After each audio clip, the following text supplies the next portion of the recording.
fading, breaking down. But we'll rendezvous at the end, my friend, and light the darkness left behind.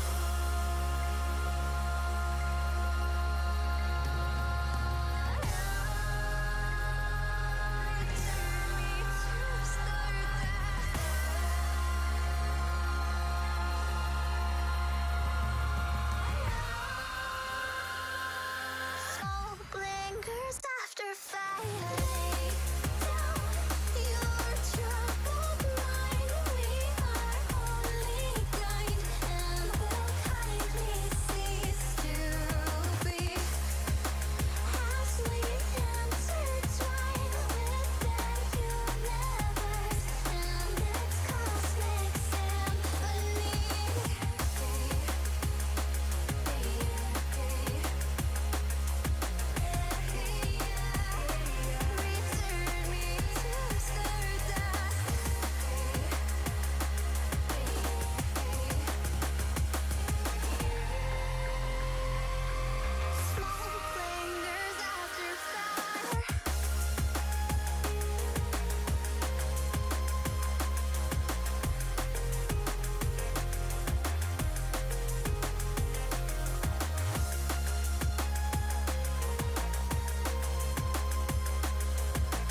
breaking down. But we'll rendezvous at the end, my friend and light. The darkness left behind.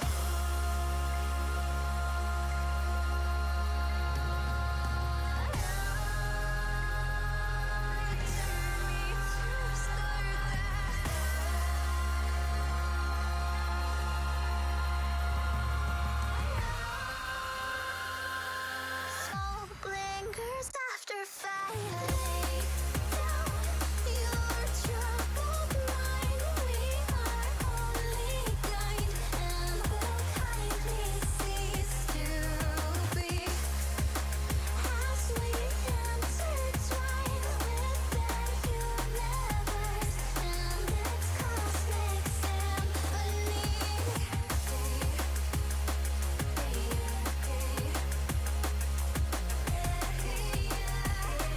Return me to stardust.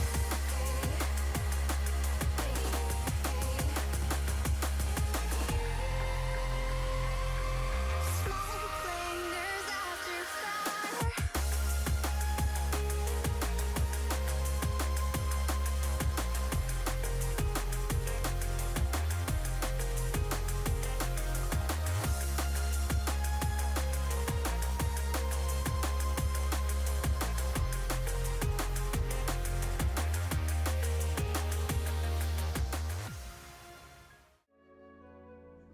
Hi everybody, how are you guys doing? I hope you guys are doing well today. It is Friday, so of course,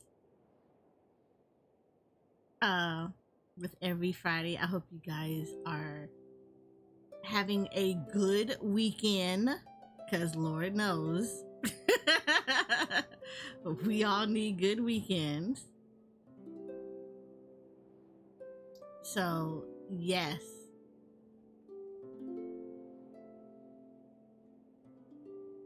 So, nice thing about it is we get to hang out. So, I love it. I love it. It's always a great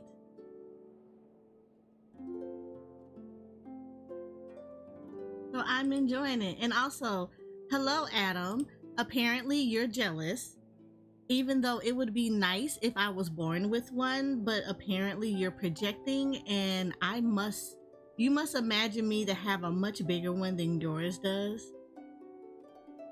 But you know, since I wasn't born with one, and you kind of just feeling a little bit under, you're not feeling yourself really good, I suggest you do some self-love. It's okay.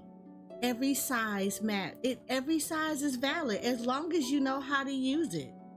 But like, if you're wanting it so badly, I suggest you go find someone else who has one naturally or is willing to bend you over and take care of that. Are we on the same page? Thank you. Hi, Strawberry Milk. How are you?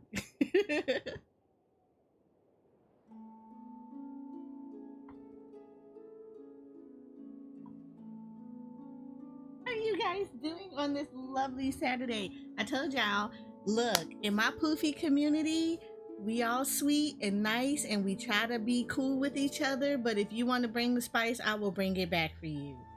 We good? We good, Adam? Are we good, Adam?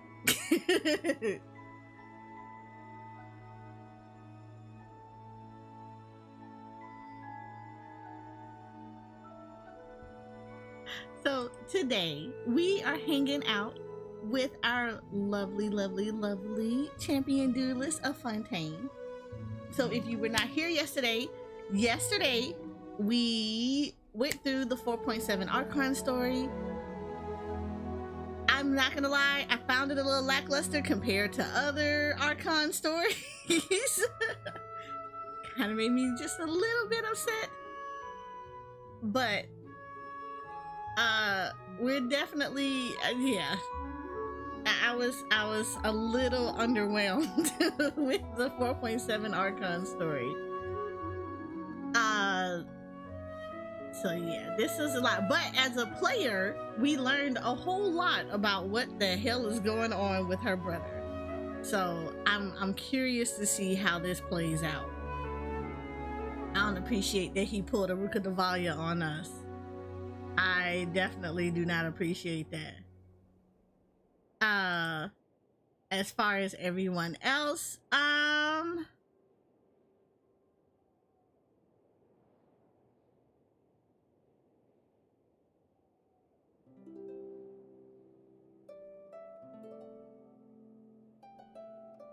what else did we do? Oh, we also did the Sino story. Like, I'm gonna tell you, holy crap, I absolutely adored Sino. So I am super excited about that one. So Sino story, top tier. I absolutely loved it. It was amazing. And yeah. Yeah. I was actually really happy about that one. So that was actually pretty cool. I liked it. So hopefully Chlorine's story will be even better, if not equal to. So I'm excited to get into her story now. Hi, Lynn. I hope I said it correctly. But hi, you're a new subscriber. Nice.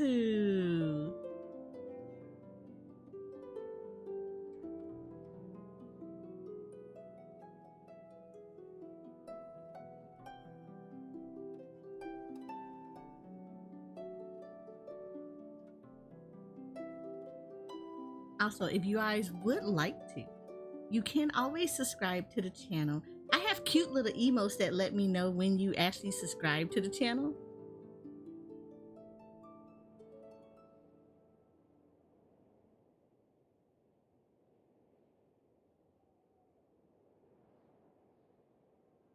So yeah, I got cute little alerts. They pop up whenever you subscribe.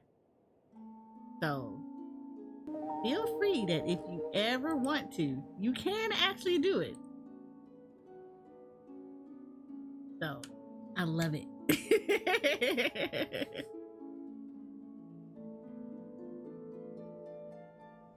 Oh, hello. Thank you for the follow. How are you doing?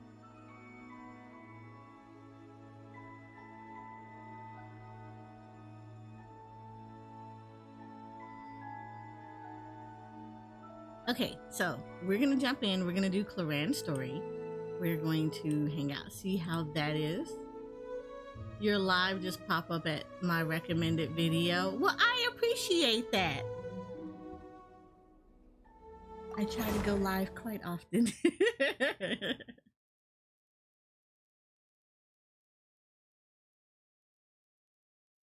Alright, so we are going to jump right into Chlorine's story. And yes, I have also finished this. So if you have not finished the Mutual Security Enhancement Simulation, I suggest you do it. You have 2 days to get it completed. It's actually not hard at all. Pretty easy, like a little mini tower defense.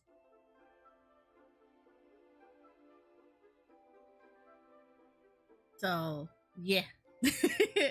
Make sure that you guys get this done. You get a 4-star weapon with all the ascension for it.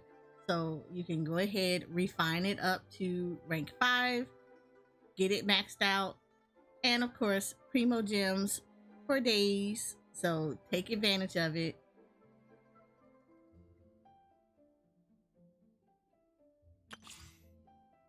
I haven't done the trial of her yet. I want to go through her story first. So, but and like I said, yesterday we completed the bedtime story. I felt a little lackluster on that one. It was not my favorite Archon post story, but hopefully this will be better. Already done that event? Good. You're on top of it.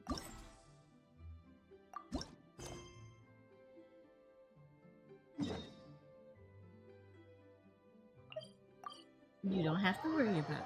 But you know, you have some people that don't remember that the event is there, or they kind of Huh? forget about it. Do you also see Navia and Chlorinde over there?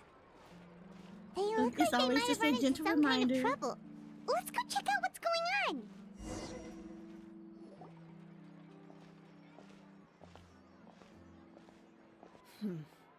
Still no dice? Not at all. And I've asked pretty much everyone in the court of Fontaine already. Lynette's ears drooped as soon as she heard that we'd have to be out and about for days on end. And Fremine, he hid himself under his helmet as soon as he realized there'd be people around that he didn't know. What about Chiori and Charlotte? I feel like both of them would be more than up to it. I've asked them already, but they're both pretty busy right now. I just gave the members of the Spina a few days off, too, so I don't want to bother them either. This is getting pretty difficult. Navia, Chlorinde, what's up? Oh my. Well, if it isn't my dear partners. How are you all doing? Huh. Navia? I like that subtle you eye mean- movement, like, Yep, you know what to this do. is our chance.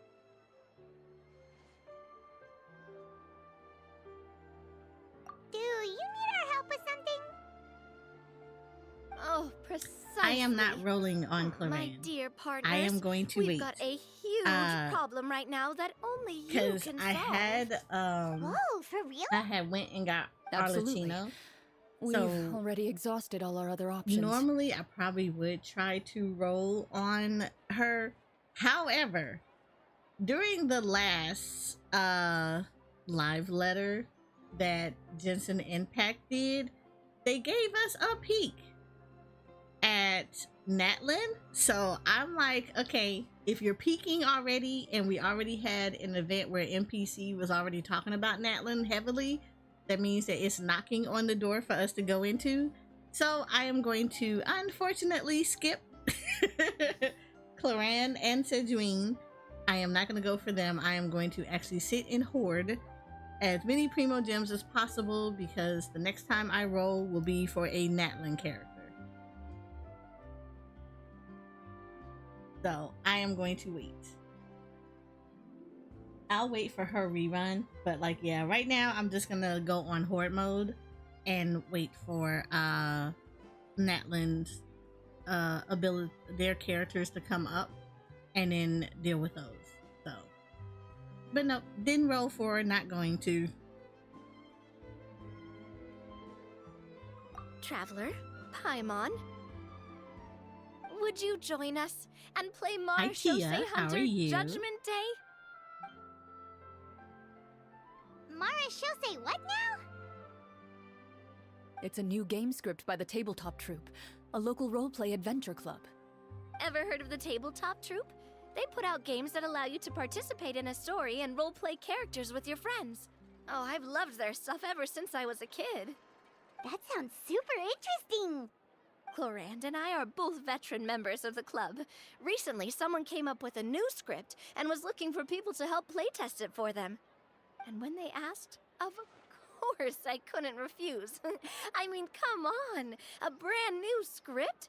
Nobody has ever played it before. Generally speaking, scripts at that level of development have a lot of issues, but I think this one is pretty solid. The author obviously put a lot of work into the story, and the world building is also quite credible. Whoa, whoa, whoa. I know I was the one that handed you the script, but some of us haven't read it yet. No spoilers, please. Anyway, the script calls for a team Can I of four. review your Xingyan? I yes. don't do We're reviews. missing one final player right now. Sorry. Like, I don't mind trying to help people navigate through the world, like get, you know, like answer questions about getting comfy with Jensen, but I try not to do reviews of people's stuff simply because I am more of a comfy player. Not that I don't know what I'm doing, but I don't like to review people's stuff because people get a little butthurt. And I personally am one of those of, I like people to kind of build what's comfy for them type deal. Like me telling you that your character might need blah blah blah blah blah. I just want to let you see my troll build. Yeah, no, I don't do those. I don't do those. I know y'all are used to like, you know, some of my favorite ones that do it, like Slice and Enviosity and stuff, where they'll look at people things. I don't do that. I don't show people accounts on my stream. Sorry. Because I'm more of I play who I like and I build how I want to build. So I don't do that kind of stuff.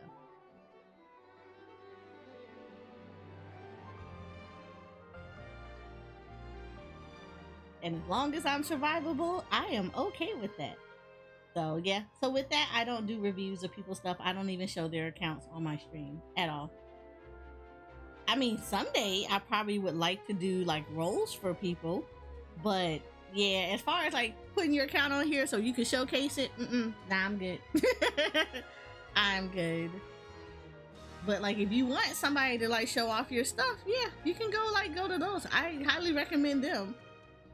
I go hang out in their streams a lot. So, you're saying you'll help us out? Oh, I knew I could count on you, partner. Paimon and the Traveler are kind of a package deal. Is that okay? That's not a problem. I'll adjust the pace based on the actual number of players and ensure that everyone has a good time. Well, Traveler, what do you think? Wanna play? Paimon will follow your lead. Well, that solves our problem. You have our thanks. Woohoo! I'll go grab the script manager from the club right away. The script manager? Didn't you just say that you gave Chlorinde the script? The club introduced a completely new kind of gameplay for the script. In this iteration, the Game Master's version of the script is incomplete. The script manager provides the next part of the script only after players have completed the current list of objectives. On top of that, in order to increase player immersion, the club has created some of the story's sets and scenes in real life. We'll only know where we should go once the script manager reveals the starting location. Wow, you're right. Whoever wrote this script really did put in a lot of work. And it's got a real healthy amount of suspense, right? I mean, even the GM doesn't know how the story will end. I look forward to experiencing it with you all. Why don't you go meet up with the others first? They should all be waiting at Chioria Boutique.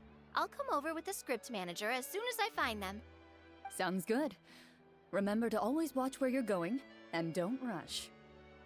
You say that like I'm 6 years old or something. Let me think. What kind of character should I play this time? I just hope you'll pick up some useful skills this time. Oh, and stop trying to persuade every animal you come across.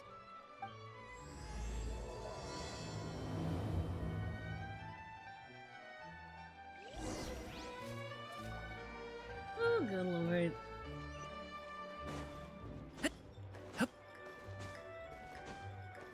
But yeah, so I'm taking a break from rolling because I still need to build up characters. I have a lot of them, and I was on a really steady pace of getting them all, you know, leveled up and then working on stuff. But like, I took a break from the actual gameplay like that, just for a lot of stuff had picked up. But now, yeah, I'm getting back into getting them back up Sorry and to keep leveled you waiting. again. So You're I back. got way too many characters right now that And I you've need got to the Traveler get and them Paimon built with you up. too. What a pleasant surprise. I assume you'll be joining us for the game then? Linny, Farina! Paimon didn't know you were playing too. Are you also members of the tabletop troupe? I'm more of a casual member, if anything. I haven't taken part in many formal club activities.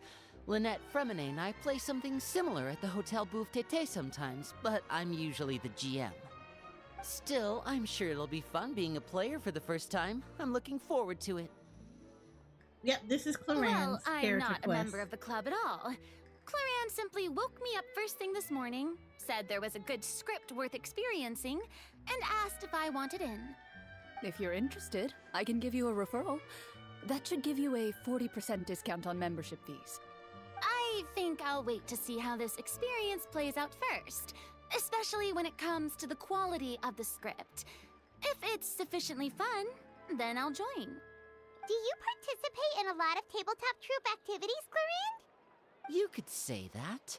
She's actually one of the few senior game masters of the troupe. Ah, right. I knew about that even when she was still my subordinate. It's nothing. Really, just a small hobby of mine. Wow. I just feel like real life D&D. I could totally see her playing that. I could totally see her playing Kinda D&D. like to imagine you role-playing with a bunch of friends.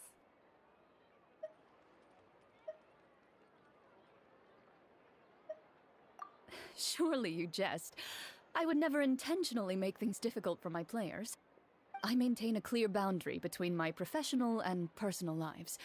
The me you see at court represents the law and order of Fontaine. I put all personal feelings to the side and grant a fair duel to all who seek to defend their honor. But in my personal life, I'm just an ordinary person. Someone who feels anger and sadness, just like everyone else. Well, you say that, but for all the time I've known you, I don't think I've ever seen you cry. I've seen you get angry, sure, but now I'm wondering whether you were actually mad or if So it you just haven't looked done this that way quest from yet? the outside. I was probably in work mode during those times. Is that so? Well, in any case, I just feel like even in your personal life, you don't get emotional very often. So you want to see me cry? That might be a little difficult. A show of anger, though, that might be something I could accomplish. You still got a lot of character quests? Oh. No. I try to keep up that's with not those what I meant. as much as possible. Like, typically, I would have did this a lot earlier, like when it first came out, but a lot of stuff has been coming out, and I've been I'm back. knee deep in Allow real me life. to introduce you to the script manager, Mr. stuff, Florian. and also Pleasure other to meet you opportunities all. that have came up as far as like content creating. Wait, So are you a champion duelist I've too, been like Mr. kind of Florian? pushing through a lot of stuff. Oh, no. This is just the costume provided by the club. I occasionally play a few of the roles in my scripts. That sounds like a lot of work. It's nothing. It's the least we can do to give the players a more immersive experience. Anyway, allow me to give you a brief introduction of the script. This script was adapted from the real history of the Marashose hunters. You all will play the role of hunters from a bygone era and resolve a series of events unfolding in the capital. Paimon's not super familiar with the history of the Marashose hunters. Is that a problem? Oh, no problem at all. I can give you a brief rundown.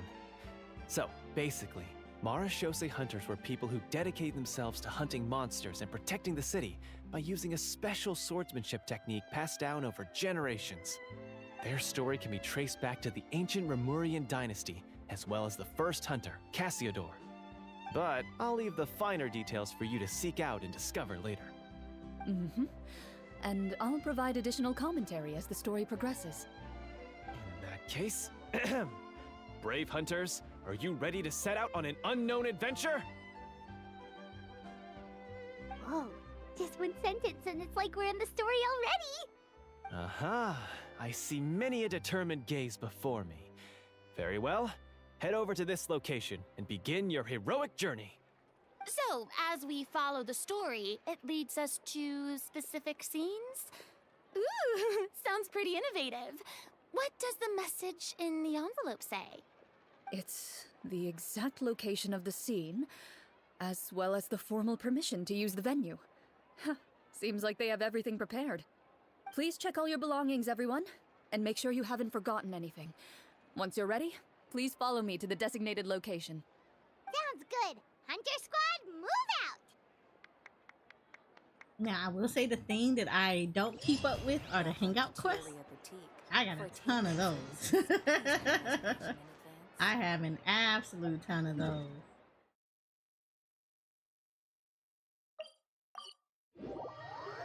So one of these days, during some Jensen downtime, I will actually start going through all of the hangout quests.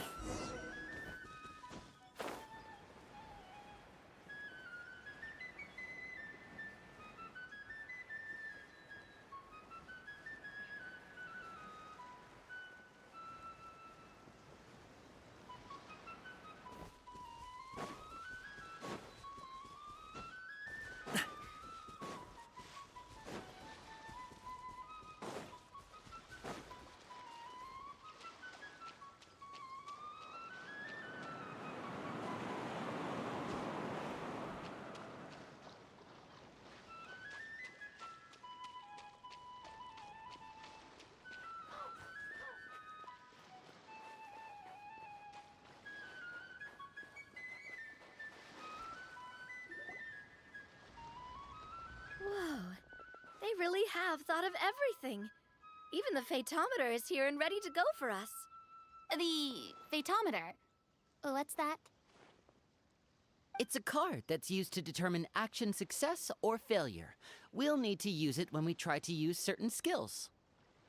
And what about all the dessert and tea? Is that for us as well? That's what the message said. Oh, really? That's so nice.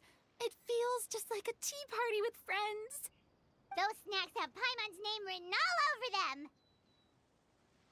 Paimon, you greedy, but don't you touch them things. I think you might be more of a snack hunter than a Marashose hunter, Paimon.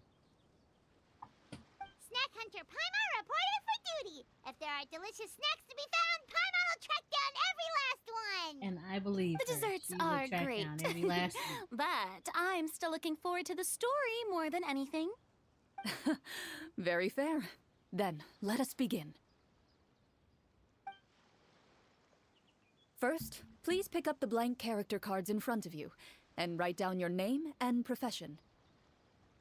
You can find an abbreviated version of the rules printed on the back of your character card. If you have any questions, feel free to ask me. In this story, everyone is a Marashose hunter. To reflect this, the club has prepared a small badge for everyone. Ooh, nice. As hunters, you have proficiency in swordsmanship and fighting by default, so there's no need to allocate any additional skill points to those areas. Swordsmanship? So there's a fighting part to all of this? Paimon's not sure she can do all that on her own. Maybe Paimon can just stick with you? Why don't you share a character card then? The Traveler will be the Marashose hunter, and you can be her little floating assistant. Huh. Kinda like in real life. So, for the name, do I fill it out with the name of my character? Yep, it can be any name you like. You can use your real name too if you want. I do that whenever I get too lazy to think of a new name. Oh, so it would be like experiencing a different life, but still as yourself. That's not a bad idea. In that case, I think I'll continue to use the name Linny then. Next up is the skill sheet. You have a limited amount of skill points that you can use to learn a number of skills. The more points you invest in a particular skill, the easier it will be to pass associated checks. I'll take persuasion and investigation. Those are must-haves when it comes to missions like these. Oh, those This skills is so sound like D&D. Like, I've gathering never played a intelligence. D&D game idea, before, but Nadia. like, this is very expected of a much so veteran like player. D&D. So, should we also take those skills then? Not necessarily. Since we're working together as a team, we could leave the negotiations to Navia and use our skill points to pick up other useful skills. For example, I think I'll take stealth and sleight of hand. That will give us more options if we run into any situations we can't negotiate our way out of. Oh, interesting. I wasn't thinking about it like that. I suppose it's not so different from an acting troupe. Everyone has their own role to play. Let me see. I'll take arts and performance. I'm not quite sure what use they'll be, but I'm not as knowledgeable about the other skills, and I am not too confident I'd be able to roleplay them well. Well, that leaves us. What do you want to learn, Traveler?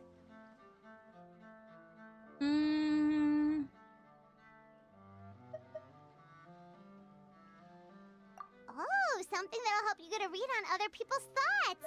Sounds useful. Ooh, so you want to help people when they're injured. That's nice of you. So what do you think? Are you sure you want to learn these two skills? Yeah, I'm sure. Let's see. Oh, looks like you each have enough points to choose one final skill. You've all picked such classic skills. It's fine to go a little bit out of the box, you know. Why do I get the feeling she's getting ready to cause trouble? For example, this one here. Summon. Doesn't it sound super mysterious and cool? Oh, I saw that one just now as well. The description says, This skill can be used under certain circumstances to summon characters or creatures that fit the script's world-building I feel like this is like a crash The course in the script's D&D. world-building rules, huh?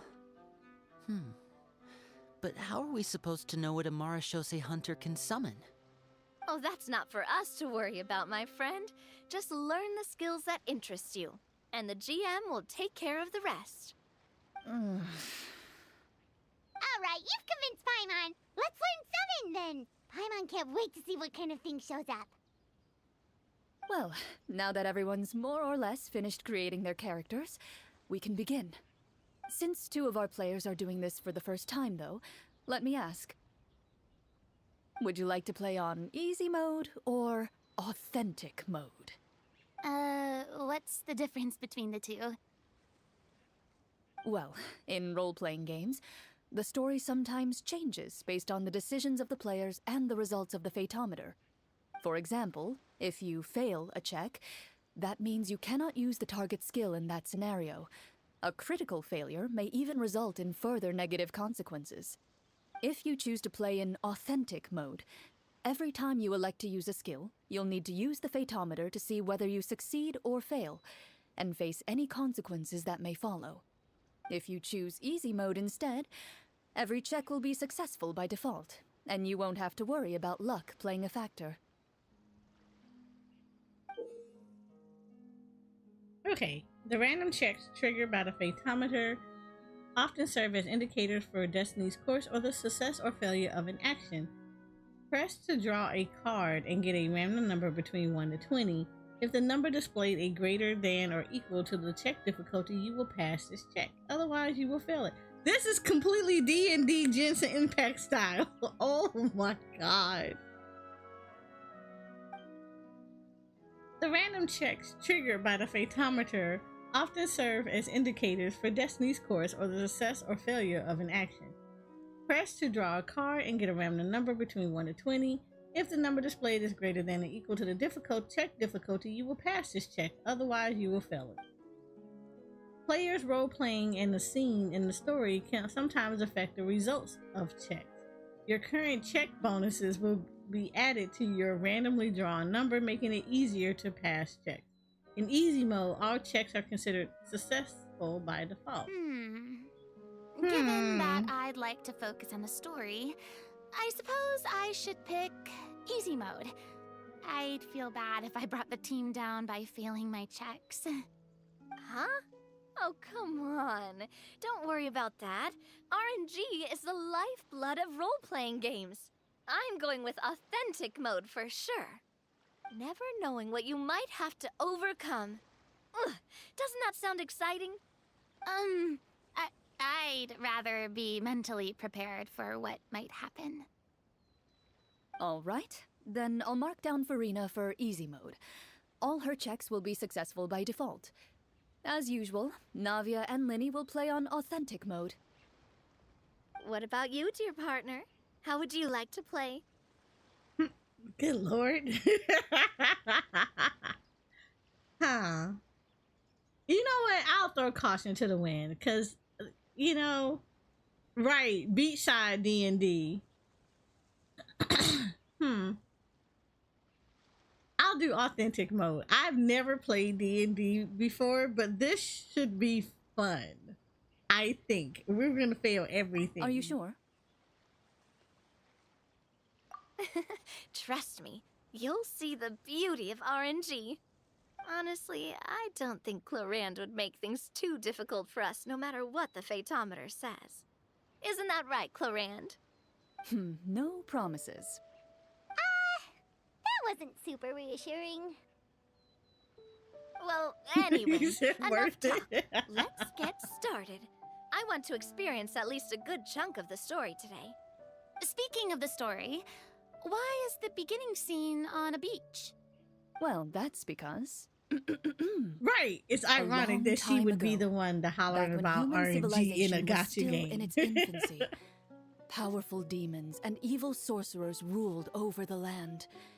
They created a host of monsters and sent them to slaughter all humans in existence. Soon, a group of human rebels banded together. With their swords raised, they swore to brave the darkness, and in doing so, subdue each and every monster that sought their destruction. They became known as the Marachose Hunters.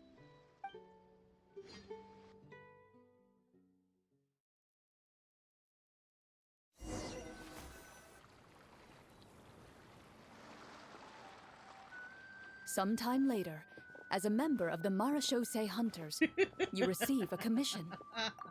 Following the address provided on the message, Look. you take a boat and arrive at this strange city.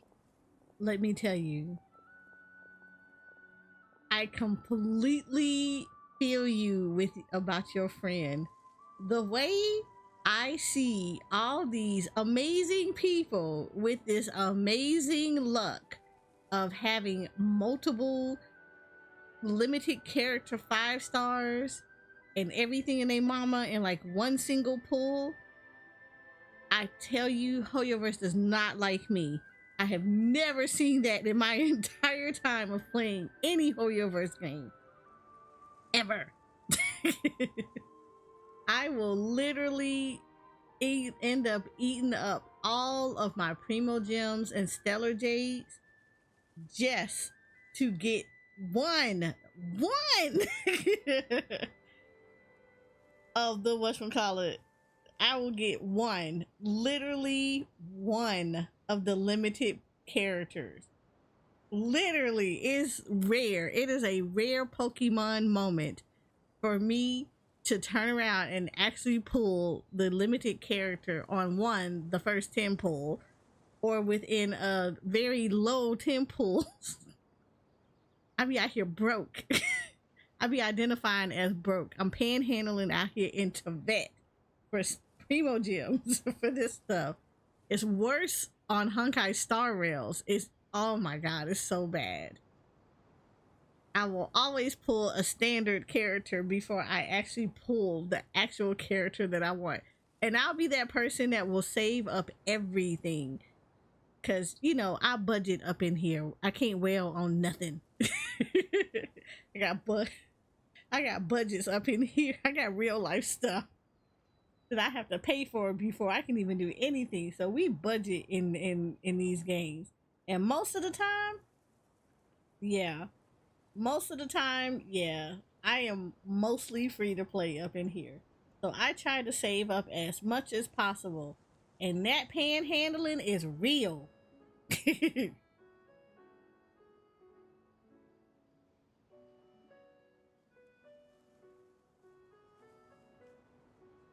But I don't have that kind of look. I love the community. I love the people that come through and say hi and everything else. But when I tell you I don't got that kind of community where they just throwing money at me like that, I am petite in the content creating world. We got a budget. I don't got time to RNG. My rent and bills and all kind of stuff get paid first. So I free to play as much as possible, and I put like a very small budget aside on if I'm going to put anything in this game. After that budget is hit, we don't do that. I like to eat. I will live vicariously through these people that can wail their behinds off. I'm not the one. You just started from the bottom of it, right? As you Look, we in inhale, here in share you mode. can taste the slightly salty air of the docks as you begin to survey your surroundings. We in many share mode, people yeah. in the You get vicinity, Chlorinde. Oh, that's but you our do take note Chlorinde. of a few others We who, all like share the you, same Chlorinde. We pulled seem to be together and sizing got up this Chlorinde. place. We can all share Your her. eyes meet, and you realize these people are fellow Marachose hunters, likely led to this location after receiving the same commission as you. You're all Marachose hunters too, right? Allow me to introduce myself. The name's Navia, monster hunter by trade and helpful neighborhood businesswoman on the side. What say you to traveling together? We can help each other out on the road. Okay, count me in. My name is Linny. I've Okay, been can we wandering talk about since how I was love little how they and got picked up a his few character less than legal drawn for tricks this? along the way. That's cute. I I was like adopted that. by Amara How Shosei come that better Hunter be his and alternate later outfit? chose to That better follow be his in alternate footsteps. outfit. Is this where you introduce your character to everyone? It sounds like they've done this dozens of times. My name is Farina, and, I grew up in a noble family. I always had a strong interest in performance and the arts. Even though I'm a Marchese Hunter, what I really want is to be a performing artiste. Hey, that's really cool. You can do it, Farina. That's exactly how it's done. Paimon Right. is Paimon, a good friend and companion to this Marachose Hunter right here. I've been studying medicine ever since I was a child. I want to do my part to eradicate these monsters and use what I've learned to heal others. Oh, welcome. I am mad they When we gave her face a the voice in monsters, this I'll one. make sure to charge in front to give everyone some cover. You can take care of the healing at the back. You open your envelopes at the same time. The message reads, "To the honorable and trustworthy Marachose Hunters, You see our Farina's drama kingdom is kid who plays currently D&D facing for a the first grave time. Yup. crisis. The lands outside the capital have been overtaken by monsters, and our people are being led astray by forces of wickedness. We beseech you, please help us resolve this crisis and return peace and stability to our home." Huh. The layout of this city looks super familiar. It kinda reminds Paimon of Mondstadt. The scriptwriter must have used a real-world city as a reference when coming up with the map. As experienced hunters, the layout of the city reminds you of places This is once like really traveled. cool because I've You never recall the played sight of D&D, tree-lined so to streets see this and the played gentle out in my tranquility face, of days gone I'm like, by. oh my god, Yet, is this as what you it's like to regard play the city Baldur's in Gate front of 3? you, Because like it I want appears that to be little game. more than an empty I want shell. that game. Its hollow gates are open to you, beckoning you to come forth and bring salvation back to the town.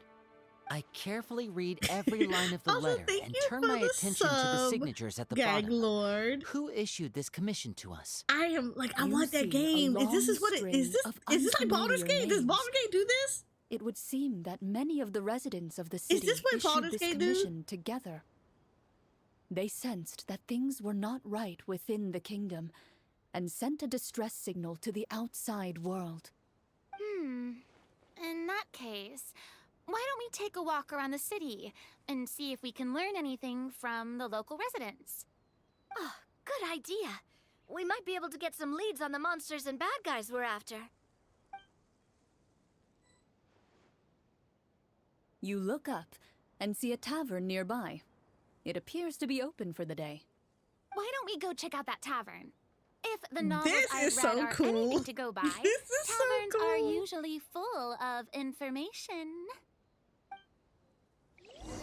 This is so cool. I like this. I actually like this. You said Baldur's Gate based like a game version of D&D, some differences, but otherwise. Oh wow. Okay, yeah. I'm gonna have to invest in getting As you Baldur's approach the Gate. tavern, you find a plainly dressed woman standing nearby. She appears to be rather troubled about something.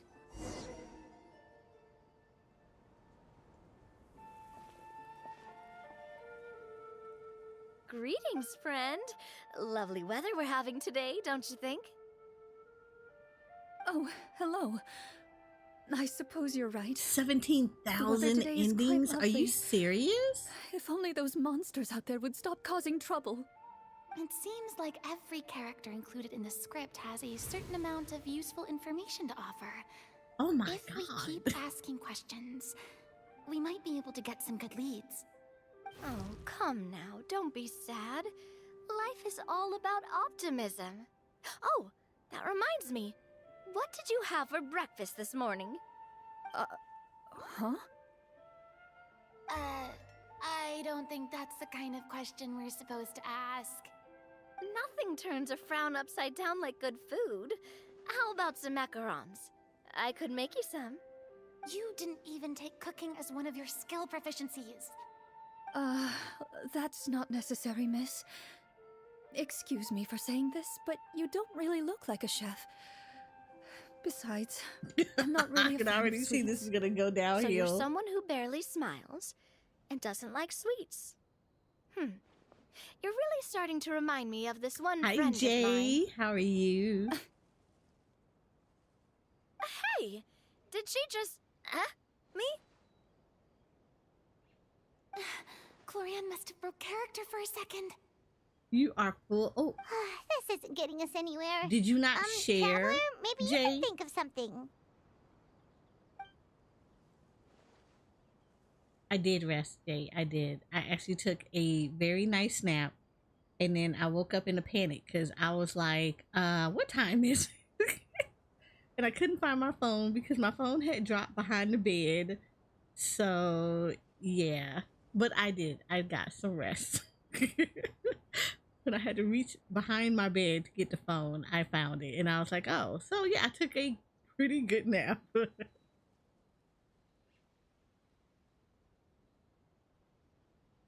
Hold up. No, wait. You said pizza. Okay, let's talk about this for a second, Jay. What kind of pizza did you get?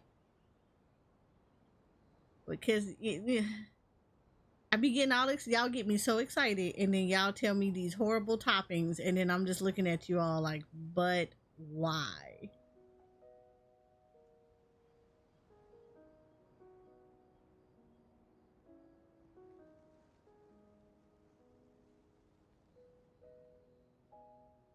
Just a pepperoni pizza? Ah. I don't mind a pepperoni pizza.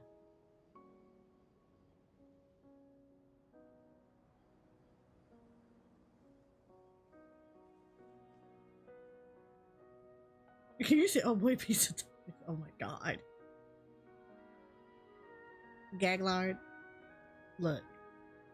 No, I'm not a team pineapple. I knew this was going that way.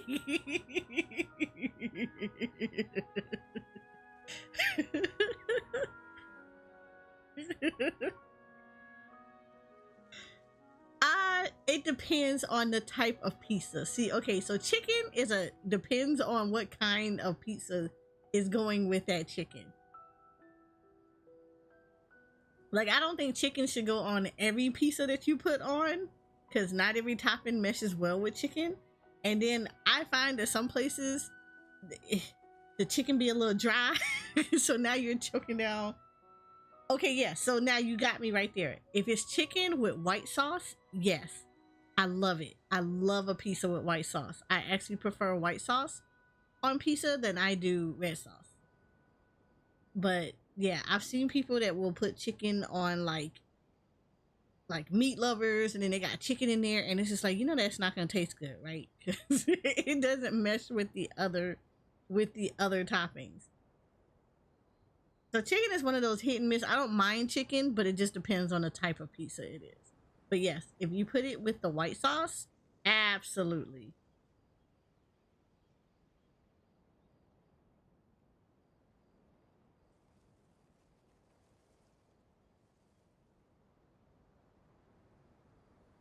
The results of insight checks aren't disclosed to the players, so I'll be the one consulting the fatometer. I like us a good Supreme, but the purists around here only really want cheese. Look, okay, hold up. Let's have this conversation. I'm with you. I'm with you, Jay. If we gonna make a pizza, make it a good pizza. Like, I'm a meat lovers, I'm a Supreme. Load that pizza up. However, I got purists around me too, where they like only get just pepperoni or just cheese. Don't you get tired of a singular pizza? Like, you got a one-dimensional pizza. Don't you get tired of that? Don't you want to, I don't know, spice it up a little bit?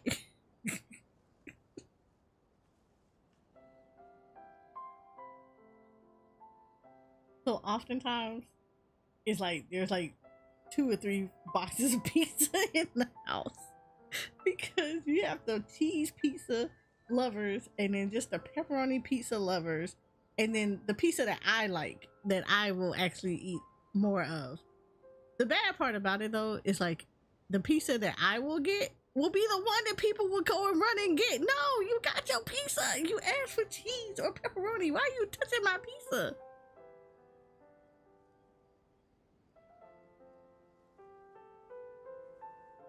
See, you're a worldly person, Gaglard. I already like you. Cause, okay, so I've never been to Italy. I've been to Greece. So I know what their margarita pizza is, and that's good. Now their margarita pizza is really good. So I can completely understand that sentiment. The only thing that I say about it is when you go to other countries and you eat their food and then you come back and eat the version of it here, then oh my God, you get so disappointed so fast. So I went and when I visited Greece, when I tell you that one of the things that messed me up is I could not eat ice cream for a year after coming back from Greece because I had got so used to gelato that tasting ice cream was like, oh. I was so mad. So like I would literally go look for like actual gelato because like normal ice cream, like, you know, ice cream from the US was like not the same. So I was so upset. So it took like a year before I could like fully go back and eat regular ice cream. But not even gonna lie to you, I still to this day I will default to like sherbets and stuff, not actual ice cream. So yeah, it's really bad. Like it messes you up for the rest of your life. That's you in Korean food, man. Look. Okay, so just for like just a little bit of context, you know, in real life backstory. So I was born in Japan, right? My dad was in the military, you know, whatever. He was stationed over there. Had gone over there. And for like a good portion, like I would say for the good first 8-9 years of my life, I lived with him. And so I ate a lot of Japanese food. My mom didn't want to deal with being over there. So she, she came back home. Yep. Exactly, Gaglord. She came back to the US. So bouncing back and forth to like visit her was like an experience. I remember this stuff because it took me a while to have to try to eat her food. Because food over in Asian countries is seasoned differently, and it's like a lot more, it tastes a lot more fresher, things like that. Not knocking anything in the US, but it's a different taste. It's like a different taste, textures, stuff like that. When I come back to the US though to visit my mom, I had to get like adjusted to that, and it always used to take me a while before I could get like comfortable eating the food. So eventually I had to move in permanently with my mom. And so because of that, it was difficult to kind of transition with food. And I mean, eventually I did. I mean, it kind of sucks though, because pretty much my mom is very, very, what's the word I would say? She's very purist with a lot of stuff.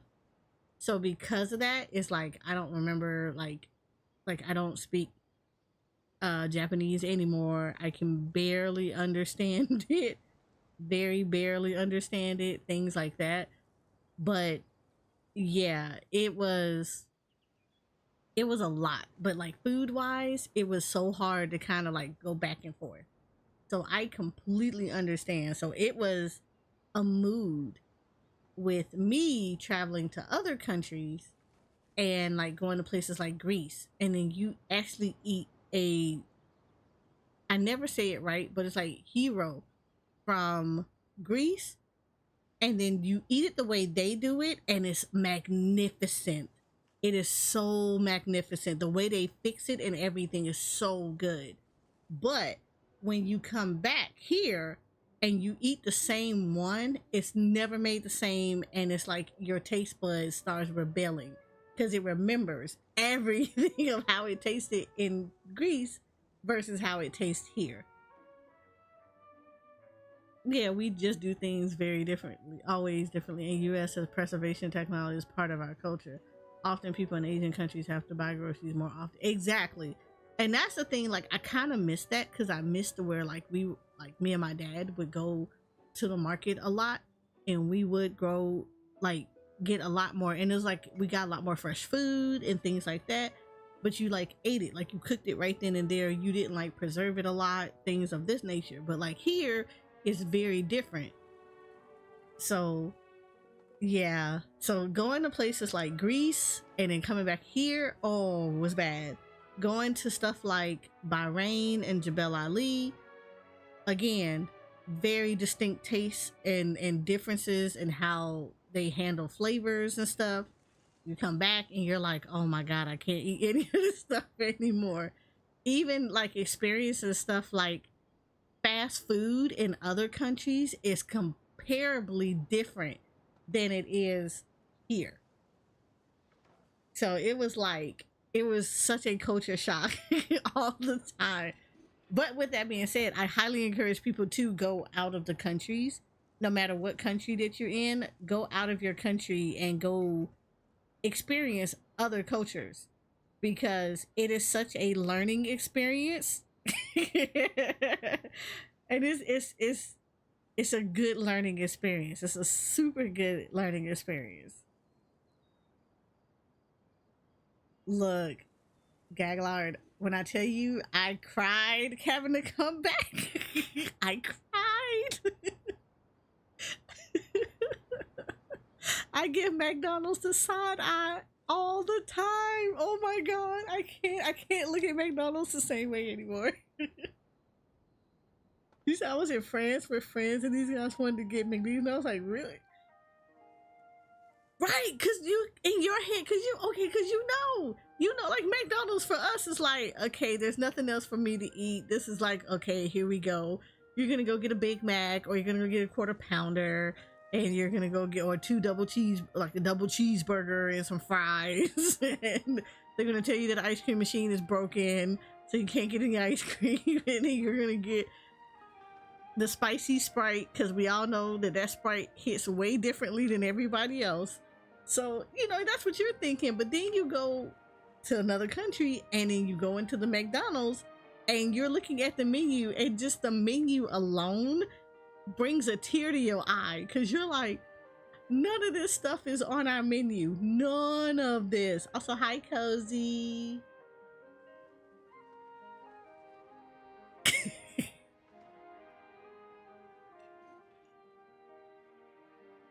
Look, I am convinced they're lying about that ice cream machine, because how you go into work every day and the ice cream machine is broken? I swear to you, I think they're eating the ice cream. They just don't want to do it. They just don't want to make it. Because I promise you, if you probably sit there and watch them as they're getting off work, somebody coming out of there with ice cream.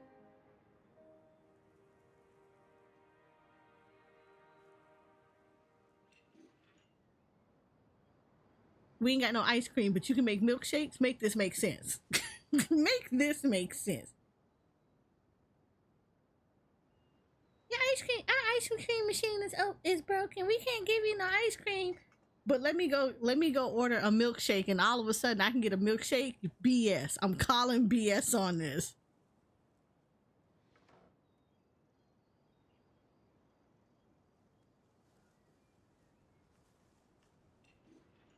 Jay, am I lying? Am I lying? Am I lying about this? You got no ice cream, but I can get a milkshake.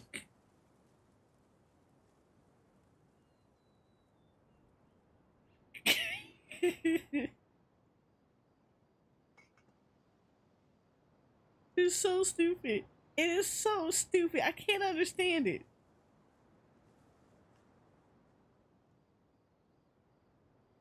You recall all the lessons you've learned in your time and begin to carefully observe the woman's mannerisms. You notice that when she's quiet, she has an empty look in her eyes, as if her thoughts have drifted to a place Also, far, Shoko, far away. you have got to log in and do And this when she quest. speaks, This is she literally often Jensen. subconsciously This is reaches out to D&D touch the ring on Jensen her left Impact hand. edition.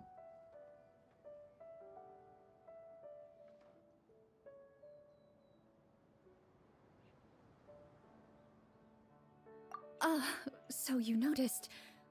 That's a little embarrassing.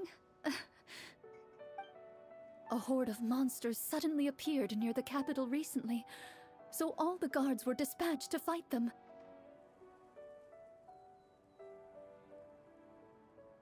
Do you remember when those monsters appeared?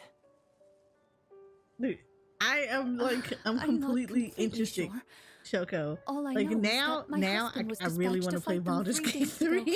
3. Do you know where he was sent? It all happened so This is you doing what fast. DMs do in real life, When though we the said good our ones will change goodbyes, their voice he for couldn't each even character. tell me Oh, where they were really? sending him. You have our thanks, friend. We'll find and defeat those monsters as soon as possible. We sincerely hope your husband will be able to return to your side soon. Look, you're getting me more and more interested in D&D. Don't I'm worry. just, We'll you're getting find me him. more and more Just interested. try to You're remain trying to get me sucked down a optimistic rabbit and hole. wait I for play good news. MMORPGs, sir. We Sir. don't always get to choose what happens to us. But we do get to choose the little things, like what we eat and how we respond to the things life throws our way. I hope that one day, you too will recognize the power of something as small and inconsequential as a delicious dessert. I'll do my best. You bid farewell to the If woman Navia and asked, so stop continue your talking journey about further into sweets. the city. This woman just told you she was worried about her husband. You want to give her macaroons.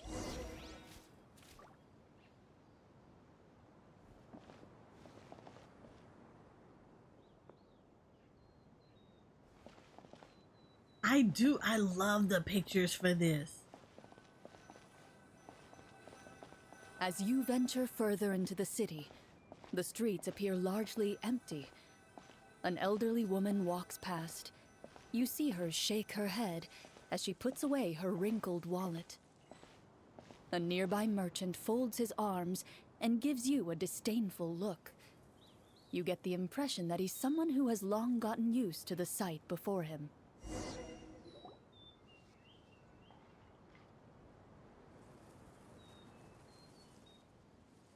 Although he doesn't seem very friendly, merchants are usually a good source of information, right? Pardon me, sir. I'd like to ask a question if I may. That depends. How much are you willing to pay? How about this much? Gah, what do you take me for? Some lowly beggar? You can't even buy half an onion with that amount. Surely an onion can't be that expensive, right? What do you know? War's nearly upon us. Everything costs several times what it did before. If you're not gonna buy anything, then scram. Whoa, what a nasty guy. Maybe we shouldn't even bother talking to him. Oh my god. But he still might have information we need. Traveler, can you think of something? Sir, we came to this city to solve the very problem you seem to be referring to. The war you mentioned, would it happen to be against the monsters outside the city? If you happen to be well informed and know a thing or two about what's going on, we'd appreciate it if you could share that information with us. After all, the sooner this problem gets resolved, the easier it will be for you to do your business.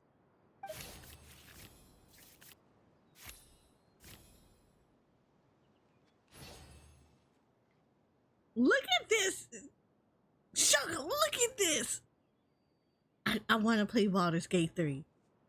How in the hell just an impact get me to really want to play Baldur's Gate 3?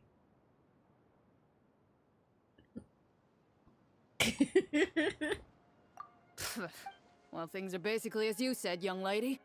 Those monsters are camped outside the city, and they've been destroying all our trade routes. We have limited reserves within the city, so if this continues, we're all gonna be in big trouble. Wait, you're saying no one has put a Frodo plan in and place Sam to distribute played supplies BG3. or You talking about the maintain actors order? that played Frodo and Sam? We could all starve and those nobles in the palace wouldn't even break a sweat. Who knows? Maybe they've been in cahoots with the monsters all along. That is concerning. All right. That's all the information you need, right? Off with you now. I've still got business to do. You know, if you There's a lot of smiled a people little that more, have you gotten definitely into get more Baldur's Gate business. 3. And I bet that would make your life just a little bit sweeter. I'm not saying it's guaranteed to work. It's just a tip. I mean, I would like to get into Baldur's Gate 3.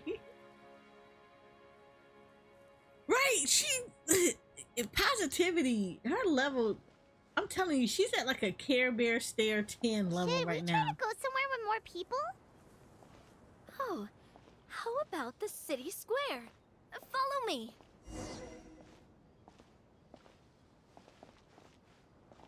Woman worried about her husband. I want to make you macaroons. Man telling you about the troubles on their trade routes. You need to smile more, girl. I'm gonna need you to put that Care Bear stare down just a little bit. Tune that down just a little bit.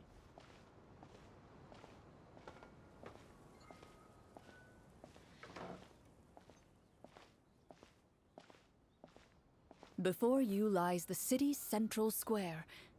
You see a man with a slightly anxious look on his face, pacing back and forth, his head hanging low. He doesn't seem to notice your approach. Still immersed in his own thoughts, he shakes his head and lets out a long sigh. This guy seems promising enough. Maybe I can get some information out of him. She was a guy telling the girl NPC to smile more. Get out Hello, there sir. worked out. Is there Love. anything I can do to help you? Look, Wait, you're... I don't want to disagree with you because I can't. Because I can't. Dear goodness, you're a Marachose hunter. I hate to You say it, recognize us? but nowadays, yeah, you're Are right. you You're one of the right. people who wrote the commission letter? Yes. Oh, I didn't expect you to actually come. Oh, what great news! The city is saved! What happened here? Alas, we once lived comfortable, carefree lives. This city used to be free of monsters. The first Marachose hunter, Casiodor, the Golden Hunter, he was the one who drove them back. However, monsters have once again surrounded the city. Perhaps the seal that kept them at bay has lost its power. Or perhaps an evil sorcerer has been meddling in our affairs. All I know for sure is that their return has stripped the city of any chance at peace. Are there not enough soldiers to drive them out? It's not a question of numbers. The guards simply have no idea how to deal with them. Most people my age have never even seen one of the monsters, much less been trained to fight against them. What's worse, many of us don't even know the history of the Marachose hunters anymore. When I was a child, though, my grandfather would tell me stories about how the Marachose hunters drove back the monsters. So, on the off chance that something might come of it, I decided to reach out to you. To be perfectly honest, I was starting to think all those stories were just tall tales. But now that I've seen you in person, I finally know that it was true. Well, you can rest easy, friend. The righteous and formidable Marachose hunters are on the case. The man is touched by your determination and resolve. His eyes begin to well with tears of relief. Still, if we are going to hunt the monsters, we need to know where to find them. Can you give us any leads? All I know is that the area outside the city is dangerous. I'm afraid I can't point you toward a specific location. Oh, although, if you leave the capital through the main gate and follow the road, you should run into a group of guards. They might know more about where to find the monsters. I see. We'll go look for them then. All right, be careful. Can you imagine and if real one last D&D was like this? Like they monsters actually put outside the out like city a are just huge part of the production like problem. this? There are evil sorcerers inside the city as well, so be on your guard. They're actively working with the monsters and have corrupted the court ministers with malicious magic. They're the reason why, even inside the city, everything has been a giant mess. Even one of our kindest ministers has turned into a boorish and unreasonable figure, interested in nothing but enacting laws that exploit the people. Who knows how much longer we'll be able to go on like this. Talk about being stuck between a rock and a hard place. I feel bad for him. Maybe we should try to cheer him up?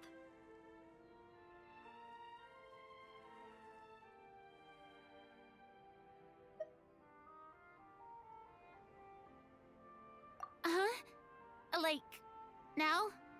Is this really the right time? I appreciate your kindness, but for now, it's more important to focus on the crisis at hand. Brave hunters, I leave the future of this kingdom to you.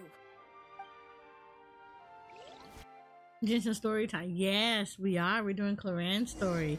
This is D&D, understood correctly, Jensen there are Impact currently Edition. 2 problems in the kingdom that Rook, need solving, you right? would like this. Exactly. We need to defeat the monsters outside the city and take down the evil sorcerer stirring up trouble from within. But which problem should we tackle first? Well, this seems like a good moment for a break. Take some time and discuss what you want to do. Let me know when you've made your decision. I really didn't expect the people in the city to keep us at arm's length like that. I totally thought the hunters would be treated like heroes. Well, Chlorinde said the script took cues from the real history of Fontaine, right? Maybe the real-life Marushosei hunters were also treated like that. I wouldn't say it's a perfect representation of history, but there are definitely some similarities. Would you like to hear more about it? Sure. As long as it doesn't spoil anything in the script. You brought up bits and pieces of the hunter's history before, but it was all in passing. Paimon wants to know too. The hunters were super powerful, right? Were they all from a special line of supernatural beings or something? Kind of like the yokai in Inazuma? No. All Marashosei hunters were ordinary mortal fighters. The only thing that set them apart were the special sword techniques passed down over the centuries. Huh? So you mean anyone could become a Marushosei hunter? In theory, yes. All you would need to do is Yeah, I survive did the the rigorous Petrichor training quest. and So master the yeah, I know swordsmanship that one. I know that's required to Oz. fight the monsters. You said with costumes and Still, stuff, it's called most LARP, people live dropped out action at the role early play, and stages. some are surprisingly And pretty. others called it quits the minute they Really? saw a monster in person. To become a hunter, you must be strong in both body and mind. What kind of monsters did the hunters fight exactly? Huh. Oh, and the evil sorcerer the script mentions. Did they exist in real life too? The land of Fontaine once played host to an ancient dynasty known as Remuria. Like, I feel like the closest I've ever gotten After to that dynasty would be fell, like the monsters Renaissance began to Festival. appear, intent on obstructing humans from establishing a new social order. One of the ancient sorcerers of Remuria used his power to assemble a formidable army of golems. He sought to use that force to establish himself as king. Now, wait a second. Don't tell me that guy was the inspiration for the evil sorcerer in the script. We still haven't found any in-game information on him yet. So, why don't you talk about someone else for now? Well, I wasn't planning on going into anything you might be able to find out in the game. But if you want me to talk about something else, then... How about Casiodor, the Golden Hunter? Or Egeria, the ex-Hydro Archon? Wait, but those people are all from a super long time ago. Where did you learn all this, Chlorinde? From my master. Huh. By master, you mean Miss Petronia? Someone you know? Absolutely. Miss Petronia and my father were good friends. Back in the day, she would often bring Chlorinde over to play, but then... Let's not get off topic. Anyway, back to what I was saying. Responding to Egeria's call, a number of warriors followed Casiodor into battle against the monsters. This group of warriors, under Casiodor's leadership, became known as the Marashosei Hunters. Yet, as Fontaine entered an era of peace, their work gradually became obsolete. The Marashosei Phantom, originally an association made up of hunters, eventually came to be predominantly comprised of Melusines. Ah, I see. That explains why most of the people in the script have forgotten the hunters or think of them as nothing more than a legend. Is But that really a Cassiodor bad wasn't thing, though? necessarily It human, can though. get tough always being the one shouldering everyone's expectations. Depends on who you ask, I suppose. If the name of the organization no longer commands respect, investigative work is bound to suffer. Speaking of investigations, which problem should we tackle first? Monsters or evil sorcerer? I vote monsters. That's the main duty of the hunters, right? We can come back to the sorcerer later. Well said, Miss Farina. Plus, if the sorcerers really are the masterminds behind this whole thing, defeating the monsters could give us some clues on their intentions as well. What about you, partner? What do you think? Huh.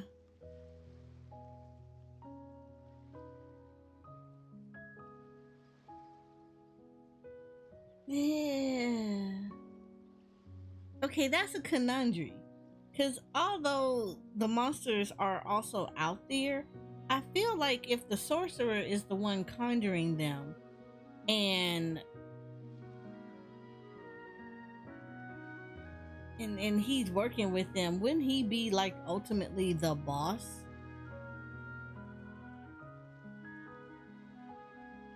It's decided then. All right. After some discussion, you decide to turn around and head out of the city. But I don't know. With this one, I'll go with the flow. I'll go with the flow on this one.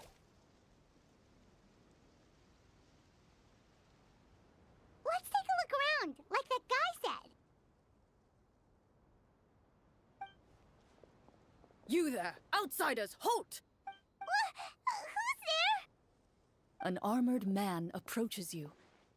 He has a tall, muscular build and a determined expression in his eyes. Just one look, and you can tell he's fought in his fair share of battles. Although he's trying his best to conceal his current state, his uneven gait and the sweat dripping down his forehead make it obvious that he's been wounded and is in serious pain. I'm the captain of the guard. I saw you sneaking around the city earlier, so I'll only ask this once. State your purpose, or it's off to the dungeons for the lot of you. I just learned about morphine. Wow, it's been a while since someone's been this suspicious of us. I said talk, not whisper between yourselves. Have you ever heard of the Marchese Hunters? Marachose hunters? Ha! That fairy tale, you mean? What, you expect me to believe you're one of them?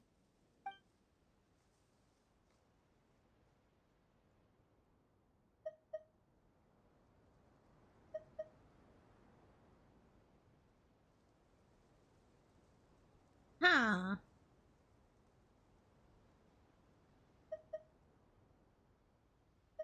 Yeah, it's obvious. Sir, we were indeed in the city earlier, but our purpose was only to gather information on the monsters. We're here to help the city and all the people within it. Your guards are still fighting the monsters as we speak. They could be seriously wounded and in grave need of support. You need all the help you can get.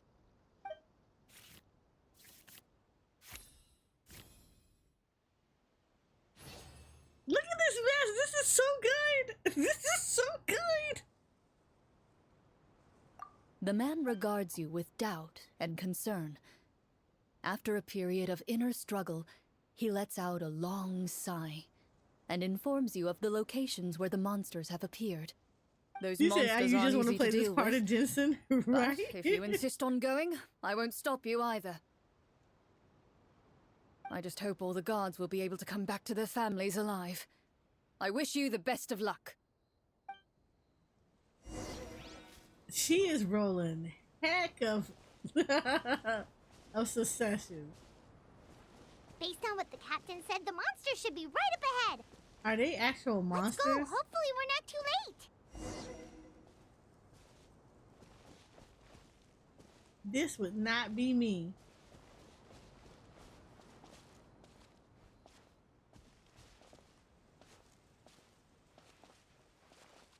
As you approach the battlefield, you see numerous people lying by the side of the road. They appear to be dressed like guards. Their faces are filled with desperation and terror. Some are screaming and cursing in vain, as if still trying to banish the monstrosities they saw from their minds.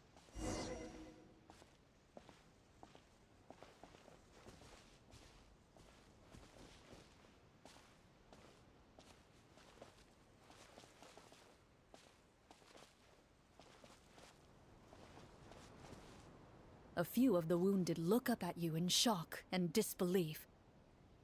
"Quick, leave this place! Turn around and don't look back!" they yell. This literally is looking straight up like Mondstadt. Like, I am not gonna sit here and lie about this.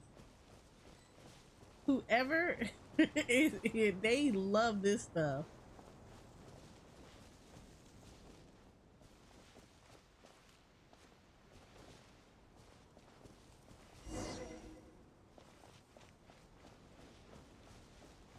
Oh, don't tell me I'm gonna have to.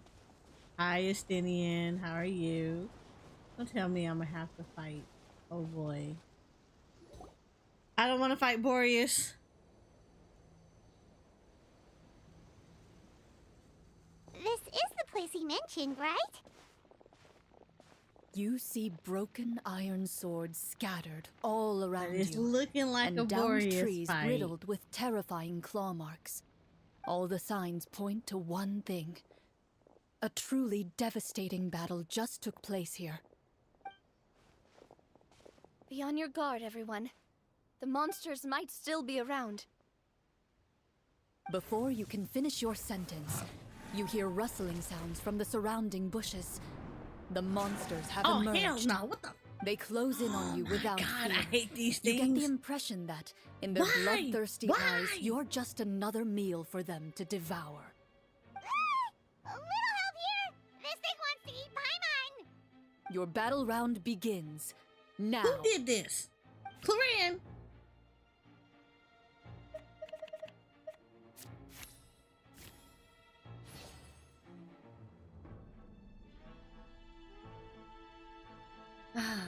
We gonna fight. We gonna fight. Of all the monsters, she picked those. I'm good playing Diablo 4 started a separate game because I wanted to do a sorceress playthrough as well. I have that. I need to play that. Oh my god, I hate her.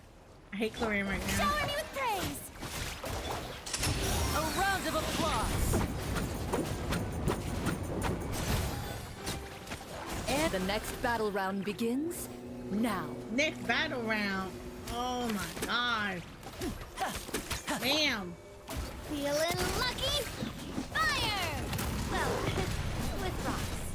Oh! Bombs away! Let my name echo in song!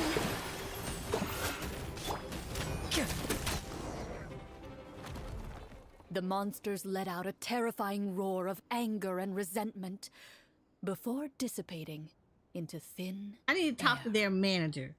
I want to Thank talk to goodness their it's over. manager right now. We're lucky the Marashose Hunter class came with all those preset skill points. Otherwise, we would have been in some real trouble. I never knew the phytometer even determines the amount of damage you inflict. If you get unlucky, isn't it just game over right then and there? That's part of the fun. The uncertainty of fate is what gives these games their appeal. Just as you begin to celebrate your victory, a suspicious lump on the ground catches your attention. A suspicious lump. Wait, could it be the thing that appears after every battle? Lord, I she's a walk up greedy to it. ass.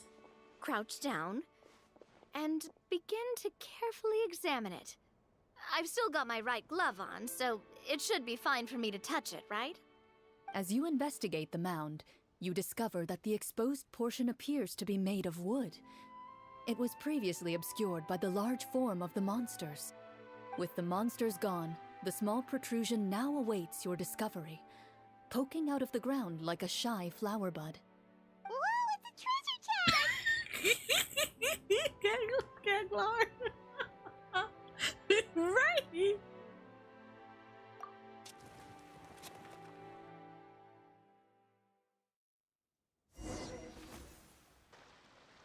With everyone's help, you successfully excavate the wooden chest from the ground.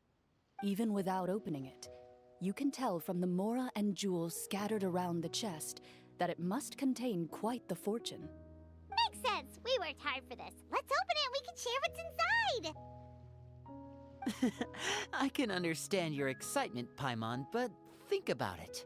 Doesn't it seem like there are people out there who need this treasure more than us? Yeah. Think about all the people suffering in the capital. Or all those When guards who doesn't got hurt Paimon gonna fighting the get you monsters. killed? She always wants to get Wouldn't you it be killed. better if we gave the treasure to them? Wait, I'm still is mad that she keeps a stash of money I on thought her. since we were the ones to dig it up, we could just take it for ourselves. Well, let's put it this way. Any decision you make during a role-playing game can impact the future course of the story. What But lunch would the money? She people don't really do believe nothing. us? It's hard enough for us to prove we're Marcia Say hunters. What if they think we procured the treasure illegally? They might get even more suspicious of us. That's definitely something we should consider. Maybe we can come up with an explanation in advance. Well, if donating it could cause that much trouble, why don't we use it to buy some gear and fill up on good food? Then we'll be ready to fight even more bad guys. Looks like you're facing a difficult choice once again. Well, it's getting late. Why don't we call it a day for now? Wow, where did the time go? I'm not sure if it's because I'm having so much fun with you all, or because the story is You particularly honestly, Paimon enticing. just said what but most people. I feel like I could almost keep going. Here, here. Ooh, how about we play through the night? Not even. Girl, people gotta sleep. I'm not sure I'll have enough energy for that. Yeah, that won't work for me either.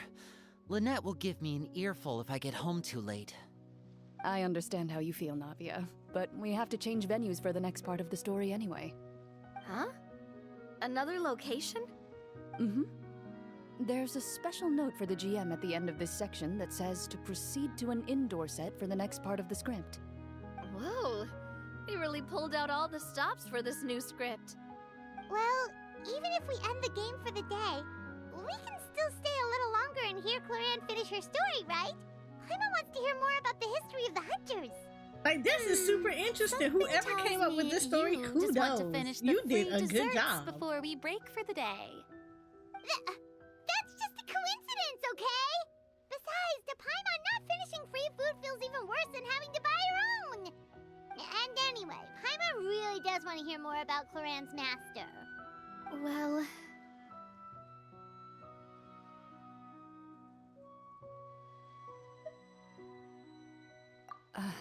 It's nothing.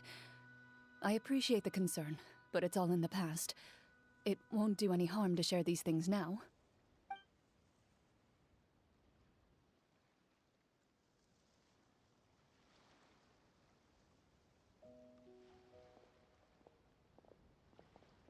My earliest memories are of living with Master. According to her, she saved me from certain people of ill repute. My birth parents had left me behind some time before that. What a heavy beginning for a life story. Master was a fascinating individual, if inexperienced in the ways of raising children. My first ever toy was a short sword. Although I suppose it wasn't so much a Wow. toy as something Master removed from her waist and handed to a noisy child in need of distraction. Oh, wait, so she handed an actual sword to a child? Isn't that dangerous? Did you hurt yourself? Of course I did. I cut my palm and bled quite a lot. But Master was not concerned. She just stood there and casually lectured me about it. See, that's what you get for not holding the sword properly, she told me. She then crouched down next to me and said, "Give me your hand. I'll teach you to bandage this wound. After that, it's time to learn how to truly hold a blade." Excuse me for asking this, Chlorinde, but Wow. Like, How old were you exactly when all this And their happened? child raising is a whole nother level. Probably around, 3, give or take. 3? Isn't that when most kids are still struggling to hold a fork? As I said, Master was rather inexperienced in the ways of raising children. She believed trial and error was the best way to teach a child what they're capable of. I'm not so sure this is a question of experience. I didn't see anything wrong with her ways at the time. And anyway, children don't get to choose how they're raised. Oh, she did bring me back a pet from Liyue once. It was a Geovishap hatchling. Wow. A Geovishap Wow. hatchling? Wow. Just wow. More dangerous. What she said was this: make sure to get along, you two. If you really can't agree on something, just settle it with a fight. Whoever loses is the real pet. And how old were you when this happened? 5. Well, Good. did you freaking win? God. No, I lost. So you're saying you So what we actually heard was don't became let people the from Geovishap's Fontaine pet? raise your children. Yes. There you go. But only for a week. By the end of that week, I defeated it in combat, and we've shared a cordial relationship ever since. That really doesn't sound like the kind of childhood someone should have. Later on, I gradually understood that Master most likely didn't know any other way to raise a child. She was a Marachose hunter, but I never heard her bring up her own parents. Thanks to her, I learned how to navigate the forest by the age of 6, and could hunt monsters in the wild by myself the year after that. Even though the training she subjected me to was strict, she always made sure to take me traveling when she had the time. We met many of her friends during those days. That was also how I met Mr. Callis and his family. I still remember the first time we met. You were too scared to join our picnic and hid behind Ms. Petronia the whole time. Dude, that was kind of dope. I don't know. I still hadn't really met They many children cray-cray my up in age at that Fontaine. time, so I didn't know how to interact with others. After that, though, you started coming over a lot. You loved challenging people to shooting competitions, remember? I don't think many members of the Spina ever beat you in one of those. I had a lot of fun during those days. I enjoyed them too. Oh, do you remember that one time we went exploring around the Spina together? We overheard Papa call your master Fontaine's Protector of Justice. We tried to pretend like we never heard anything, but you nearly let it slip that one time.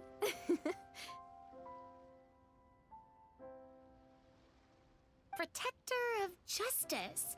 Oh, wait, you mean that vigilante hero from 20 years ago? The one who is always active at night? Yep, that would be her. She often would put on a black cloak and go out at night. I never knew where she went or what she was doing. Until, like Navia said, we overheard the truth from Mr. Callis that night. 20 years ago, huh?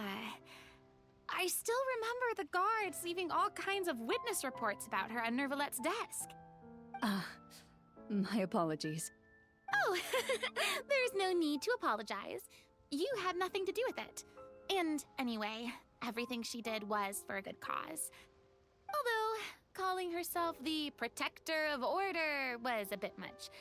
Especially when she deliberately operated outside the law. Huh? When did the Protector of Justice become the Protector of Order? Oh, she had a bunch of code names. I heard she would just come up with a name on the spot whenever she was asked. Later on, she probably got sick of answering those questions and decided to stick to just 2. The Protector of Justice and the Protector of Order. That sounds like her, all right. I bet she forgot which of the 2 she'd use by the time she got back each night. Well, she certainly sounds like a fascinating individual.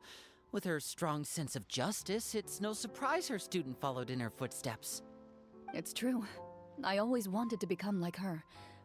Someone powerful, independent, and with a strong sense of conviction. But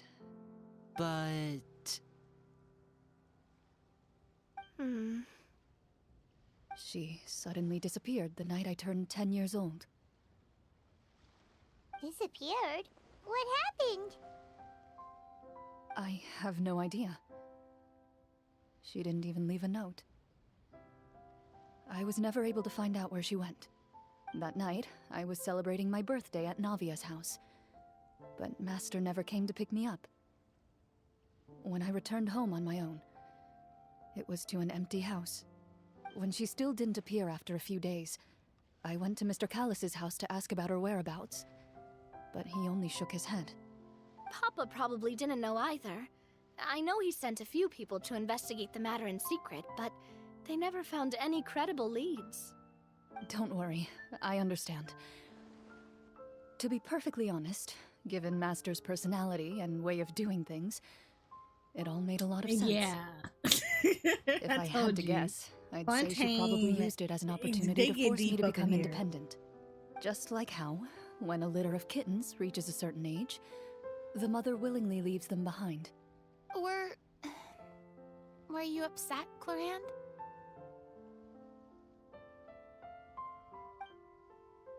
I was at first, but not anymore. I don't believe Master would suddenly disappear for no reason. There must have been something she just had to do. Well, despite everything, you still managed to follow in her footsteps and become the greatest champion duelist in all of Fontaine. You're practically a living symbol of law and justice. I suspect my position would be far too by the books for her. Master always did whatever she pleased. But you're right. I suppose I do take after her in some ways. Who knew Chlorinde had such an interesting past? I never had the chance to ask her about it I'm before. telling you, like, Fontaine, I wonder ooh, it is deep. if Chlorinde's master were the champion duelist back then, would that duel against Mr. Callus have gone differently? Oh no. Judging by the atmosphere, Chlorinde and Navi are probably thinking something similar. The mood just got super awkward all of a sudden. Well, anyway. Would you look at the time? It's getting dark, so we should probably call it a day Somebody for real needs this to make time. a trauma If we emo. keep talking like this, we really will be here all night. Look. I had a great time today, Miss Chlorinde. Thank you for being our GM. Anytime. The script was good, but I've got to say, your childhood stories were even better. Hey, you should tell us more about that fight against the Geo-Bishop sometime. Maybe your master was onto something. You could be right. What does she mean, onto something? I certainly don't know any 5-year-olds who want to fight a bishop in their spare time. Guess I'll head back as well. I need to save my energy if I want to continue enjoying the story tomorrow. You're that excited to hear about my fight with the bishop? I was talking about the script.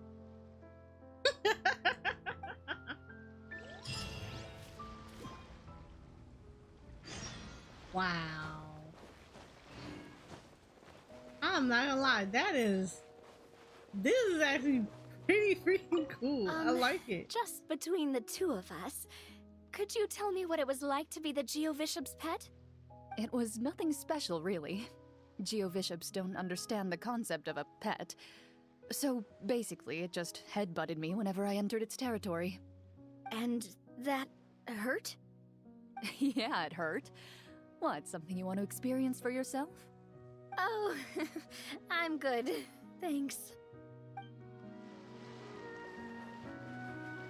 Wow. Let's just talk about that. That's deep.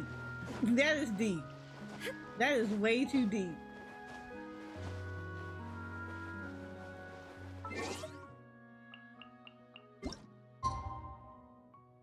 What time did I have to do this?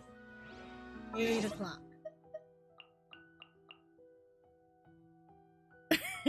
Right, he did a straight Pokemon move. I love it. I love it.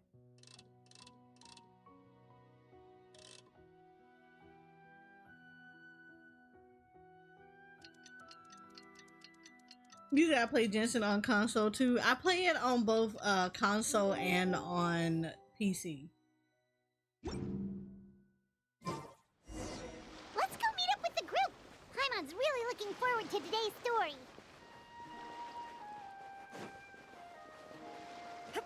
It's just a lot easier for me because I like to flip around sometimes with some of the games.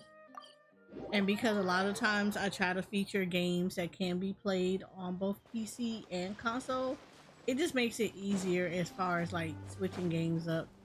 But yeah, I will sometimes play Vincent on PC as well.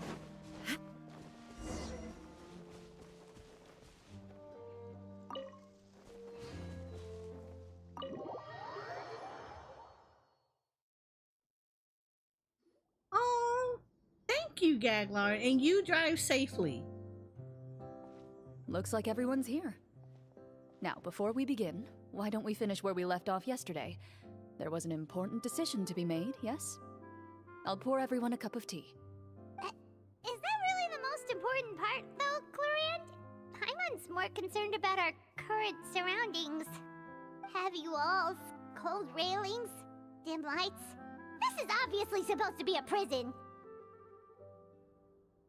I admire the work put into the set. Still, it's obvious the scriptwriter has never paid a visit to the fortress of Meripede. So the set is going to be a part of the script? Unfortunately, that is something I can neither confirm nor deny. Wow. Anyone think Clorinde's smile is starting to look kinda scary? Well, whatever happens, we'll just have to push on. But first, we should really figure out what to do with this treasure. If we're worried about arousing suspicion because of our identity, why don't we give ourselves a different name, just like Clorinde's master did? Yeah, it might be better to keep a low profile. As long as we're helping people, it doesn't matter who we are or what we're called. Staring at me won't get you anywhere. Or did you want some more tea? Oh, Paimon's good. Thanks. Why aren't you saying anything, Navia? Wait, what's that next to you? Oh, this is the short sword Chlorinde mentioned last night. I found it. Huh. I'm surprised you managed to track it down after all this time. Well, I made sure to take good care of it, considering the circumstances in which you gave it to me. Of course I had to keep it safe. Anyway, where were we? Oh, right. I was just thinking about all the potential ways for us to break out of prison. We could dig a tunnel, or try to bribe the guards. Wait, we haven't been thrown into prison yet, have we? Well, it's only a matter of time. It pays to be prepared. Just like how you should always have an umbrella on hand, even when it's sunny. Alright, Paimon's made up her mind. Let's just give the treasure away. Paimon may have wanted to keep it, but if it's going to land us in prison somehow, Paimon will be too upset to enjoy her snacks. Really, Paimon? So, you reached an agreement? All right then, we can continue with the story. Oh, and we'll collect all the scattered pieces of treasure on the ground as well. All right. You collect the treasure and make your way back to the capital with your bag of loot in hand.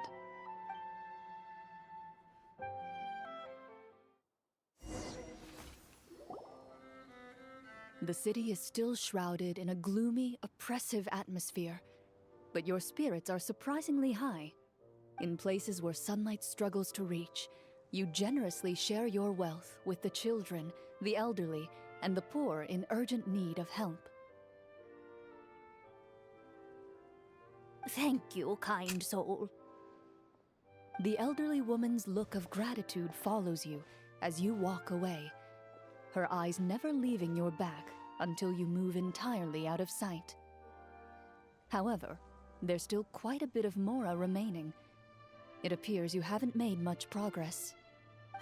She's probably trying to tell us to speed this up.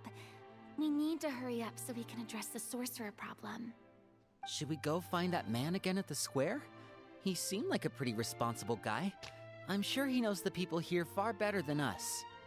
Oh, good idea! Just as you start to make way to the square, intent on finding the man again, there's a voice.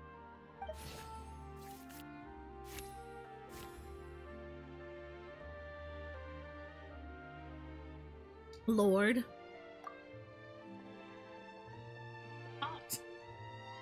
Please wait, distinguished guests. several strange guards suddenly call out to you. They run forward to meet you and proceed to politely pay their respects. Greetings, gentlemen. Are we being invited for afternoon tea? Surely you jest, my lady. That would not be our place. It is His Excellency the King who requests to meet with you. Please come with us. It's just wow. Like I'm fully invested. Do you think this could be a trap? Well, we have to investigate the court at some point, right? Meeting the king himself would be a fantastic opportunity to do that. I say we go for it. If something happens, we'll just turn the whole place upside down. That sounds a little intense. After a quick discussion, you nod to the guards and agree to follow. They lead you all the way to the audience hall of the palace. Gilded tables line both sides of the hall. The space itself is adorned with all manner of expensive antiques, glass shelves, and silver candlesticks. The items appear quite ordinary in size and dimension, yet When their I tell you presence she's making me somehow hungry, makes the she's emptiness making of me the hall hungry. feel even more surreal and ominous. Wow, it's so luxurious. The elderly king, clad in a magnificent robe, sits upon the deep crimson throne before you. He wears above his head a majestic crown, with a gemstone the size of a bird's egg set right at the very front. As you observe it, you see a complex pattern of light reflect off its surface. Ahem! They're here, Your Majesty.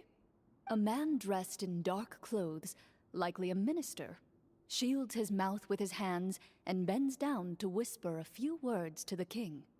After a moment, he lowers his hands and stands back up. His gaze shifts to fixate on your group, but he does not move from his place at the king's side. The king does not appear entirely aware of his surroundings. The man by his side, though. We should keep a close eye on him. The king remains still and says nothing. The minister is the one who speaks. Esteemed guests, allow me to thank you for coming to our faraway kingdom. Unfortunately, His Majesty the King finds himself quite exhausted from work. So please allow me, his Prime Minister, to welcome you in his stead. I've heard tell that your group, the Marechaussee Hunters, used your exceptional ability with the sword to repel the monsters near the capital. Such a great deed deserves to be rewarded. However, seeing that I was not fortunate enough to observe such a feat with my own eyes, you'll forgive me for seeking to verify the truth by speaking to you myself. Well, we've got nothing to hide. You brought us here to talk, right? So we'll just explain what happened.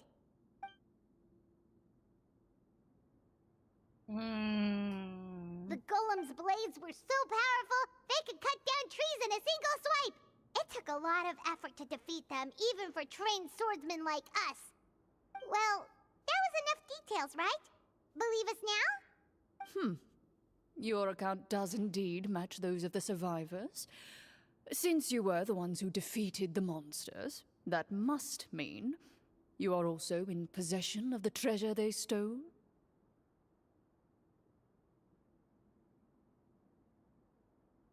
Well, we did take the treasure, but... How did he know about the treasure? Then I must ask that you return it at once. It belongs to the kingdom. Wait, but didn't you just say that our great deed deserved a reward? Shouldn't the treasure be considered a part of that? Yes, that was indeed what I said. But you seem to have forgotten a very important distinction. Only that which is freely given by the king can be considered a reward. Taking the rightful wealth of a kingdom without said permission, on the other hand, is a crime. But that's completely unreasonable. Yeah, that makes no sense! If it weren't for us, the treasure would still be buried underground somewhere! Maybe so, yet the fact remains. You tried to dispose of the treasure without reporting it to the court and without receiving permission, yes? What, no answer? Surely you're not insinuating that you, a group of legendary marechaussee hunters, sought to take the treasure for yourselves? Well, what about the king? Is he just gonna let this guy talk for him the whole time? Clad in his magnificent robe, the king remains seated, with his hands resting on either side of the throne. His posture is rigid and unmoving. He stares forward with an empty look in his eyes, completely unmoved by the events before him. From the look of things, could the Prime Minister be the evil sorcerer? Or could both the King and the Prime Minister have fallen under the evil sorcerer's control? I would like to observe the number of guards stationed in the hall. The guards in the palace appear fully armed, their expressions solemn. Sensing the tense atmosphere in the room, they stand at the ready, each with a hand placed upon the hilt of their sword, as if prepared to draw their weapons and surround you I at a am like moment's super notice. invested in There this. goes my plan to turn the whole place upside down, I guess. It appears we've been visited by nothing more than a group of ill-intentioned imposters. What a pity. Guards, take them away and throw them in the dungeons. Before I decide your fate, however, I must first determine whether you have any accomplices outside the court. Can't we try to slip away? Or maybe start some kind of riot? But if we try to fight the guards right now... Don't worry. At least we figured out who's behind all this. Let's just play it by ear. If you're scared, Paimon, just hold my hand. Thanks, you guys. You allow yourself to be led away by guards surrounding you on both sides. It's only when you begin to feel drops of water falling from the dungeon ceiling and smell the stench of death and decay all around you that you finally realize you've stepped into a completely different world. Stay here, and don't try anything funny. The guards lock the cell door and leave without looking back. Wait, sir! Your voice echoes through the dark hall, but the only response you receive is the sound of water dripping from the ceiling. No! What should we do now? Carve out a new path of fate with our own two hands, of course. I draw my weapon. You reach toward your waist, but find nothing there. You now recall that your weapons were confiscated before the guards locked you in the cell. The bag of treasure along with them. What about that knife I hid in my boot? When did you hide it in there? When I was thinking about digging a tunnel. Rejected. You failed to inform the GM of this course of action. Moreover, the guards would have conducted a thorough search before throwing you in prison. And the keys to the cell aren't anywhere to be seen? Correct. You don't even feel a lock hole on the cell door. Oh, well, there goes all our plans. Right. Indeed. Right? I'm in love with this. Why are you the one saying indeed? Because that statement holds true for me as well. This is where the script ends. What? But that's a terrible ending! Generally speaking, this should be the point where the scriptwriter gives the players some kind of hint, or gives the GM some kind of code for how to move forward. I mean, maybe they just really wanted us to be immersed in the feeling of being in prison? Like, they'll only show us the way out once we've grown truly and utterly desperate? That is a possibility. If only there were desserts and tea in real prison. Oh, wait, guess it's kind of how the Fortress of Meripede works if you're lucky. Oh, before I forget, Navia, the short sword you had with you earlier. I took a closer look, and the craftsmanship doesn't appear to resemble anything from this era. If I remember correctly, that style was last in vogue several hundred years ago. Wait, Chlorinde said that sword used to belong to her master, right? Does that mean her master has been alive that long? I doubt it. The way she went about things often made her seem childish more than anything. I'd say the sword was most likely an heirloom passed down over time. Hang on. A precious heirloom passed down to you by your master. And you gave it to me just like that? You weren't worried I might lose it? Master left many things to me when she disappeared. There was the sword, an old key, and a good amount of junk she probably just didn't want to take with her. I gave you the sword back then, because I didn't want our friendship to end. Wait, when did this happen exactly?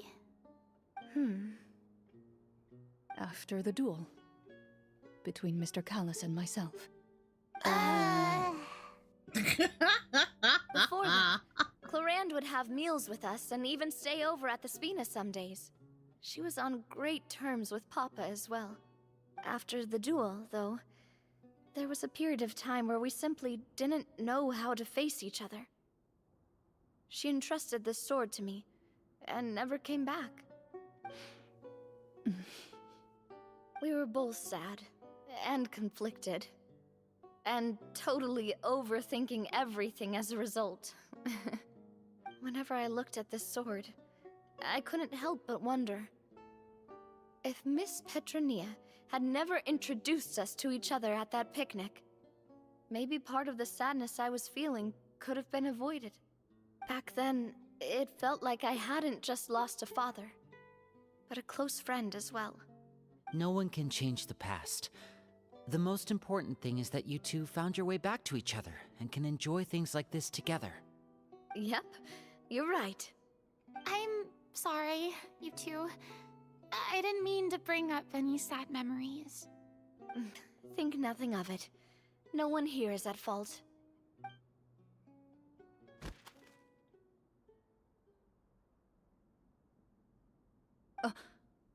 Huh?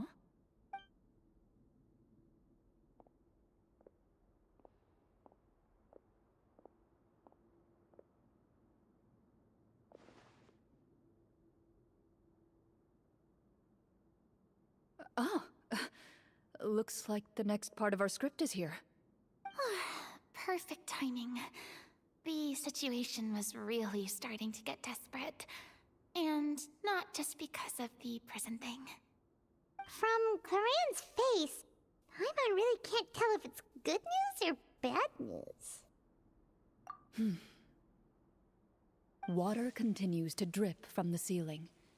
In this lightless dungeon, you lack a reliable way to tell how much time has passed. This is making me get interested in D&D. Eventually, you get used to the unpleasant odor of straw, mold, and rust, and find yourselves alternating between fits of drowsiness and despair. Suddenly, you hear footsteps outside the door. Heads up, everyone. Someone's coming. Gather close, everyone, and keep your voice down.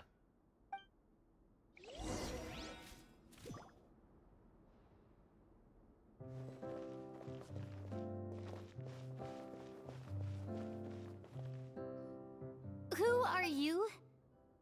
I work as a guard in these dungeons, but my true identity is the same as your own. I'm also a Marechaussee hunter. Huh? Shh. I've already sent away the other guards, but if we make too much noise... This is why you don't bring understand, but Paimon nowhere. How can She we be can't sure we can be trust quiet. you? The king has issued a formal decree. In light of the irrefutable proof of your crime, you're to be executed before tomorrow's sunrise. If you want to escape, it has to be now. Executed? We barely did anything! Monsters appearing at the same location as the treasure. Could this entire thing have been a trap? There will be time for speculation once we're out of here. As for my identity, I have no way to prove that to you just yet. Infiltrating the capital was difficult, and finding a chance to speak with you has taken a lot out of me. I could go on, but I think we can all agree that now is not the time for details.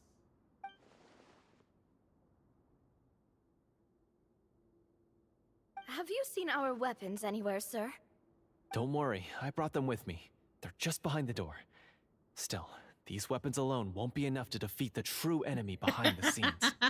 This faction is too powerful. Right, Gaglard. The guards are all under his control, and he's even stationed a number of golems in various rooms throughout the palace. To defeat him, you must find a secret vault. It is said that within that vault, The Marashose hunters of the past left behind a treasure with the power to defeat the sorcerer. You're not coming with us? No, I'll remain in the dungeons to deal with the guards. I'll try my best to distract them so they don't go after you. As long as my identity is not revealed, I'll be able to aid you when the final battle comes. In that case, please stay safe. Thank you for your concern. I will do my utmost. As for the location of the vault, here, this map should lead you there.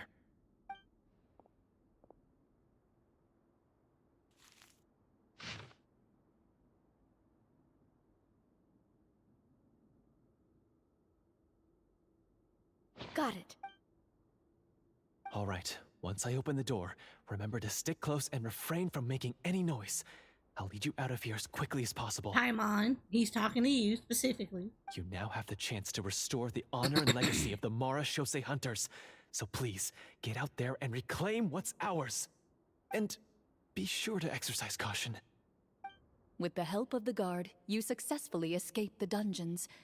Your sense of despair and anxiety both seem to fade as you continue your quest.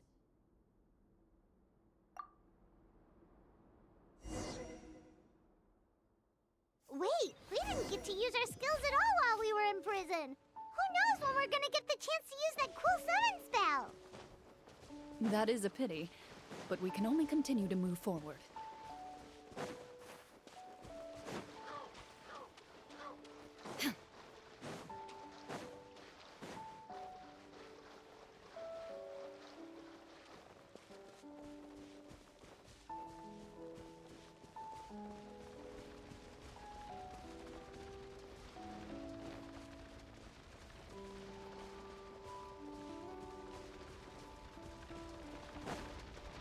Illusion shattered.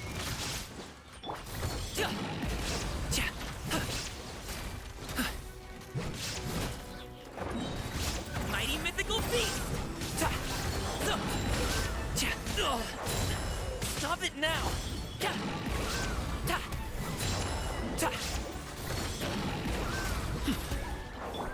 For Rex Lapis.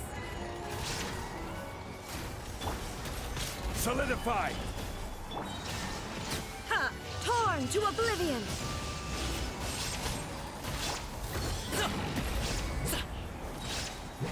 Up to it, Manzai! Alright. I need to find the thing.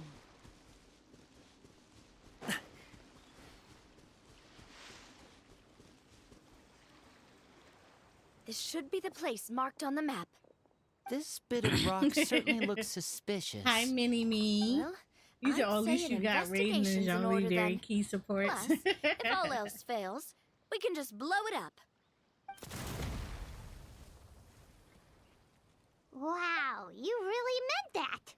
I tried. Before you lies a serene stretch of open water, its surface shimmering a brilliant shade of sapphire blue. Well, I am guess well. this How are means you? It's time for a swim.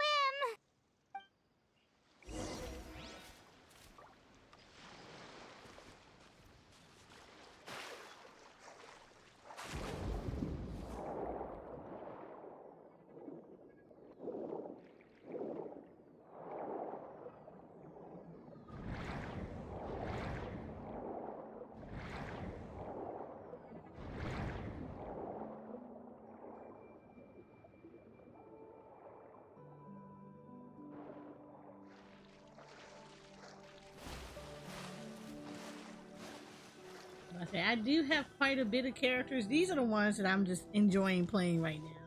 I do need to get the rest of them up though. But I often will change around sometimes. What's the matter? It's nothing. As you step into the cave, you find yourself in an eerily quiet space. Before you lies a narrow passageway that appears to trail off endlessly into the distance.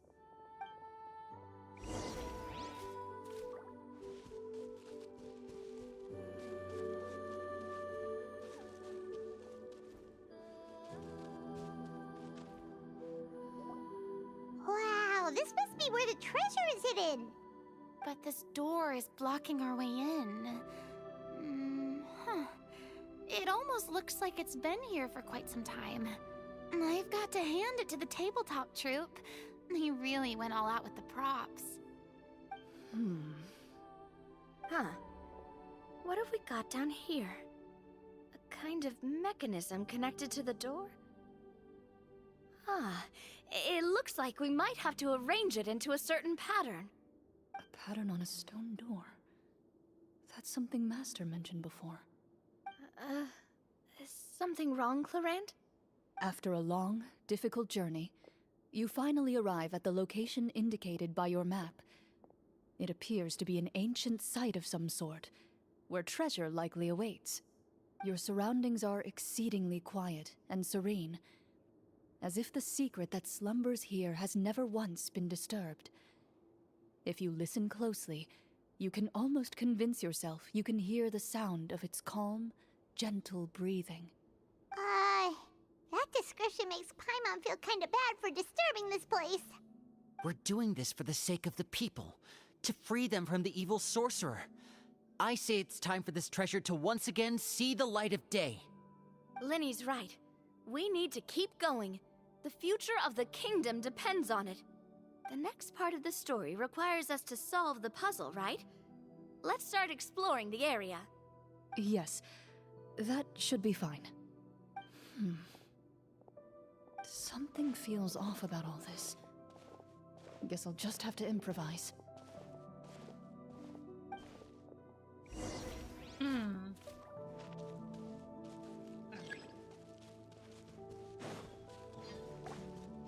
This.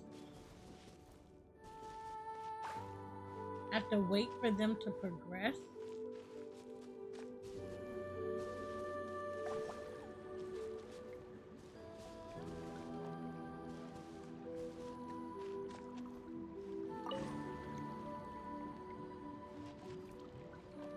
I found something!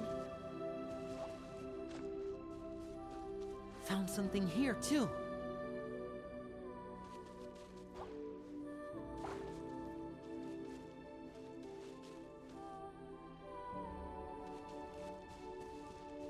Need Farina See here! to get her butt in gear.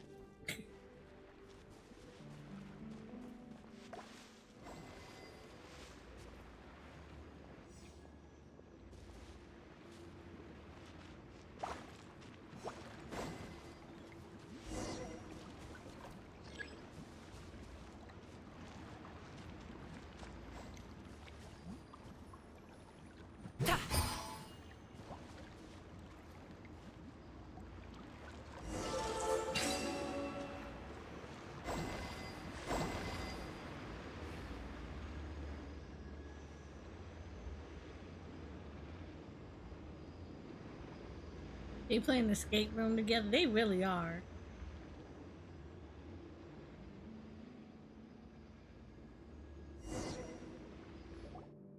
It worked! Something just appeared. Some kind of new mechanism, maybe? By solving the puzzles, you prove yourselves worthy of inheriting the secrets of the past. At the end of each puzzle, you're rewarded with With? a key. Oh, it must be the key to the big door. Huh? This Is this one of the Clorinde's Marchose master? hunter keys that are passed down from generation to generation. It looks just like the one Master passed down to me. It is said that 4 keys in total are required to form the final, complete key. And it seems like we just collected 3 of them. That must mean... Huh? What's wrong? You hear a few strange noises. Suddenly, all the torches in the ruin go out at once. Huh? What's going on? Did we fall into another trap? For the sake of immersion, please close your eyes, everyone. Without the torches, the space is now completely dark, and you cannot see anything.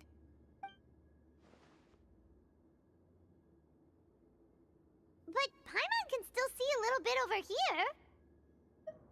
Oh, right. Sorry. Lord Paimon. Suddenly, Yeah, you she's not hear the one you sound take of to games like footsteps this. pierce through the darkness. There's someone else here. Oh, this is so unsettling. I can't see anything. I've been discovered then.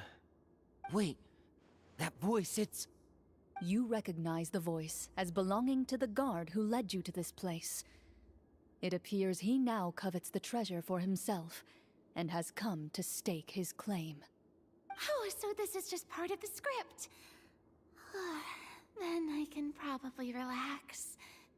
Well, if we can't see anything, that means we can't fight to the fullest of our abilities. Should we retreat for now? Judging by the way he's holding his sword, he must be a real Marashose hunter. But this isn't part of the script. Not him being a Retreat. thief. That's not the hunter way. If it's dark for us, then it's dark for him. We choose to fight. Your choice is noted. Please keep your eyes closed until I tell you the torches have been relit. This battle will be in the dark. You got it. Well then, let us begin. Oh, we about to fight as Chlorinde.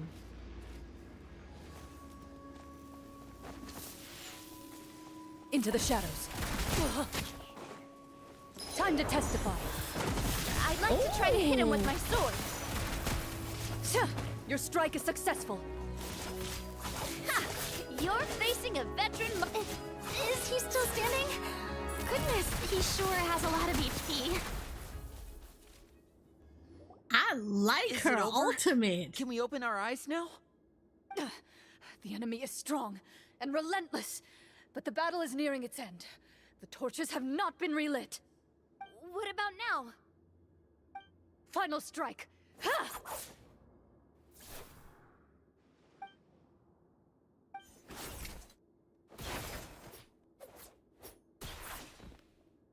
Oh, she is not playing. Well, did we get him? I know I ain't gonna get her. I'm not even gonna do it. It's you tempted me, Jensen Impact. You tempted me. Chlorinde? Warm fire flickers across the walls once more. Your vision is now clear. In an impressive display of courage, the four of you successfully defeat the uninvited guest. That look in his eyes. It's like he became an entirely different person as soon as I defeated him. Huh? Mr. Florian?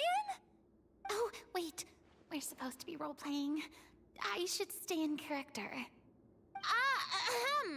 Speak your name, guard. Why did you lead us here just to betray us? Is this treasure really more important to you than bringing peace to the kingdom? What kingdom? What peace? Those were nothing but lies. I, Florian, am a true Marashose hunter, descended from hunters of ages past. So he's also using his real name. Or, wait, was that the name of his character from the very beginning? Then I'm even more confused. If you truly are a Marashose hunter, shouldn't you want to help us just like you said before? Shouldn't we fight together for the sake of the people? What do you know? In this day and age, there's no glory to be had as a Marashose hunter. What's that supposed to mean? My skills were passed down to me by my father. We lived a life of obscurity in the remote wilderness. Still, he devoted everything he had to being a Marashose hunter. And what did he get in return? A life of poverty and pain, in a world that forgot all about him. When he died, not a single person came to mourn his passing. The Marashose hunters were the ones who saved this city, were heroes. We deserved more recognition and respect than this. Is he talking about how no one in the capital seems to remember the hunters and their legacy? I didn't expect the script to contain this level of social criticism. So This that's is why you good wanna take because the it's like treasure for he's yourself? talking You about feel it like for your real, own but they fame think and he's wealth? still in the game. If you already knew where the treasure was located, why didn't you just come down here and take it? Because I still needed the final key. Only a true Marashose hunter is capable of passing through this final door. As someone who sought to hurt others for his own gain, Florian lost that right long ago. Okay, but what is this treasure anyway? We've got all the keys, right? So can we just go in and take a look? You're sure you want to go in? We've been talking about it for so long. Of course we want to see what's inside. And we've already defeated Florian, right? So he won't try to take it from us anymore. Pesky brats. Watch yourself. Then let's open the door together. All right. Your choice of action is confirmed. He just got his butt whooped. He should not be talking.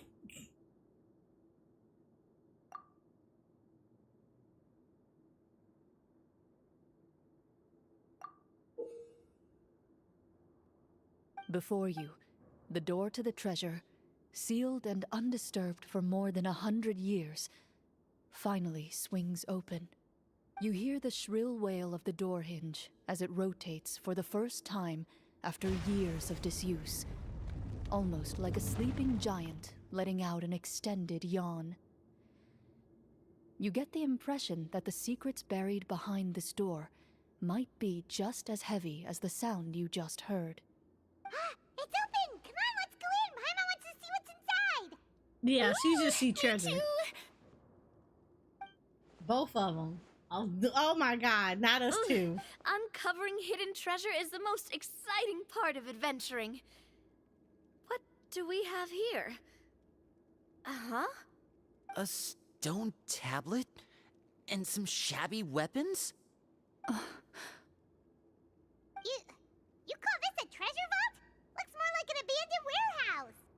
Maybe the troop ran out of budget at the end? They provided Lord. a super immersive experience at the beginning only to drop the ball at the most important part. They could have at least filled this place with cardboard Mora or something.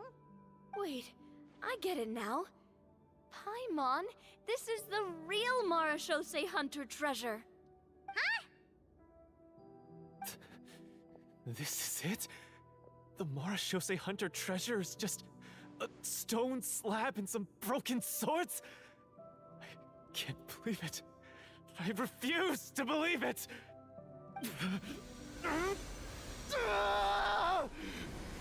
Whoa, are you okay? Maybe the, The real treasure Marashose was the hunter friends we before made you along appears the way. to suffer a Right? serious mental breakdown. He needs to leave the room for a moment to collect himself. One of you seems to understand the significance of the treasure already. If the rest of you wish to follow suit, you may remain here in the meantime and explore your surroundings.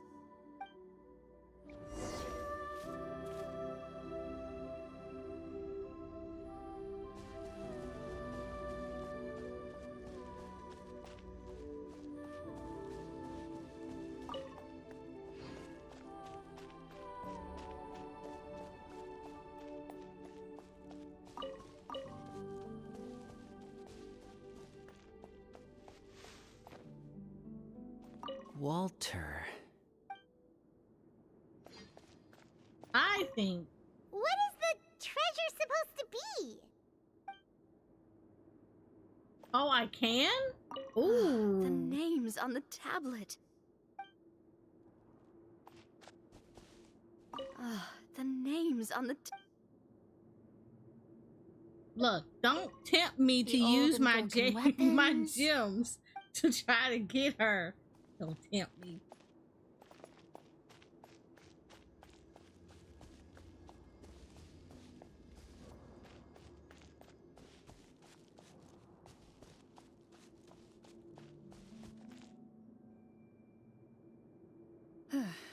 So, how are you doing? Feeling any better? What just happened? Do you remember how you got here? Or what happened to your body just now? I remember now. I brought you here because I wanted to... The explosives in the cave! You mean these? Huh? How did you... I could tell something was off the moment I stepped into this cave. so I kept an eye out. I've already dismantled the whole thing. So the strongest champion duelist in all of Fontaine saved the day once again. Guess I shouldn't be surprised. It would seem your skills as a Marachose hunter are as sharp as ever. I deserve some answers, don't you think? Tell me why you wanted to lure me here. Everything you said earlier sounded like the truth. Luckily, your monologue was dramatic enough to convince my friends you were just role-playing. I don't know. I just always felt like there was something in my heart that didn't belong to me. Something agitated and angry. Who knows? Maybe it was my own anger all along. I could never really tell. The feelings about my father and the other Marachose hunters are real. It just wasn't fair. I was angry, bitter that no one remembered them or praised their accomplishments. I don't know when it started, but at some point, my anger came to completely consume me.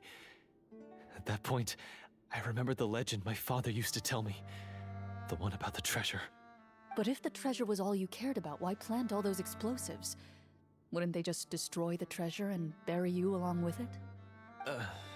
I can't remember. My head is a mess.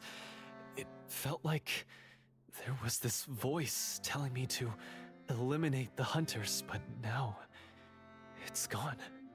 From your description, I suspect you were dealing with a Devorator. Devorator?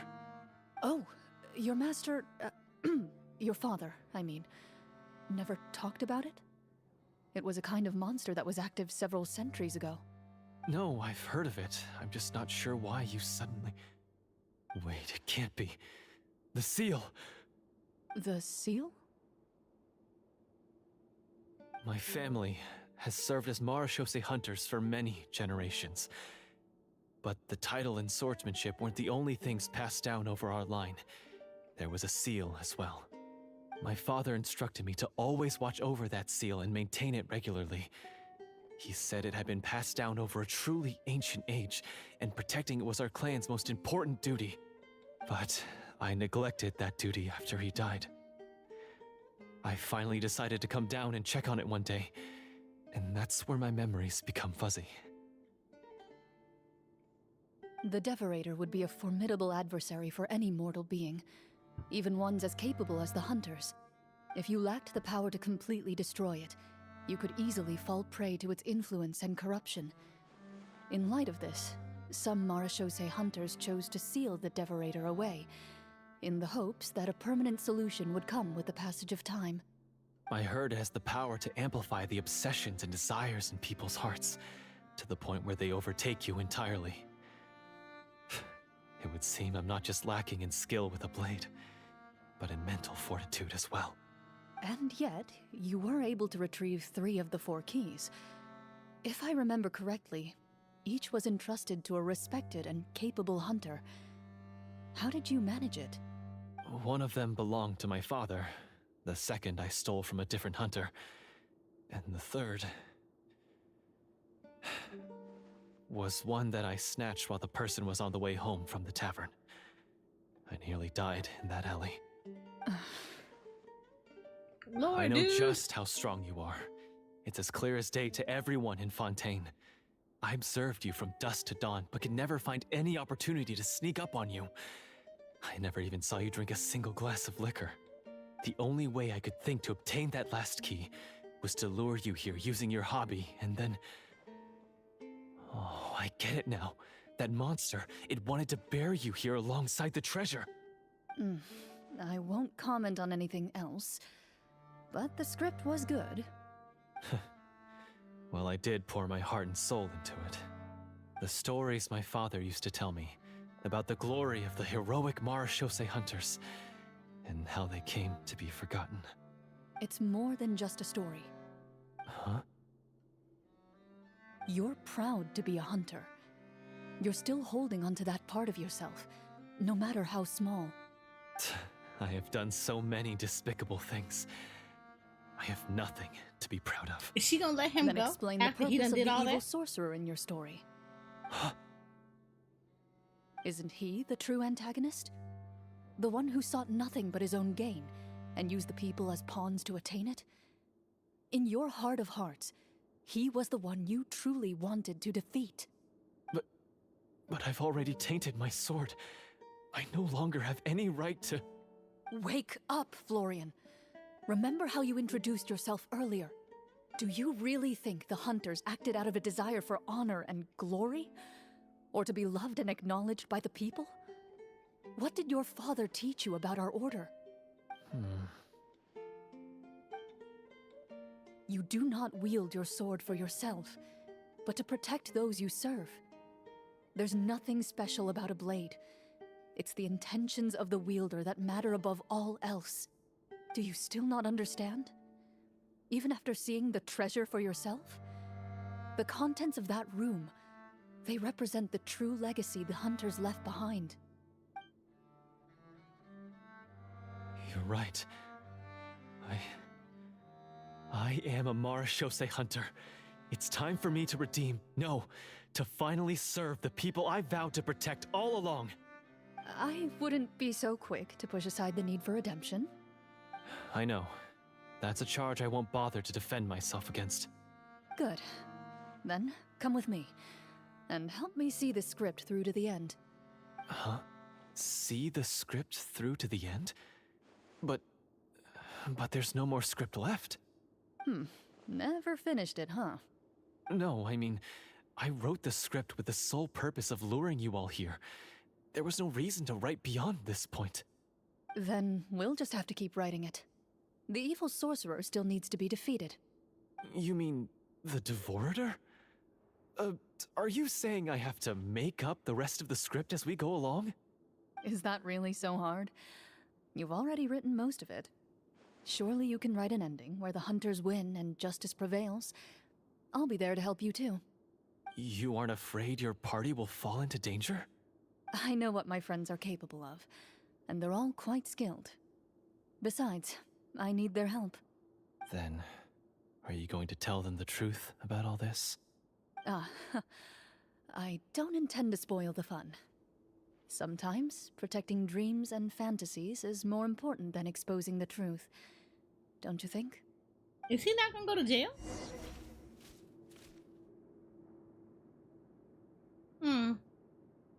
I mean, I'm loving this, but he need to go to jail.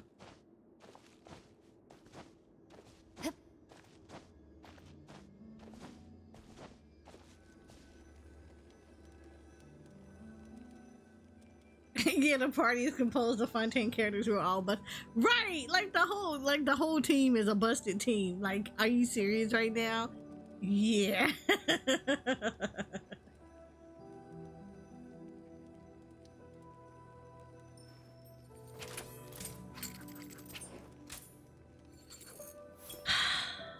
I said I was not gonna roll on nobody until Natlin. Y'all gonna make me roll on her.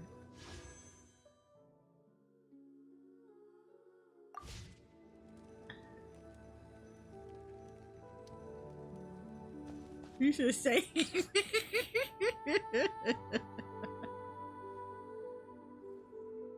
Look. They're back! Why? She's another busted character. That took a while.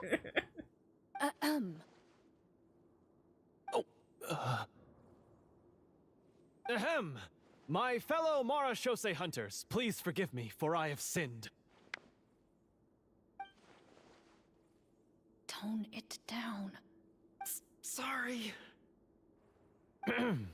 After crossing swords with you and witnessing your courage in battle, I've rediscovered my true self and regained my pride as a Marashose hunter. Oh, do I smell a redemption arc? Lord have I mercy. confess, I was brainwashed by the evil sorcerer. He asked me to lure you here so he could bury you in this cave. That little... Wait, you're saying all of that wasn't you, but the evil sorcerer? That's right. He's adept at manipulating the hearts and minds of the people. I fell under his influence because I did not possess a strong enough sense of will. Huh. And how are you going to prove that you're a changed man? We're not going to fall for the same trap twice. Paimon, To be prove that perfectly you're not honest, somebody I I'm gonna only have came to my beat senses down after later. seeing the treasure. do It that. reminded me of my father's past teachings. The treasure was actually... The names of all the Marashose hunters from ages past and their weapons? Wait, you already know? Of course. Don't underestimate a veteran role player's exploration skills. Oh, wait, I mean Marashose hunter Navia's exploration skills. We just finished reading through the content of the stone tablet. That tablet recorded the lives of some fascinating people. For example, Look. this Marashose hunter called Gag Est. Lard. She I'm about inherited the to catch these responsibilities hands of the Golden from Hunter day and one. passed judgment on many people. But She in is still private, on my number she one had suspect a very list. easygoing personality.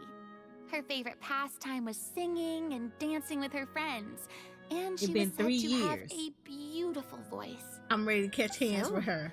She was just like you. Oh, you really think so?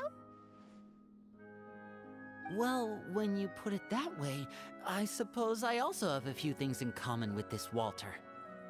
Working as an executioner, he supposedly used a countless number of tricks to confound his enemies in battle. I love how they If link only I could all have of seen this the feats of lore magic together. he pulled off back then. This Their is lives were all so exciting. amazing. You could write so many cool books about their accomplishments. How could they have all been forgotten? Because they chose to be. To hunt monsters that only appear in the shadows, you must also operate in the dark. To be a Marashose hunter is to willingly give up on wealth and fame. Then this stone tablet must have been left behind by their companions. That's right. Few Marashose hunters ever revealed their identity to the public. They always protected the city from the shadows. Right. Like, okay.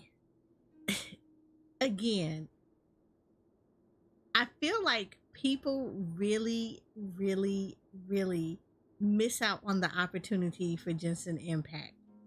Or like for the Hoyoverse games. Yes, in the beginning, it's kind of slow. Not gonna sit here and lie to you about that. It gets a little slow. But if you give it a chance and actually get through the story, the world building is so good because the story starts to intensify as you're going through each of the areas and finding out more and more about the bigger picture. It's like everything starts to connect together. Because not gonna lie, when you go through Mondstadt, you're kind of like, why am I doing any of this stuff? Only time you start getting hype is when you start fighting Devalian and then you meet up with Signor. After that, you're like, okay, y'all kind of dumb.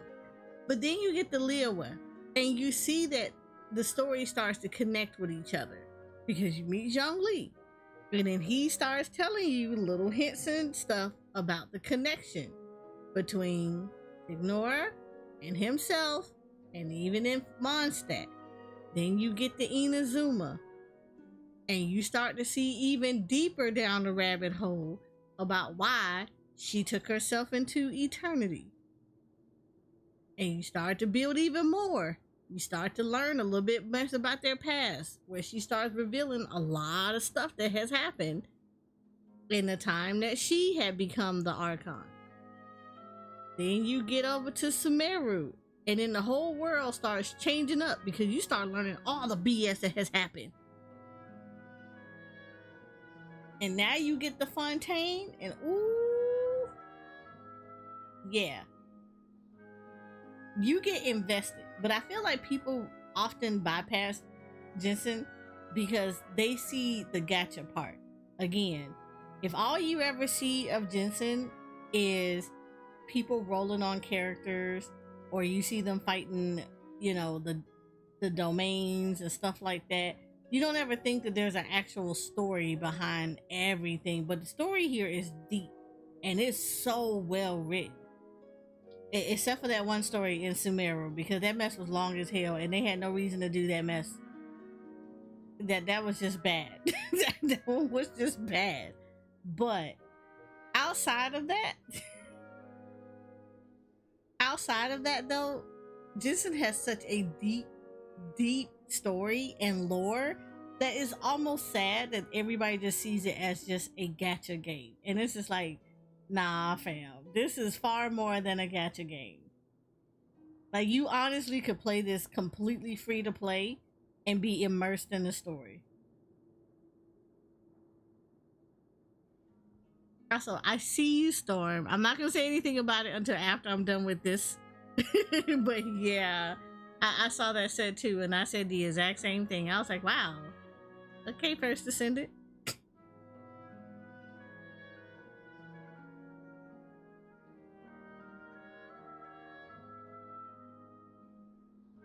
But no, I feel like people do not give it a chance. It's the same thing I say about Honkai Star Rail. Nobody gives it a chance just because all they see is the battling and everything else like that, and they think that you have to have every character that shows up, and you honestly don't. But people don't see the story until after they see video footage of people going through like a battle and stuff like that, but they didn't experience like the walkthroughs, like the actual going through the story and hearing the voice acting, hearing everything that's going on, learning about stuff. Yeah, I feel like people just completely bypass a lot of this stuff just because I need to push a lot of buttons to hit a lot of things. I love this game. Like, I love Hoyoverse games because they don't tell bad stories. They tell very good stories. With that being said, I feel like it's going to be BS at the end and I'm going to be so mad, but it's going to be worth it because they built up a world to get you invested in this. The only time they spoke of their accomplishments would be at night, when they gathered with their fellow hunters in front of the bonfire to share stories of the monsters slain by their hand. So, this tablet was created not so that the hunters would be remembered by the people, but so that they would be remembered by each other. No wonder this place was so well hidden. You regard the stone tablet in solemn silence. The names of your comrades etched onto its surface serve as a reminder that you are never truly alone. The tablet proves that, although a hunter walks a shrouded path, it is not a solitary one. There will always be those who walk beside you, a fact that remains as true today as in ages long past. Their legacies shall continue to be passed down from generation to generation, as everlasting as the stone onto which their names are carved. Father, you once told me that I should seek out the treasure if I ever became lost. So this is what you wanted me to find.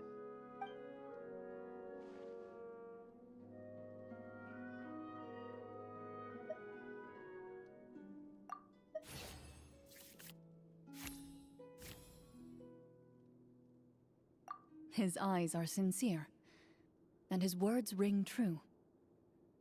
You can tell that every word he spoke just now came from the bottom of his heart. I implore you, everyone, please give me a chance to make up for all I've done. Allow me to fight alongside you and defeat the evil sorcerer that threatens the peace and prosperity of everyone in this kingdom.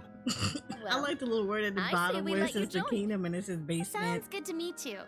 Everyone makes mistakes. What matters is what you do to make up for them. I have no objections, but Mr. Florian, do you even know how to defeat the evil sorcerer? When he took over my mind, I gained some insight into his thoughts. Every time I thought of the treasure, he reacted with a strong sense of fear. Huh? He's Right. afraid of the treasure? But Like there's the most nothing here possible except thing some in broken somebody's weapons from the basement. stone tablet. What if the secret's hidden inside these weapons? GM, permission to investigate. Navia, look at her rolls. I swear to God. She's a whale. She is the total definition of a whale. At first glance, the weapons appear absolutely ordinary. But as you observe them, you notice a faint energy emanating from within. These blades have slain countless monsters.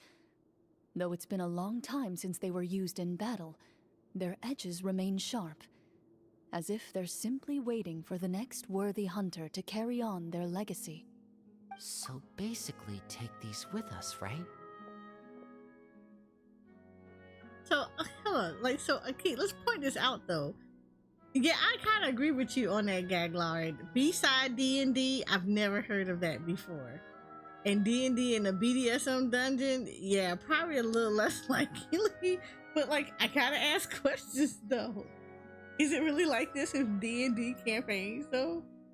Like, that is a hell of a spread they had out there for this.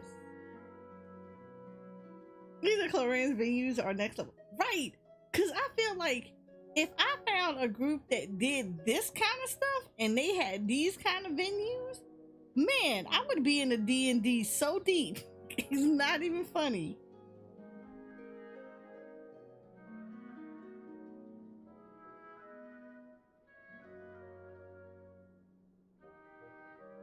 This would be epic D&D. It's totally at people's houses with pizza and chips and so.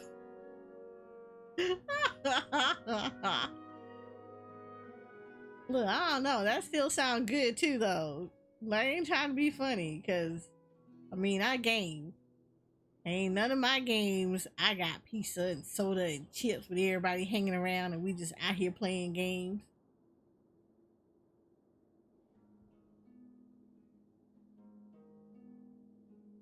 Yeah, maybe if you was in a LARP G. I'm assuming that's a guild, like a LARP guild.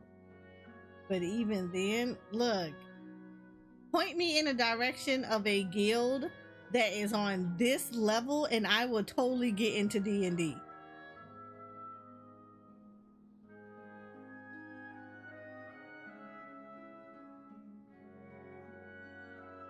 You said, Rook, you said the D&D campaign you're working on takes place around a brothel. Is this another genre of gaming I'm gonna have to poke my little self into to go see what it's like? See, we did this before. Remember we started off, you know, shooters and looters. I was okay with that. Then turned around. Y'all got me into MMORPGs and RPGs. Now I'm doing that. And I'm loving those. Then y'all turned around and had me going to investigate roguelike games, and y'all got me hooked on those. Then I got hooked on gacha games. Got me in here playing Distant Impact and Honkai Star Rail faithfully, like I'm a whole cult member. Don't make me do this with D&D. I know I said variety. I said variety. Are y'all gonna try to make me an all-arounder in this bad boy? Y'all try to make me an all-arounder.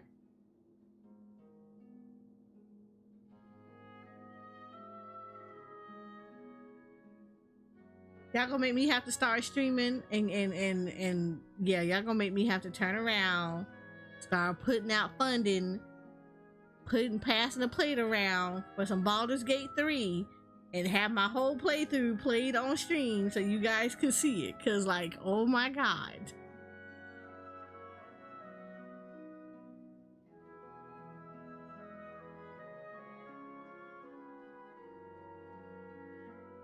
Yeah, not a real life brothel, you mean? Because that's a different kind of role. I don't think Rook means that. I don't think Rook means a real life brothel. Like, first, I don't even think anybody calls it a brothel anymore, except in Nevada. And I know they got the Bunny Ranch. Don't ask me how I know. I just know. Don't ask questions. I just know about the Bunny Ranch. Shut up. Anyway, but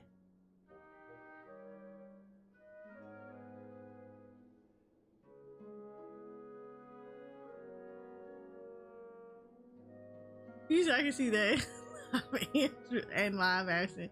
You create a brothel in one game and liked it so much I wanted to make a whole game surrounding the brothel and the people that work there. Wow.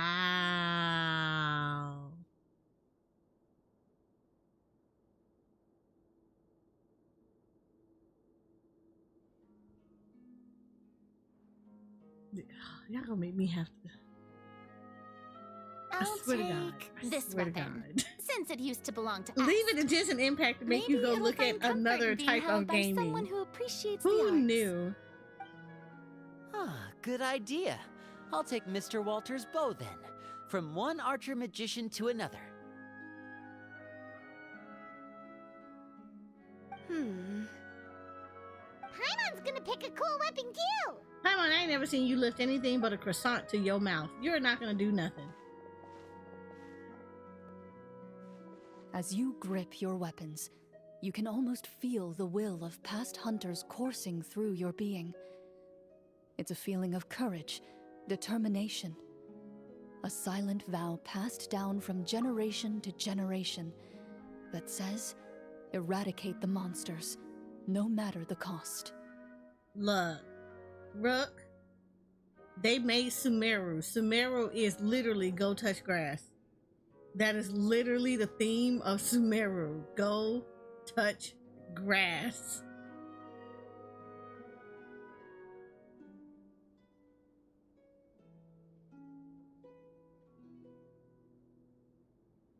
Just in mini games dip into like every genre. They really do. I'm not gonna lie about you because I know this event that's on there now, that is literally like a mini tower defense. Though I ain't gonna lie, I do like their tower defense games when they do the mini games, like when they did it for the Lantern Rites Festival. I really like the tower defense part of it. So this event is like a little mini tower defense. So I'm interested to see what the bullet hell one looks like because I swear it's gonna be a mess. I would say the only event that I really don't like in Jensen is their hide and seek game. I honestly don't normally like those. So I don't normally participate in them, and I do badly in the rhythm games because I'm not good at rhythm games. But yeah.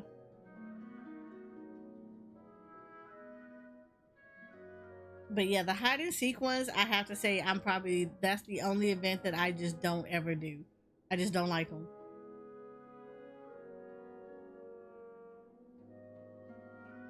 Mr. Florian, do you know where to find the evil sorcerer? I was able to see his surroundings when our minds were connected. I believe he's currently hiding out at the church in the kingdom. We must be I extremely like how they say careful. church in his basement. He's spent so long living among monsters that he's now taken the form of one. He will not be easily defeated. Then why don't we explore some more and try to find some higher level gear? We don't want to just fight him and lose, right? Oh,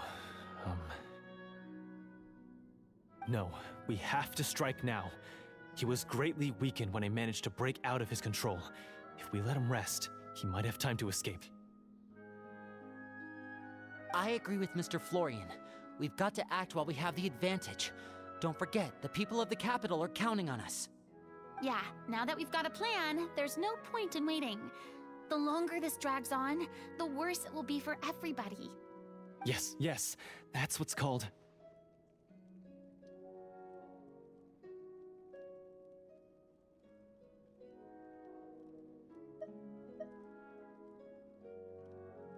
Yes, that's exactly right. Alright, you've persuaded Paimon. Mr. Florian, It don't please, take lead much the way. to persuade you, Paimon. Of course. Follow me. He had to set up so many scenes today, and now he has to join in for this last part. I really don't envy his job. Finally, you decide to slay the evil sorcerer and bring peace back to the kingdom once and for all. As you walk away, you feel the gaze of the stone tablet at your back, as if all the hunters of the past are wishing you success in the battle ahead and awaiting your triumphant return.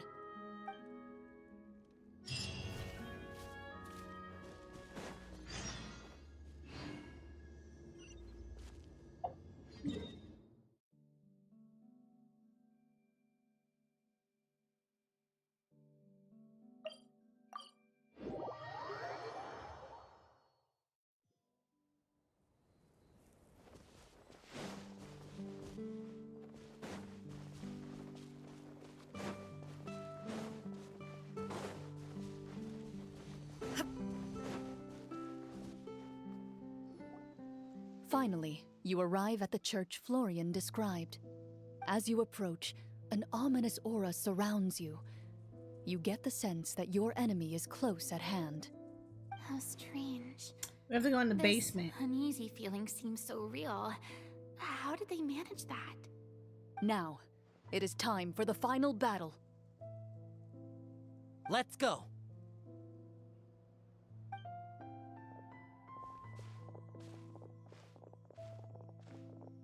Florian, wait. What's wrong? I think you should wait outside. You've already been corrupted by the Devorator once. It could easily re-enter your mind and take control of your body. I don't think it's a good idea for you to be this close. If it corrupts you again, it's possible you might take on a new form entirely. That's exactly why I have to go. Why I should be at the very front. You mean... Yes. I intend to lure it into my body. That's too risky. If things get out of hand, I might have to kill you. Do you understand how dangerous this is? I understand, but if I do this, you'll have a clear and visible target. The Devorator will have a hard time passing up a chance to enter a body it knows how to control. You won't have to worry about any of your friends being taken over. You're not like me, Miss Chlorinde. You're a just and powerful Marechaussee hunter. The monster broke free due to my error. It's only right that I shoulder the responsibility for its destruction. This is... something that I have to do. Consider it a duel to restore my honor. My only request is that you give it your all.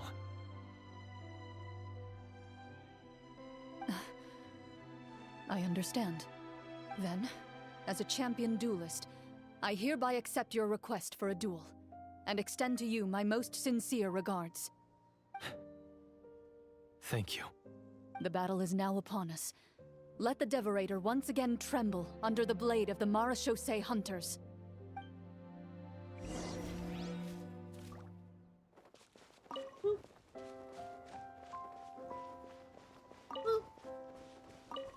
Look, I need these. You know, I try and play with them.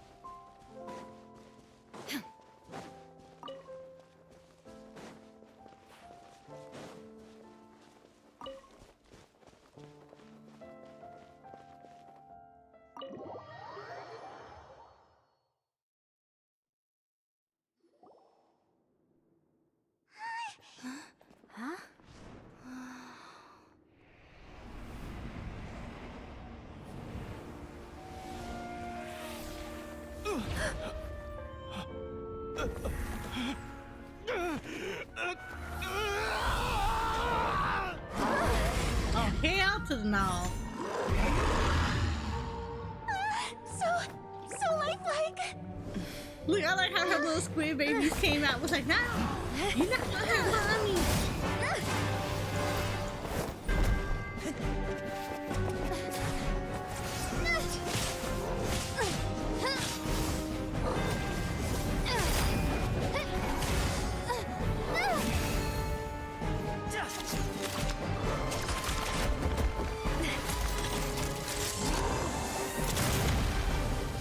Damn, Navia.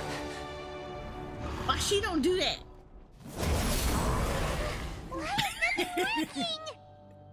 This foe is not invincible. You hold the treasure, the power to defeat it, in your own two hands. The treasure? You mean... the names. It's the Marechaussee hunters' names. How are we supposed to... You forget, Paimon? There's still one skill we saved until the very end. Hunters fight not for fame, but to aid the people whenever they are summoned. Walter the Marechaussee Hunter, master of 1,000 tricks, executioner of the Phantom Hunters, I call for aid! Look at Lily got a glow up. Est, the Marechaussee Hunter, inheritor of Cassiodor's will, judge of the Shadow Hunters. Answer my call!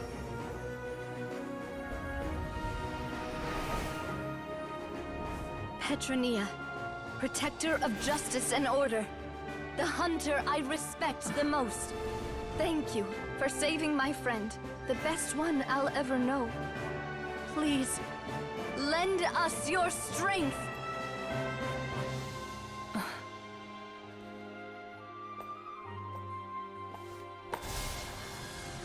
Am I rolling We for have come Farina or Chlorinde? to answer your Neither. I summons. have Farina already. And I am saving for Natlin. I am not trying to get anybody until Natlin.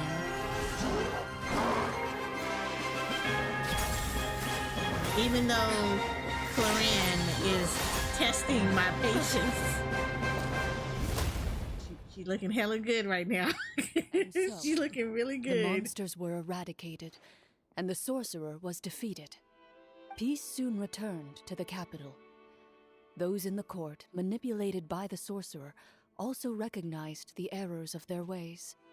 Some remembered the names of the heroes who saved their kingdom, but others simply continued their lives none the wiser. Such is the story of the Marachose hunters. They pursue the Did phantoms in the Farina have her darkness lucky? and exterminate all who pose a threat. They will always protect the God. city and those within it. Look, Even look, should when we all done with this, I'm memory gonna of tell their you how I got accomplishments be Farina forgotten because it wasn't by by the very people conventional they serve. methods. I am assuming we Do finally you reached like the end Clarence's of the story script. quest? I am enjoying Yes. it very much so. You've reached one of the better endings. It's a pretty solid story overall. I thought it was just an ordinary adventure at first, but the further we got into it, the more impressed I became with the production and the plot. That final battle especially. All the effects were super realistic. Oh, right. Yeah. Oh no, yeah, Totally. no, Chlorinde for sure, for Ah, sure. That's a really good point. I never expected the weapons we picked up from that vault would have that kind of effect. Yeah, mine nearly scared the daylights out of me when it started glowing. I took a good look at it after we got out, but I don't think it ever lit up again. Oh, we should probably give these props back, right? I'll just leave mine here. Did you have a good time? Of course. Let me know if another script like this comes around. Sure, no problem. Then I'll head back for now. I think I need some time to fully digest everything that just happened. Once Mr. Florian is awake, please pass on my regards to him. He must be extremely exhausted to have passed out cold like that. You're right. He's had a lot to deal with. Well, see you all some other time. Toodaloo! She didn't even know. That was the greatest part about this Okay, whole adventure for so, them. She doesn't even Can know. I ask now? I think it should be fine, yeah. What in the world was going on back there? So you saw through all of that? That time in the cave when you told us to close our eyes, it'd be weirder if we didn't notice anything. I was dying of curiosity the entire time. I mean, you did a pretty bang-up job of pretending nothing had gone wrong. Farina actually looked like she thought all I of it want was Chlorinde. planned. Right? Guess right, none of us wanted right, to be the one to break Cozy. the illusion. I swear, Shoko. Are you right? What are you all talking about? She is testing. I would go broke. I'm probably not gonna get her if I roll on her. She is making it so hard. Oh, wait. Don't tell me Paimon never... Oh, this is all my fault. It's not too late to cover your ears. Here, Paimon. I'll do it for you. Bit late for that, don't you think? You're saying everything that happened back there wasn't actually part of the script? It's probably more accurate to say this was never a real scripted story to begin with. I'm trying, Gaglar. I'm So trying, Chlorinde. loud. She's making it so My head. hard. Pretend that little boss. Hey, you! Get up right now and explain yourself! No shaking, please! Oh, my head.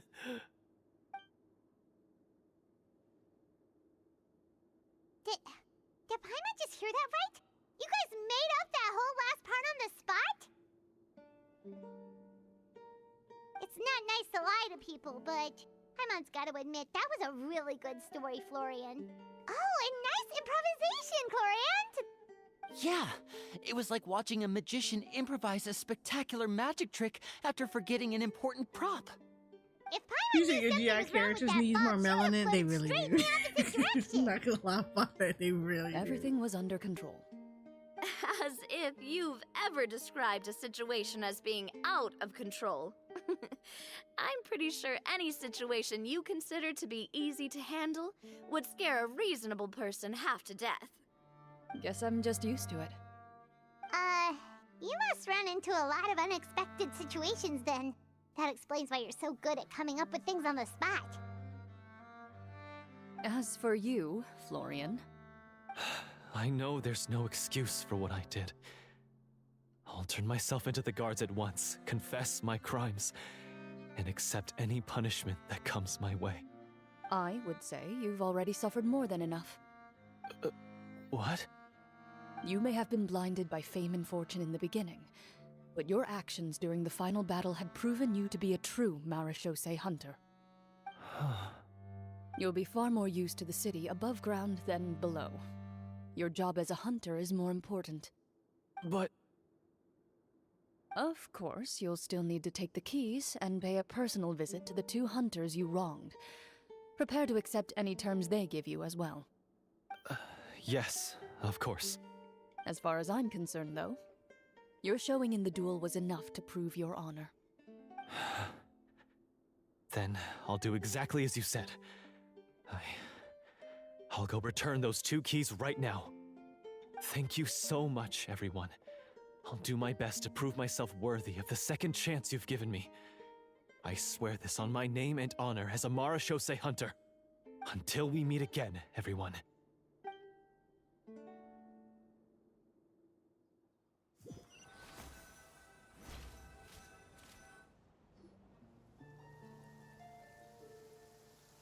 Speaking of Marechaussee hunters, what should we do about the treasure in that cave? Leave it be. Are you sure? We could show it to people, make it so that the hunters are remembered. Don't you want that? No. Every name on that tablet made the same choice. All hunters know what the path entails. I am no exception. My identity as a Marechaussee hunter is not something I need people to remember. I wish only to be recognized as a champion duelist. Nothing more. That's certainly very different from the path of a magician. Still, I admire your decision. Wait, Paimon just remembered Then he something. also has a If very there were nice no model. Like, I special like his effects eyes. involved, I like why did our how they weapons did begin his to glow eyes. during the battle? That's because the Marechaussee hunters of ages past would often imbue their weapons with special enchantments to suppress the monsters. Whenever a monster was nearby, their weapons would start to glow. Oh, so that's why they had an effect on that guy near the end. I really thought the summons were doing all the work. Well, I'm sure the summons were a part of it too. Oh? How so? This particular devorator probably hailed from the same era as the hunters we saw in the room. The names you recited all belonged to the bravest hunters. Countless monsters fell to their blades. That's likely why the devorator visibly reacted when you said them out loud. So the names held the power all along. Navia, everything you said during your summon. Huh? Oh, I meant what I said. I mean, it was true to my character, so yeah, I'm glad you heard it. Just don't make me repeat myself. It's embarrassing. I really appreciated those words. All right. Don't get all sentimental on me. Anyway, let's not talk about that anymore. I'm going to go on ahead. Don't fall too far behind now. She ran off. I should probably head back as well. Yeah, their relationship This is story was something. That truly is incredible. that's a I little might deep. have to spend the whole night telling my siblings all about it. Goodbye.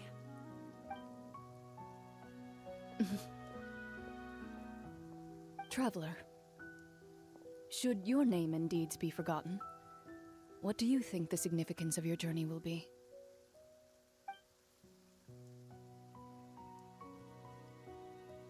I suppose the significance would be the journey itself and the world we helped create. There's still value in the time I shared with everyone here, in the things we were able to accomplish, even if no one remembers them. You know who's not gonna A great who's answer. not gonna not remember her? I'll remember it. Zhongli. He's already said that. He told her that she would shine like gold in his mind. I'm Me, also glad we're getting more voice lines as the traveler. Now the say my damn Marshal name. Hunter says nothing in How response about to that that? question. Perhaps her answer lies in her silence. An unspoken vow left to echo through the night. The path she walks needs no explanation.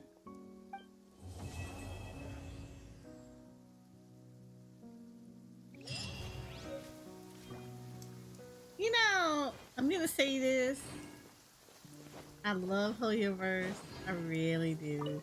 They do a good job with the world building. They really do. But I'm gonna be 100 with this right now.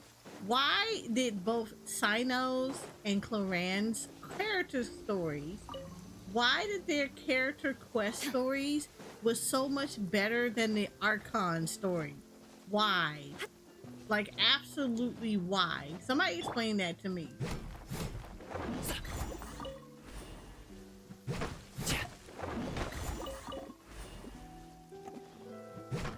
Yeah, I can't wait for part 2.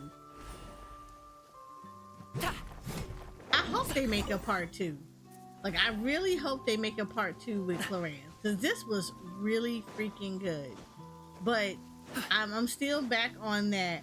Why was Sino's character quest and Clorinde's so much better than the Archon 4.7 quest? Like, the story was so much better.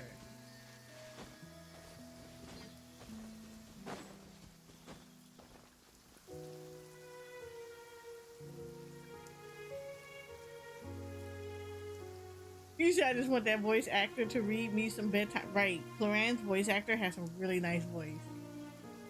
See, okay. So I'm not gonna lie. When I was younger, I kind of thought that I would want a voice like that. And not to be funny, even though I have been like VTubing for a long time, but like actually having an actual model, I kind of wanted to do a voice changer to sound something like that. And then I got told not to do that because my friends would get mad at me for doing that. But like, I kind of thought VTubers at first, like when you got an actual full-blown model, that's what you were supposed to do, was to like have your voice sounding like that.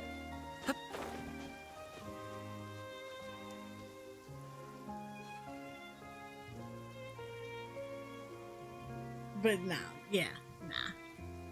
She has a nice voice. She has a very nice voice. I'm not even gonna lie about that one. And then, yeah. All right. So the story about how I got Farina. So let me tell you what happened. So every once in a blue moon,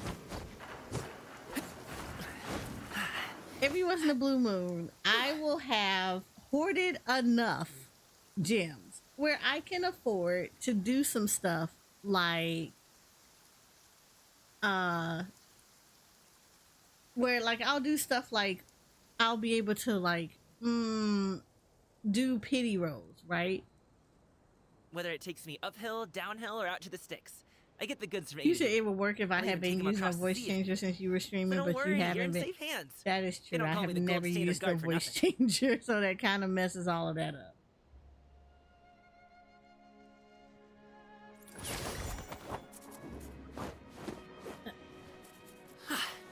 Okay, so this is what happened. This is how I ended up with Farina. So every now and then, every once in a blue moon, I will have hoarded enough Primo Gems where I will do what I call prepping for whatever character I'm trying to go for, right? So I will typically have, tea with a I would couple have of poured it nibbles, enough so that I seasonal would do greens, and a 30 piping rolls. hot bowl of fresh total. congee. And it's basically That's a I'm dope prepping my breakfast right pity. there. So The that perfect way to start when your I day. roll for the other character, I'm about 30 in, right? Typically, that's what happens. However, so I was attempting to do that. Yes, I was building up my pity. So what ended up happening was in building up my pity for someone else, Farina made an appearance. And I didn't actually want her to begin with. So that was the thing. I actually did not want Farina to begin with. Because I'm not going to lie to you. Farina, through most of Fontaine's story, I did not like her. Like, I literally wanted to choke her out through most of Fontaine's story. I felt bad for her. She is a busted support. She is an absolutely busted support. I still need to build her up. But I felt bad for her. Like, at the end, at the very end. And when I tell you you feel bad, I don't feel totally bad. I just feel like a little bit bad because of the way Folklore did her. If anything, I don't like Folklore. Folklore is pretty, but Folklore was nuts. That girl was insane. She was nuts, and she did Farina dirty. She did her completely dirty. Because if anything, she should have always been talking to Farina. She knew Farina was going to be by herself. So she should have been at least the only person that Farina was talking to. So that Farina did not go crazy. Bowl of fresh congee. Like that was just jacked up. Breakfast right But there. The perfect way to start your day. At the end of the day, Farina still kind of get on my nerves a little bit. Because she still has that arrogance in her that I don't like. But it's understandable why she's like that. Because it was like she had to put up that persona for so long. It would be really hard for her to just let it go all of a sudden. But yeah, I was kind of mad because I didn't want Farina. I did not want Farina. I didn't want to hear her voice and stuff. It's kind of like how I feel about March 7 in Honkai Star Rails. I don't like Honkai. I don't like March. I can't stand her. Therefore, I don't use her unit.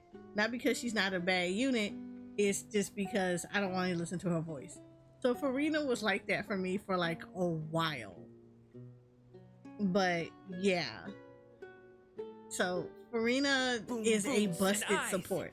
Like if you have an opportunity to get her, get her. She is a completely busted I support. need to tighten up that part. I don't have her completely leveled up right now because there's other people that are in front of her. But like, trust me, she's getting slowly worked on. But she is a very busted support. And if you ever do like any of the events that let you trial any of the battle people, and Farina is on the trial list, you'll see how busted she is. She is totally busted as a character. A pot of tea with a couple of nibbles. He said, yeah, I don't know seasonal how her greens, communication and a works from the piping hot bowl of Orchies. fresh congee. See, That's the a thing dope about it though breakfast is I don't right think she was talking through the perfect way to Orchies start though, your day. because when you learn about Folklores and what was actually going on, she tells you that she came to Farina in a mirror. So if nothing else, I feel like she could have been talking to her through the mirror.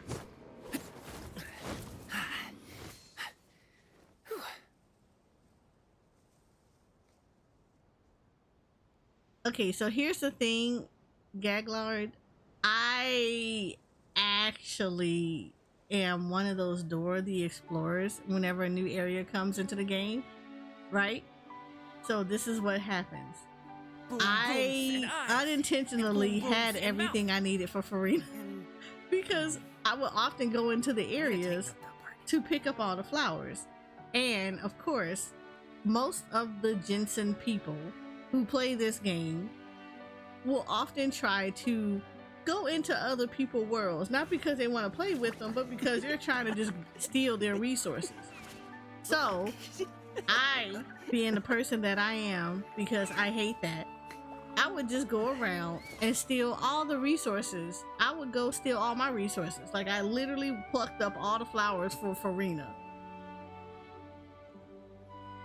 And every occasionally, on a very sadistic level, I will let a random person come into my world during the Farina banner because I knew exactly where they were going. And I watched them get pissed off because they would be looking for her flowers and they can't find them because I had already taken them all.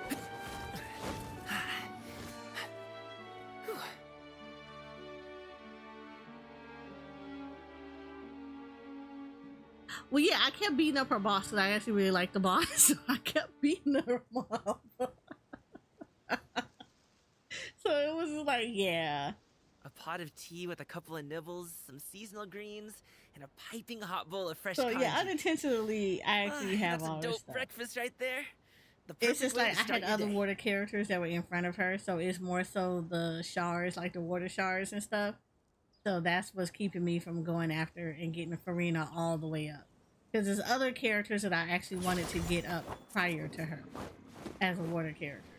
So, but yeah, so I was an asshole for like a little bit. I have sadistic streaks from time to time, and one of those is if I see a lot of requests to come into my world during a specific banner, I actually find out what it is that they're looking for that particular person, and then I go around and grab all the resources for it. And every now and again, in a blue moon, I might let people into my world so they can be disappointed Whether it takes me because uphill, I've already downhill, or grabbed out the to the mats. sticks. Part I of the get the reason goods why from on A my to B. profile, I'll even take them it across the sea actually, if so needed. technically So don't my worry, you're in profile safe hands. description, They don't like, call let me me the show gold you. standard Let guard me for show nothing. you. So normally, on any of my profiles, when they ask you for a description, I normally put love, luck, and lollipops. That's what I put as my description. My description says no resource farmers. Because I got tired of people forever spamming my stuff. Now, keep in mind, I also have friends that play Genshin Impact. So before anybody says, oh, just turn it off so that people can't do that, I have friends that play this. And occasionally, they want to come into my world to come get some of the mats, which I don't mind my friends doing. Because typically, we all bounce off each other. If the mats that they're getting mats for a character that I'm not even trying to level, so I don't mind them getting the mats, and vice versa. I always find out which characters they're leveling, and then if there's opposite of a character that I am, I'll go into I ask for permission to go into their world. So that's part of the reason why I always just keep it where I have to accept your request in order for you to come in.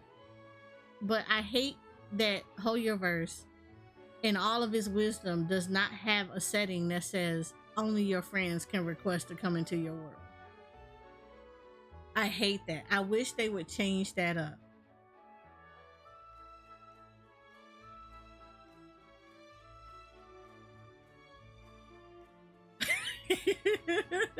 I do. I do have a keep outside in my profile. I hate it like that. I hate that you have to say it like that because people, like, literally, you just be sitting there minding your business and some random person just wants to come into your world. I already know what banner they're on. Like, you act like I don't know these banners, and I know you're coming in here for not to play. You're coming in here just so you can steal somebody resources all the time. So, like, yeah, I tried to give people, look, I tried to be nice and tried to actually do stuff like, if I already had the character that I know the banner is up on, I would like change my profile picture to be that character just to say I have this character and kind of give a deterrent to make people think, oh, they may be farming for this character themselves. There may not be anything in the world. People don't care. So I had to start putting on here no resource farmers in here. So yeah.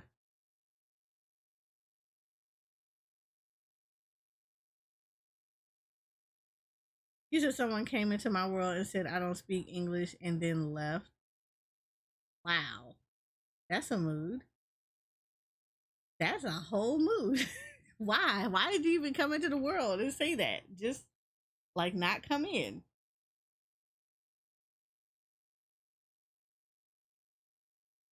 Right, in English. They tell you that in English. That's the funny part. I don't speak English, but you said it in English. I mean, if you're going to keep it authentic, keep it 100% authentic. I tell you, man. The water people be drinking, I don't know. I think it's literally something in the water. People be really on some other stuff nowadays. I don't get it.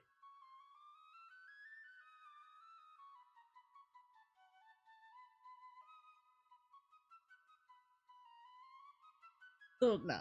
So I have to put out a keep out sign on my profile because people just come in and they just want to do it. And I hate that because I hate that you have to tell people that are new to the game to ask you about it that you have to literally tell them, hey, FYI, set your settings to basically say, hey, don't let nobody into your world.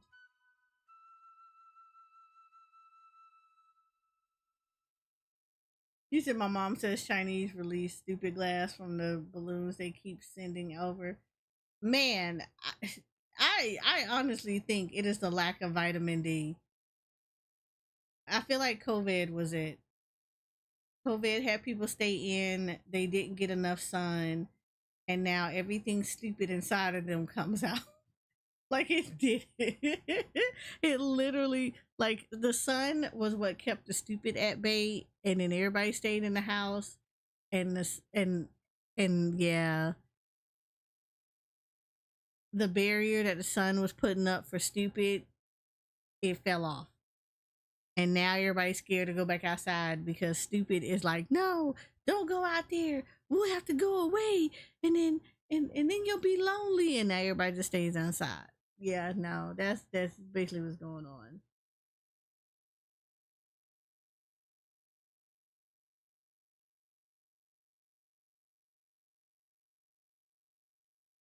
Like, yeah, people, yeah.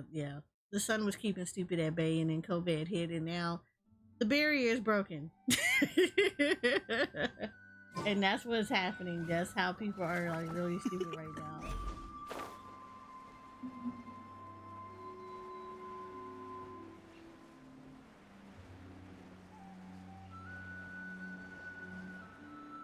So no, but I am yeah. Cyno's and Chlorine's story are like 1,000% better than the Archon story. It's like 1,000% better than the Archon story, and it shouldn't even be like that. Like the Archon story should be like super amazing, and it was lackluster compared to the character quest. It was lackluster.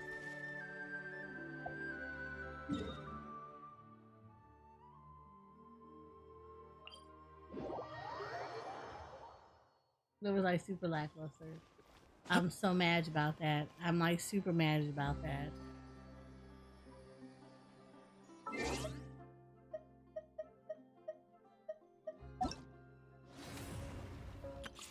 I did not do any of these test runs, and I probably should do this before everything goes away. Oh look, she wants the same stuff as Nouvelette. And guess who got stuff for Nouvelette? This girl right here.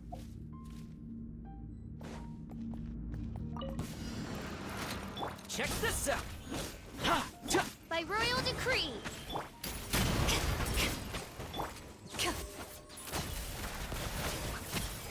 Oh my god, look at this. Why you show me this? Gaglard, why did you show me this? Evil looks. Shoot on sight. Why you show me this? Ready.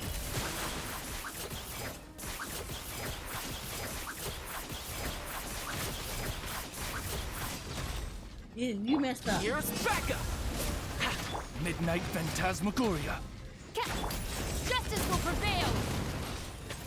Final warning.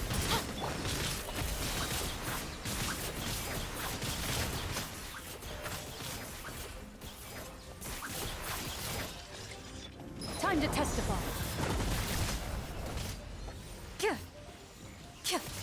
Don't get too close. You could have made. Hands where I can see them! Stop right there! As you wish, main Fräulein. I got you covered.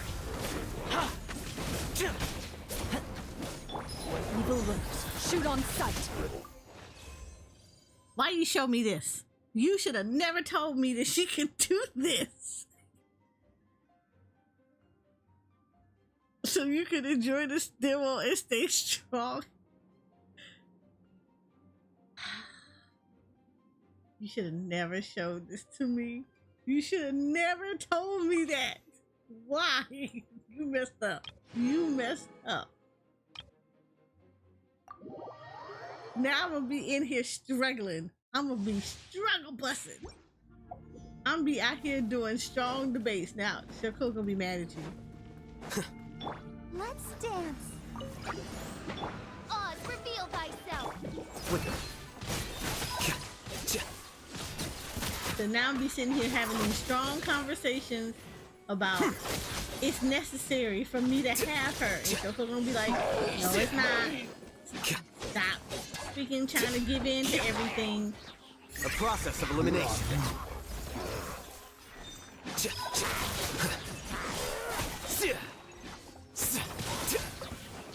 gonna be like, stay strong! And I'll be like, I can't go! Why you hit Barbara like that? Yeah, that was Shadow unnecessary. Raven, let night fall! Scatter.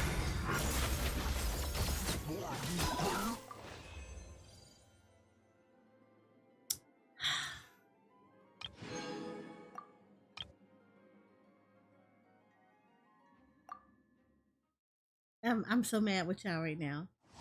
I just met you and you becoming one of my little poofies because my poof community always do this kind of mess. You know what? I'm gonna stop meeting y'all.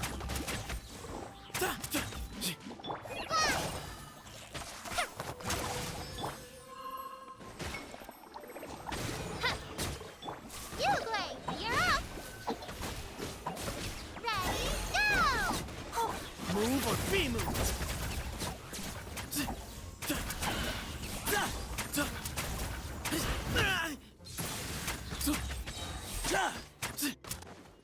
Wings of darkness! Come, sever night from day! Hi! Just like we rehearsed! Today. Go get him, Uglay! You are not welcome. By royal decree!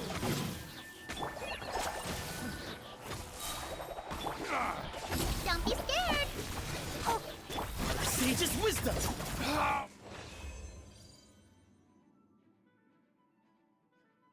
You said his charge. Okay, so in all honesty, I wasn't that impressed with him. When I saw I saw somebody else do the demo of him, and I was like, eh.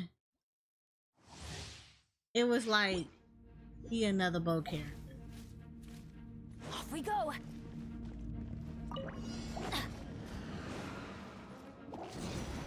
Take cover! Why we like Nice this? and spicy!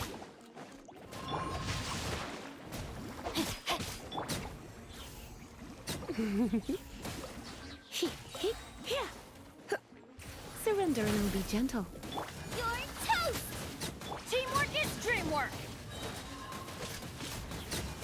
Let me weave you a verse. Come a little closer. Blitz.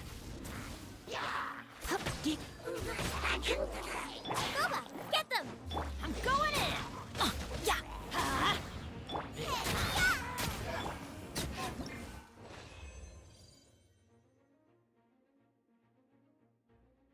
You said both characters are my least fave except for Chao and Yoimiya. Yeah. I was like both characters in general. I would say my favorite both character is probably Ganyu and Yelan. Outside of that, everybody else is like I'm not huge fans of.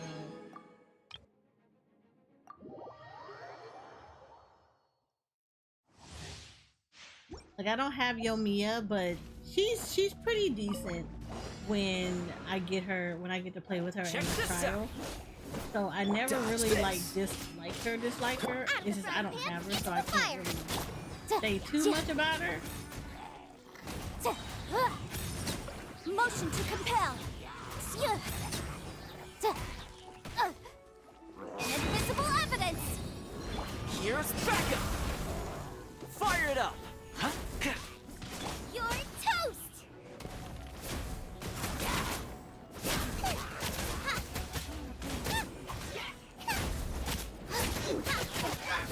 Oh, so sorry. Cool it. Ah! You said Yoi is a power machine gun. She has no detours, but can be fun if you like to spam attacks. No, I've learned that about her, that she is a good spam attacker. So I like that part about her. But like Gunyu is like a 50 cal gun. She just goes off. I love her.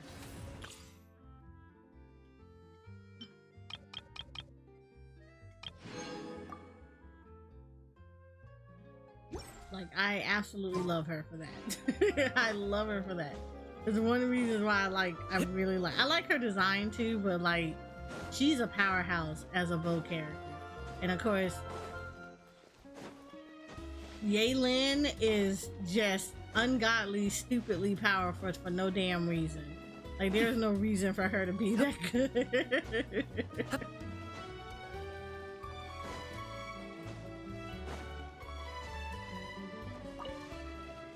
Like, she has no reason to be like that, but she is, so I love her for it. And she's another one that I have to like get leveled. Like, I have entirely too many characters that I really need to concentrate on. Like this right now, yeah, these are all my characters. As you can tell, there are quite a bit of them that I need to get up. Like, you know, it's bad when I'm not missing that many. This is the one that I keep having to skip because, like, oh my god, every time I had to skip him for Arlecchino, and I actually really want Ito, and I had to keep skipping him. I keep missing his banner or having to skip his banner. I hate it. I hate it. But yeah, these like all the people that I don't have.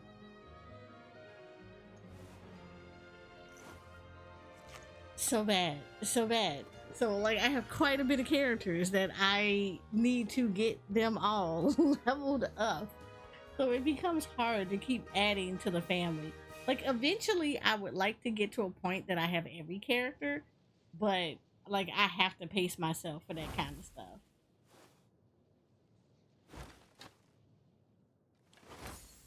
I don't mind Geo. I would really like to have a full Geo team with Ito. So, like, yeah, I would really like that a lot.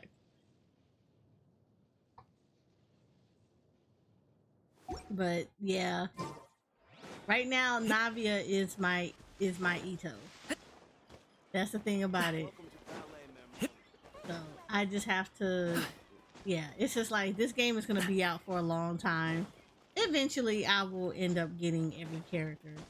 But now it's just kind of like, I kind of have to hold off. Natlin is going to come out. And yeah, I have to fight the need to get Chlorinde. Sidgeween, she's going to be probably a good healer, we'll see. But I kind of also don't want her. Simply because of the fact that I'm like, I have Barbara that is built up pretty strong.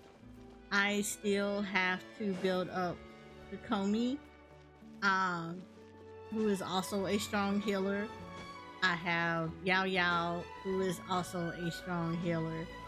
So as far as I'm concerned at this point, it's just like, I have some strong healers. I just need to work on them. And yeah, adding Sidgeween in here, yeah. Oh no, she is much stronger than Ito, by far. By far. She said I had Kokomi ulted and dove into the water from a high spot for free. This is such a waste of time. See, Di answered as though she hit concrete.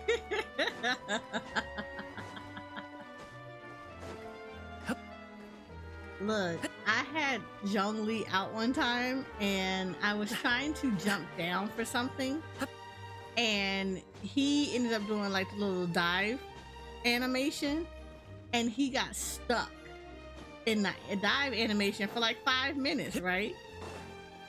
And it was so funny. While he was in the dive animation, he was spinning on the pole.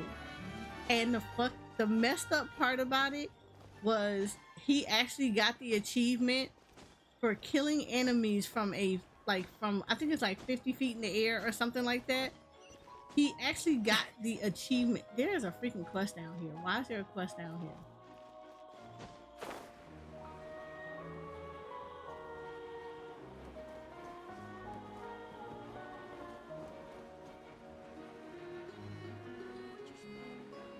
Yeah, so he got the achievement from that.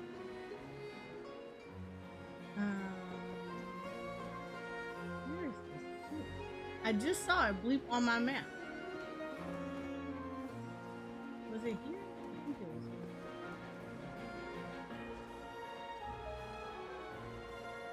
Yeah, I saw it, right? Because I wasn't crazy. I saw that.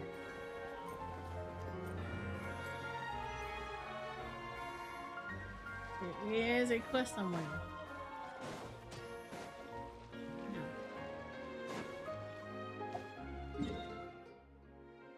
Yeah, it's right here.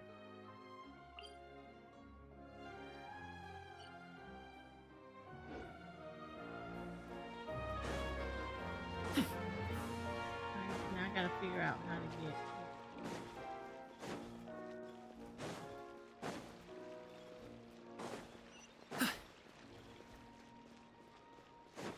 This is the one thing I hate about Fontaine, is trying to get. I want to say it's in the square. Yeah.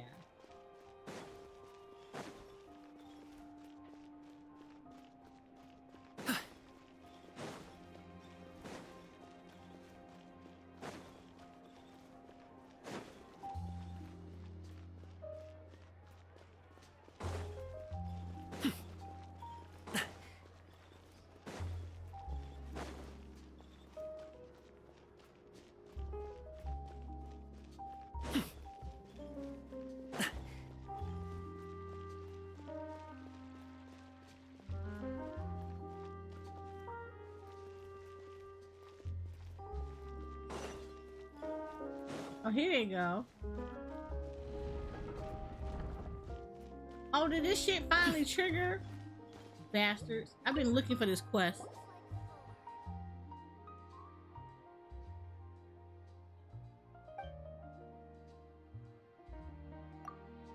Oh my god. So let me tell you about this damn quest. I've been trying to get this quest to trigger since Fontaine. So for those that don't know, this particular quest can only trigger after you do a daily commission from Sumeru, right? But the thing is, the Sumeru quest, the daily commission that you get, it involves these two people, but you have to do it 3 times.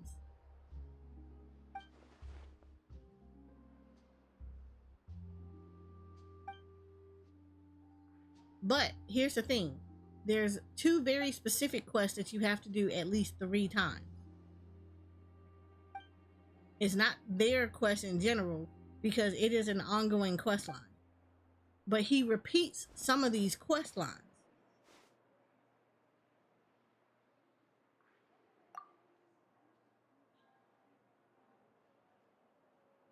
Yeah. So this is an RNG one.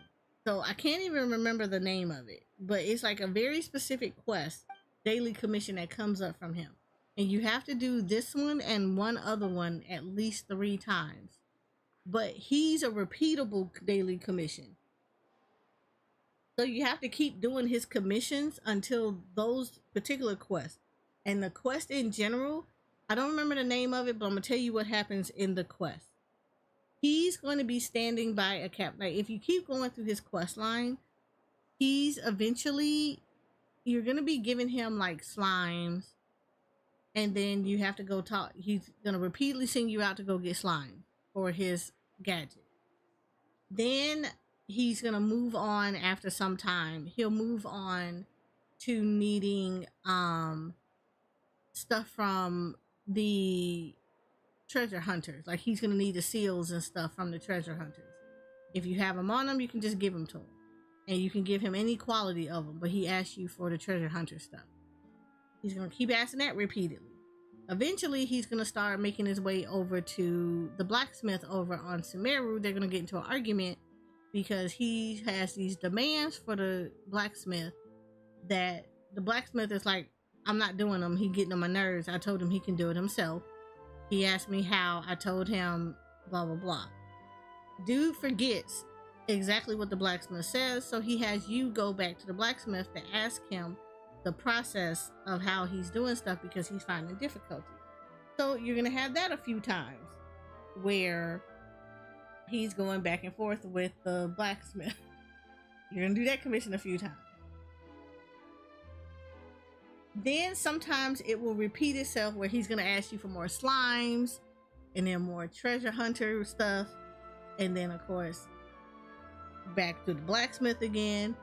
Eventually, he's going to have a quest line. The daily commission will be him meeting up with a woman from Fontaine that he's been trying to impress and everything. And you're going to have to help him talk to her about stuff because she's supposed to be his benefactor.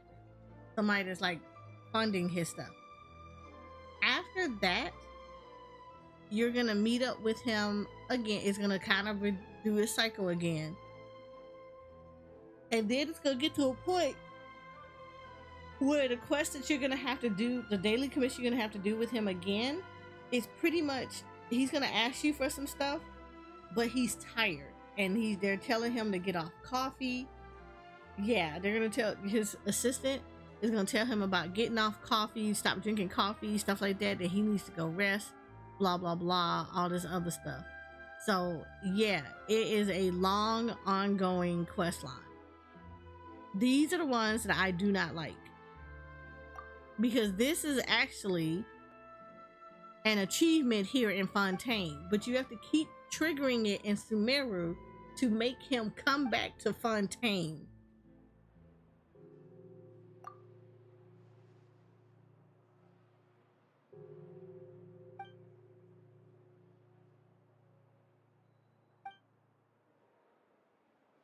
It is a pain in the butt. It's the same one as, I don't know if you ran across the daily commission where, because the commission won't come out until you actually meet these people out in the wild, out in Inazuma, but it's the people that make food.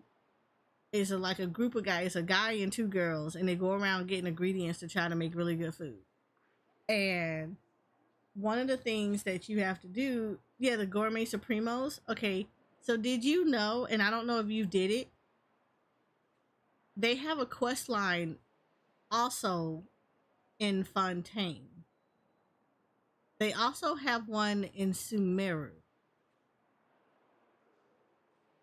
I don't know how to trigger them to leave Inazuma and go to Sumeru. So, yes, I don't know what. Yeah, I'm still in Inazuma. Like, they're still in Inazuma. Yeah, they're 100%. I actually got fed up with them in Inazuma, and I came to Sumeru because I was actually looking at the little achievement board, and one of them had to deal with this. And I was like, I don't know where this quest is, because I pretty much have talked to everybody in Fontaine. So when I had to do some research on it, that's when I had to find out. I had to go back to Sumeru and trigger his daily commissions, and a very specific one to happen 3 times. So I've been doing Sumeru commissions to get him, And then for the past few days, I haven't gotten him. So I was like, oh, maybe it's like on a cycle again. So I'm kind of happy that he's now in Fontaine and I can finish this. Well, I can continue the quest line because it's not finished. I think there's a 3-part in Fontaine with this. That's why I'm not reading it, because he got me so pissed off about this one. But yeah, the Gourmet Supremos, they're still in Inazuma for me, because I don't know how to trigger them to leave Inazuma and go to Sumeru. Like, I don't know how to do it. It's the same one, like there's an achievement to listen to the rest of the Gunyu story of the Ginyu clan from the storyteller. I don't know how to trigger that to happen either.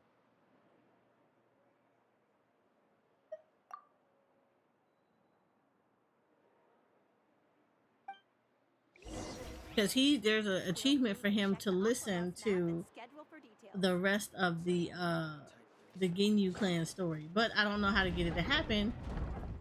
So I'm like, I'm stuck.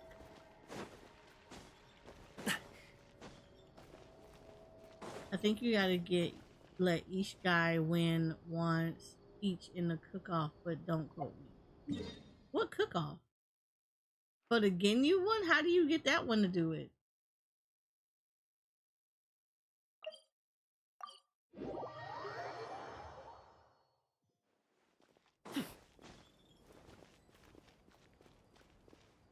Because I know, like, the little kids at the Pirates and Liyue, you basically have to keep doing theirs until the outcome is one of the little boys actually changes the rules of the game, because he got fed up with not being allowed to be the captain.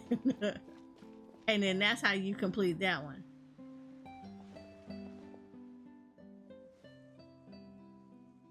Not for Gourmet Supremo, and there is a random daily where a cook-off is a thing.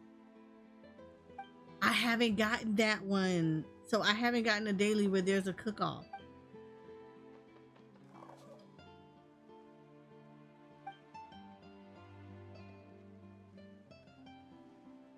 I've gotten the daily of the 2 guys with the books, but I haven't gotten the cook-off one.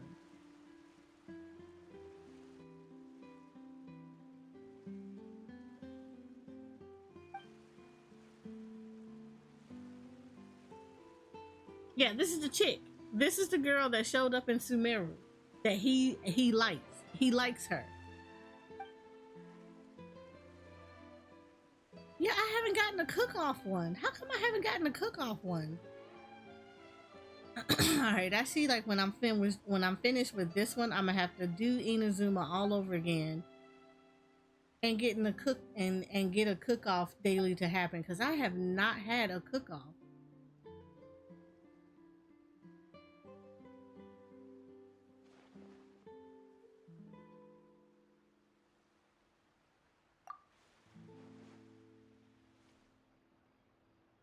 It's RNG. Yeah, I've never seen a cook-off one. Ugh, so stupid. I hate that they do this.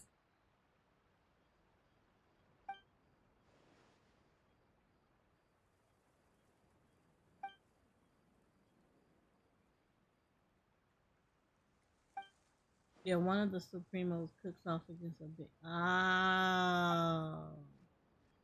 Yeah, I haven't gotten that one. Okay, I guess I gotta keep doing it.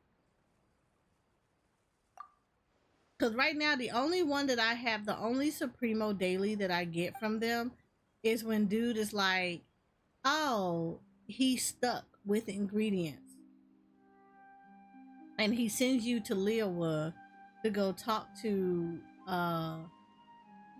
Jingling's dad to see if he can help you come up with something really good for him to make, like, a really good dish.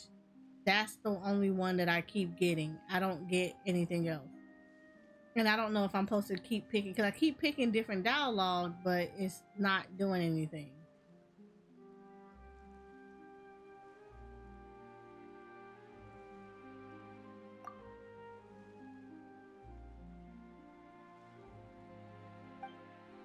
Yeah, that's the only one that I keep getting in Inazuma. I don't get anything else. I only get that one, or as far as the Supremos are concerned.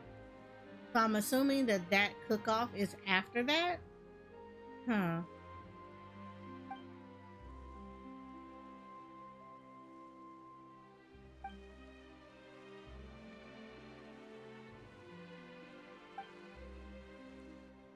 Yeah, I'm gonna have to Google that. Cause like I said, I'm gonna end up going back and trying to fill in the ones that I have not completed achievement wise. Cause I know a lot of them are just like, I know a lot of them are literally just, uh, they're just RNG.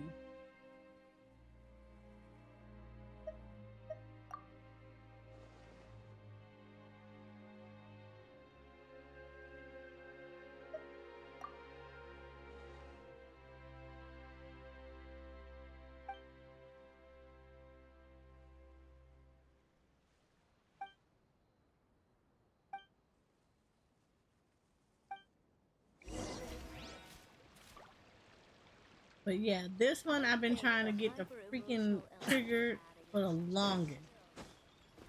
They were like driving me nuts. And then Inazuma tells us to squirt the balloon again. Oh my god, I hate those. I hate them and I hate the slime balloons. I really hate those.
Go to the cafe.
But I'm glad this finally triggered, cause like, holy crap.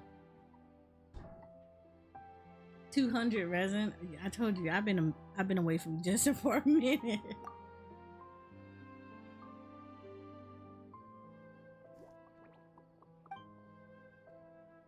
But I think they did change that up though. Cause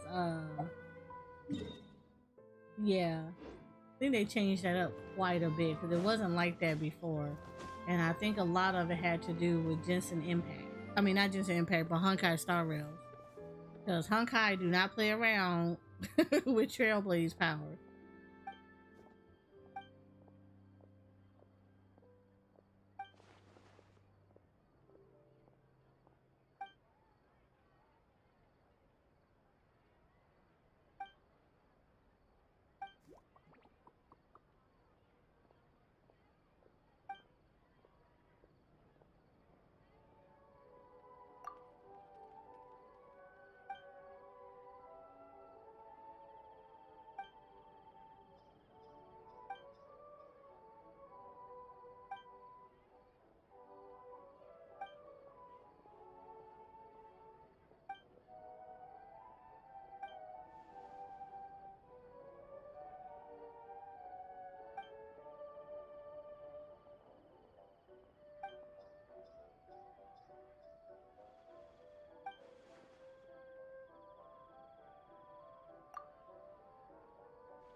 think with this one, this part is done, and then I think I have to wait. I think I have to wait with this one. Because he's at the hotel. Well, at least she's at the hotel. And I want to say I have to actually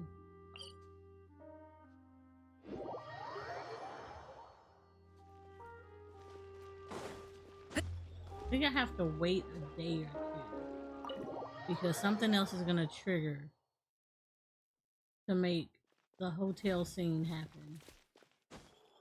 Yes, I think I have to wait a day or two for this one.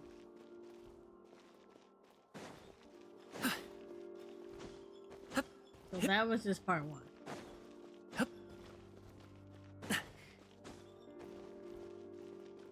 Yeah, I have to wait.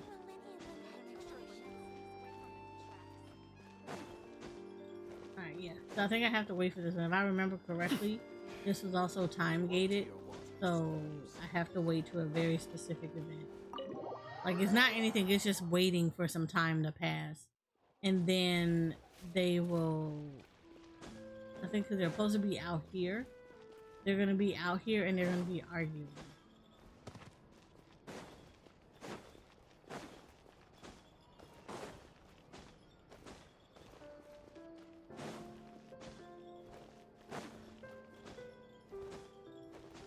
Yeah, Jensen be having those kind of quests where it's just like, why am I sitting here doing all this?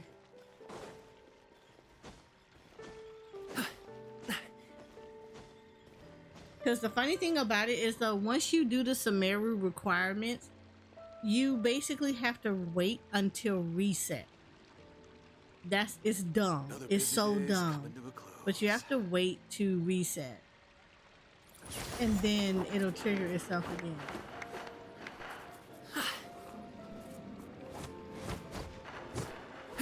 But, alright.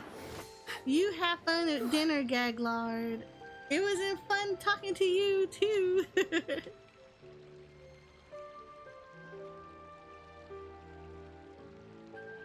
Alright. Alright. What was that? Boom, Oh, booms yeah. and So, boom, booms and mouth. we did have... I need to tighten up that part. What did we do? We did cover the live letter today, so I was extremely excited. It was a lot of quality of life stuff. For anybody that follows Final Fantasy XIV, Dawn Trail is going to be live in like 2 weeks.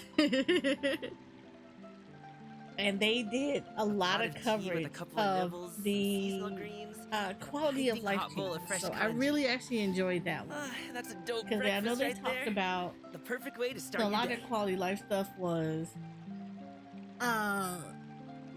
the quest, the way the quest marker will actually start showing up, as far as everybody knows what it looks like when you are getting crowded around by a bunch of other players and the quest marker is not there anymore. You can't click on the quest person because everybody and their mama are like standing on top of the quest person. So now they're gonna have an option where you can literally move around. Like as you get closer to the quest person, players will like disappear off your screen so you can see the quest person. And then you can also have an option where you can click on the quest person, and when you interact with them, more people will disappear so you don't have to have issues. So I thought that was a really good quality of life change that they're gonna add. I like that with fishing now in Dawn Trail, you actually can see which hooks you need for particular fish. So that's gonna be really nice to do. I think that's really cool.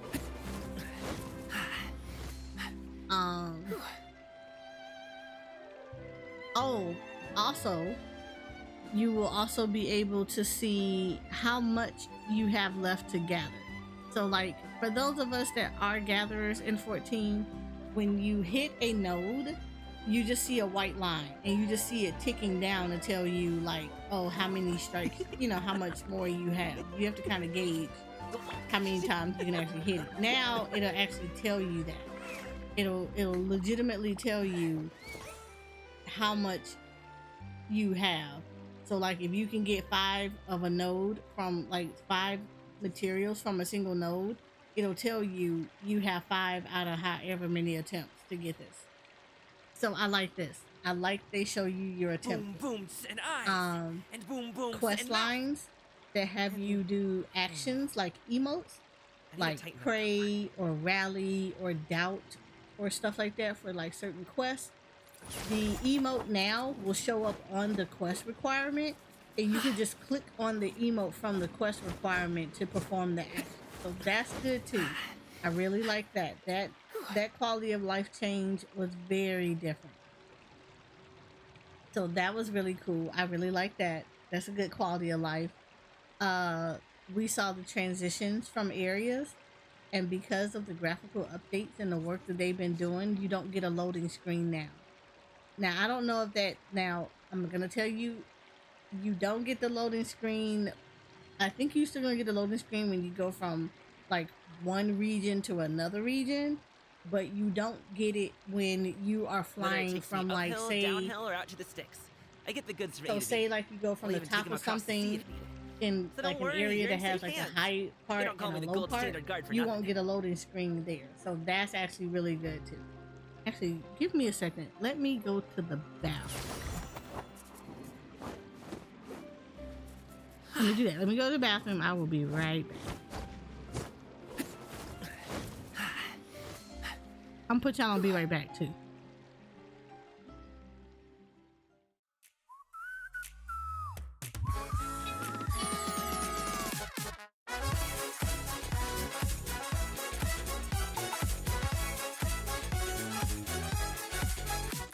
I want you to show me your fantasy.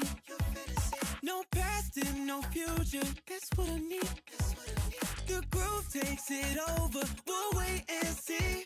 Even I might blank out you and me.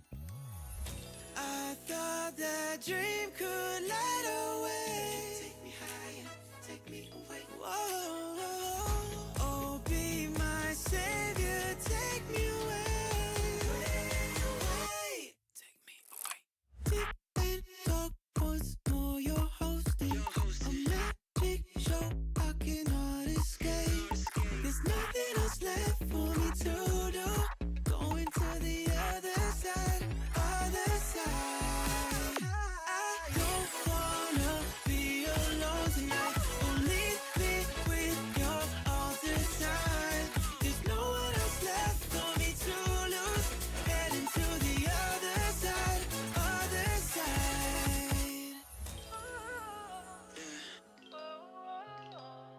You take me higher, take me away. Whoa, just be my savior, take me away.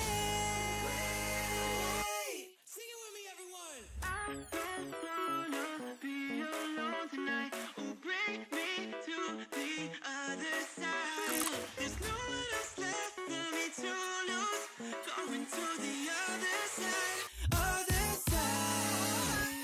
I don't wanna be alone tonight. I'll bring you to my best disguise. 'Cause you don't need to know the truth. Let me reign forever in your life.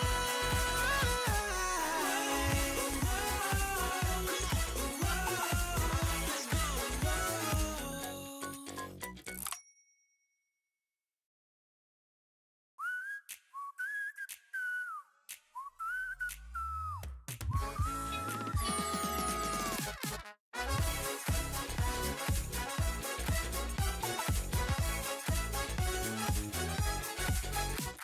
I want you to show me your fantasy.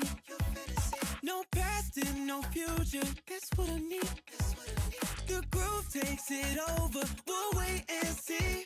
Even I might blank out you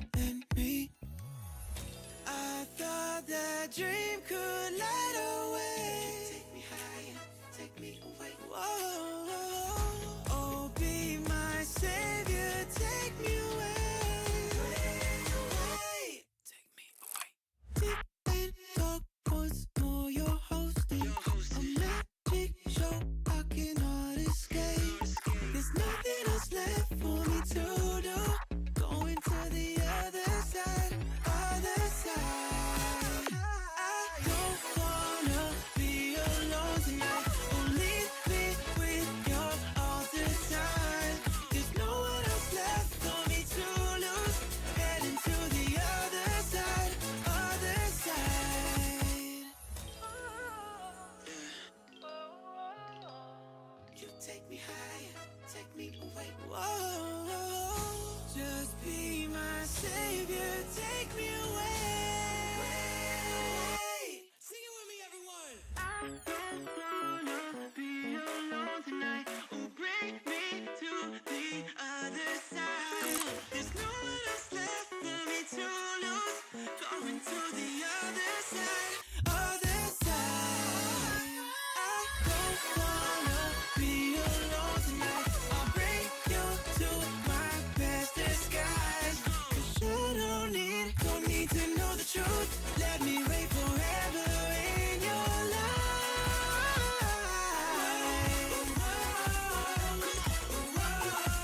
Let's go.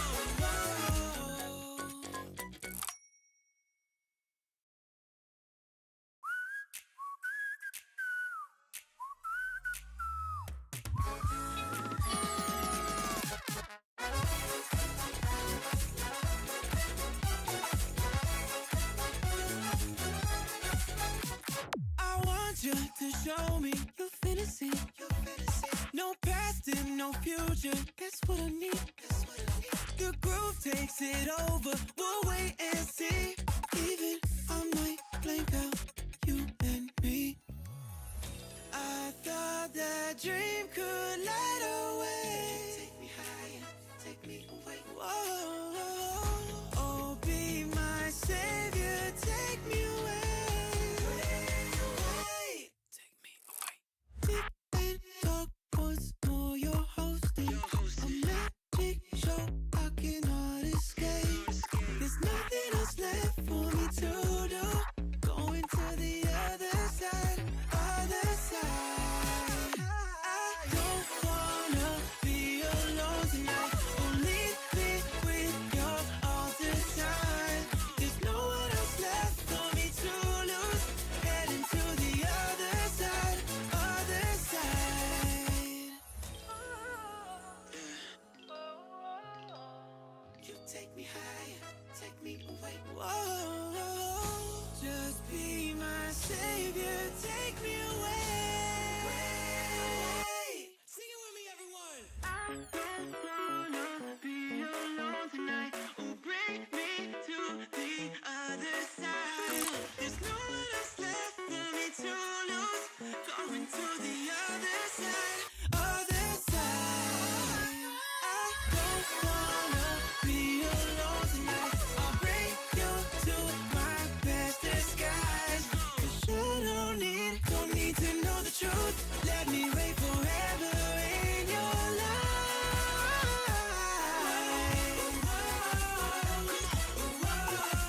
Let's go.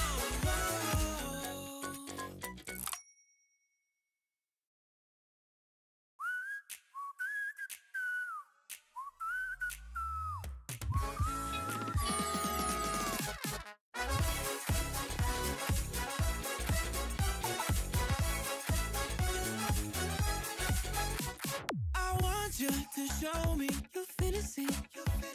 No past and no future. That's what I need. The groove takes it over. We'll wait and see. Even I might blank out you and me. I thought that dream could light a way. Take me higher, take me away. Whoa, oh, be my savior, take me away. Take me away. Deep and dark once more, you're hosting a magic show I cannot escape. There's nothing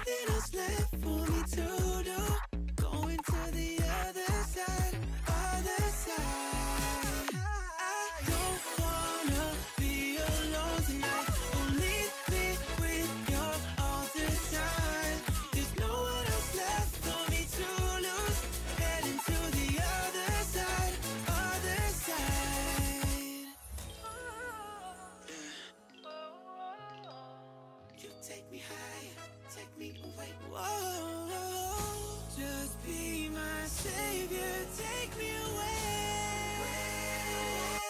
Sing it with me, everyone. I don't wanna be alone tonight. Oh, bring me to the other side. There's no one else left for me to lose. Going to the other side, other side. I don't wanna be alone tonight. I'll bring you to my best disguise. 'Cause you don't need to know the truth. Let me wait forever in your life.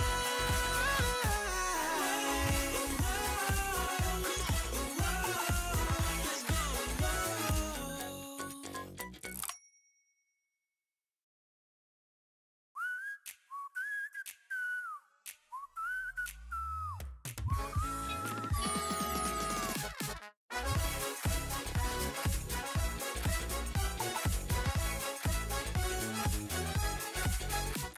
I want you to show me your fantasy. No past and no future. That's what I need. The groove takes it over. We'll wait and see. Even I might blank out you and me.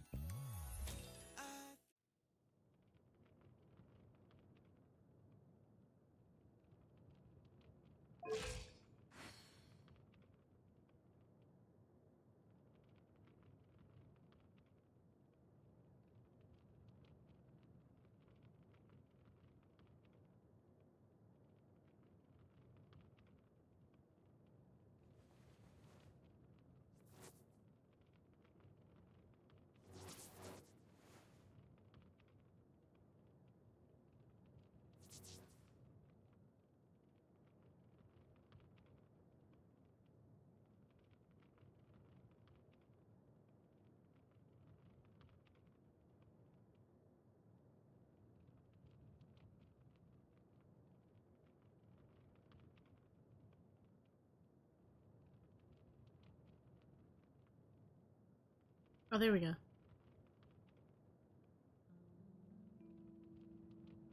Had me over here thinking something was wrong. Let me try to refresh this overlay.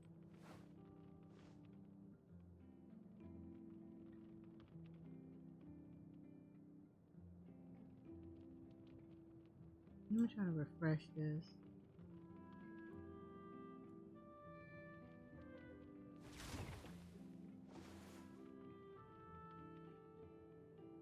This is supposed to be moving around, and it hasn't been moving around. I don't know what Dream Elements is doing.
All right.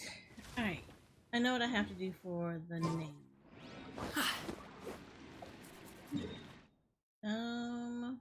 Go back. I have to come down here for the nave. It's like right there. I think this is the one that I need for the nave.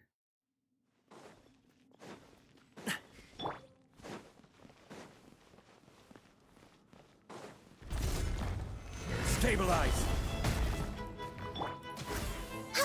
Shine down!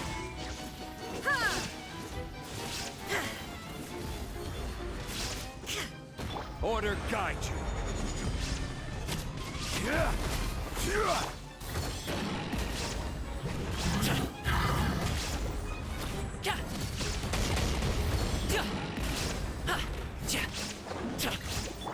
Inazuma shines eternal! Gather! Born of ice and frost. Alley-oop! Oh, you bitch. Solidify!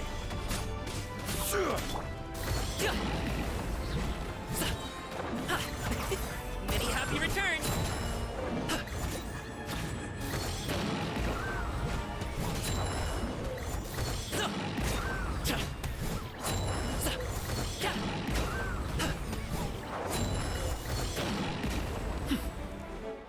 There is no escape! This is order! Gather! This is long overdue.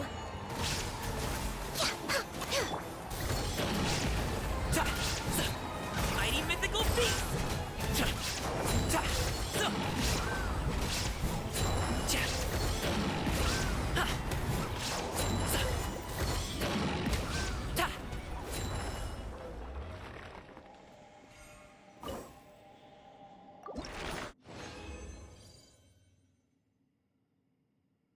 Not that this matters at all, but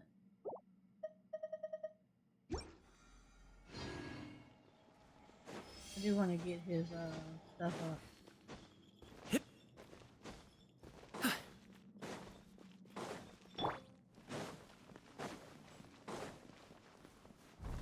Stabilize! Shine down! No touching!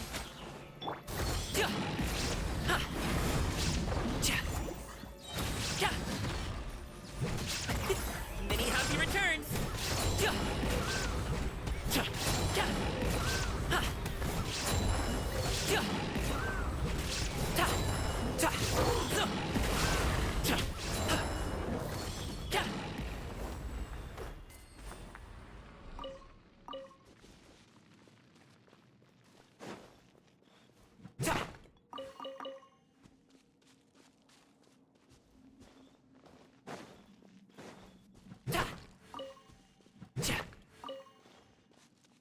Now, I know I need to leave because he's not going to respawn until I do.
Well, while we wait for a little bit, because I have to wait for him to respawn back.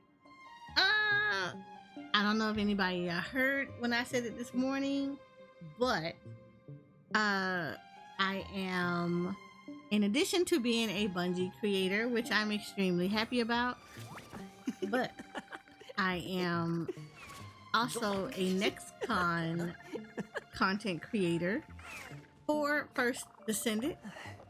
So not only am I in the program on Lurk It, I am also in their actual program for First Descendant. So yay, I'm excited. I also became a Ubisoft partner as well. So I'm excited about that too.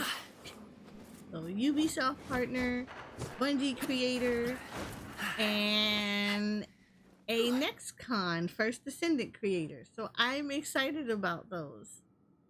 I want to say, what else do I have? Oh, we have merch. I did that a few days ago. I made that announcement a few days ago, but we do have merch. now. So I'm excited about the merch. And as Shoko lovingly put it, I have a body pillow. She calls it the waifu pillow, but apparently she wants a true waifu pillow. So we're gonna be scrimping and saving for a model. Like, okay, not a new model. I want to do a new art piece of my character, but like it's I have a specific artist in mind. She has done an art piece for me before, and I really loved her for it. But she does a pinup version, and I want to do a pinup of my character because Shoko claims I need a actual pinup art piece so that can be an actual waifu pillow. The perfect way to start your day. So there is that. So she wants to do that, but I have a waifu pillow. I have a cup. I actually have like not a cup, but like a mug. So I actually have a mug. I have a poster. I have 2 phone cases, one for iPhone and one for Android. I also have a mouse pad. I can't think what else was it that I had. Oh, I have a notebook. So yeah.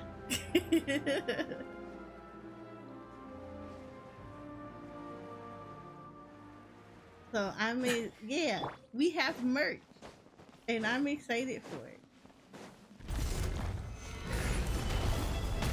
There is no escape. Huh. Access denied. I will have order.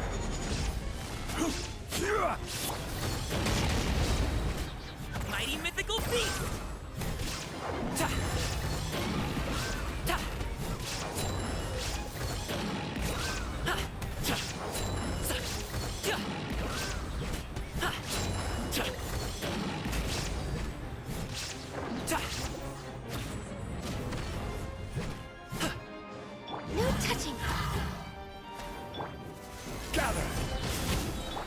Now you shall perish. Shine down.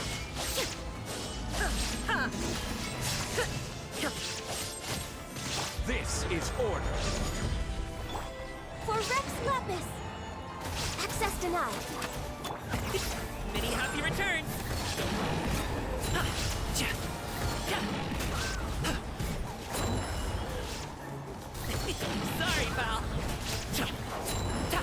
So. Sa. Cha. Cha. Ta. Torn to oblivion.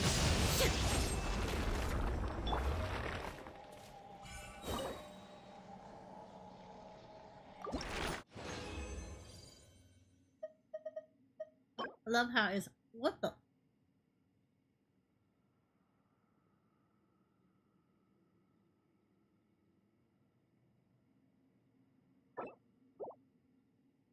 We're gonna keep that. We gonna keep that one. We gonna keep that for reasons.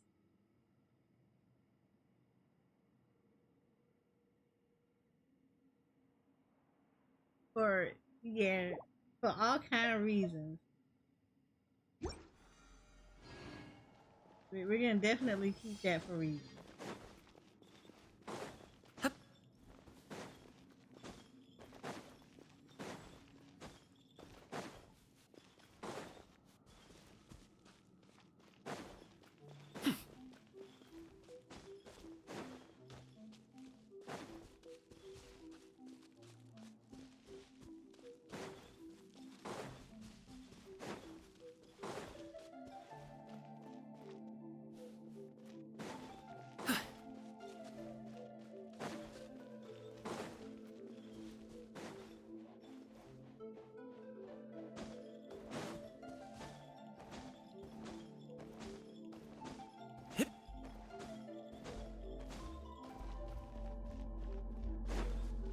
Lord. It's summertime, so everybody named Mama cranking up their music outside. Like, don't nobody else live in the neighborhood with them.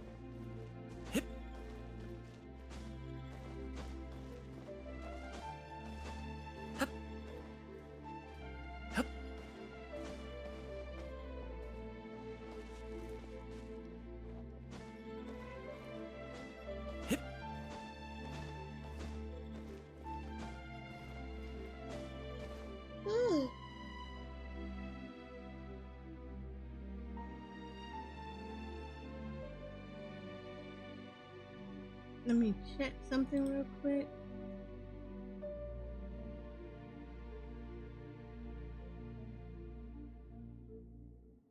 Boom booms and eyes, and boom booms and mouth. And I need to tighten up that part.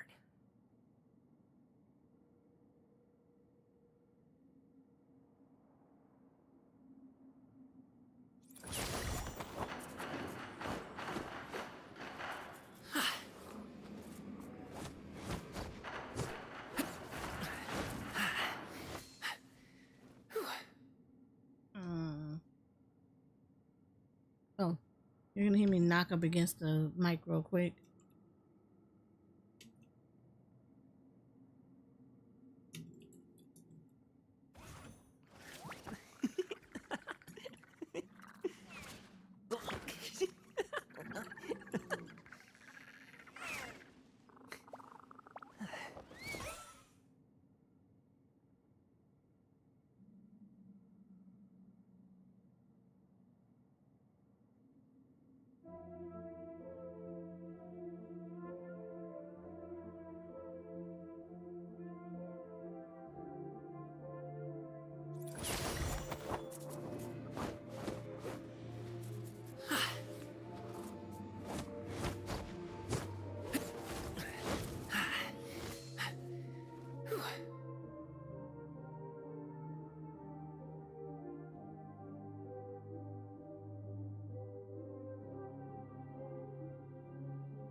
Pot of tea with a couple of nibbles, some seasonal greens, and a piping hot bowl of fresh congee.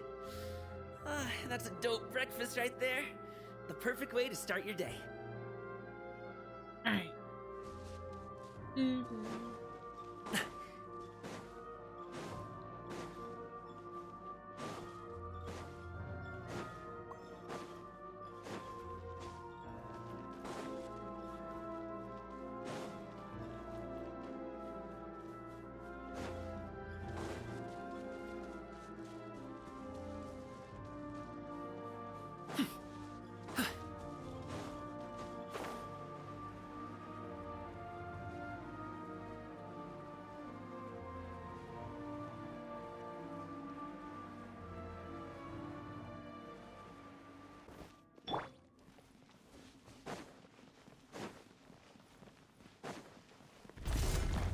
Stabilize! There is no escape! No touching! I will have order! Mighty mythical beast! Ta, ta, ta, ta.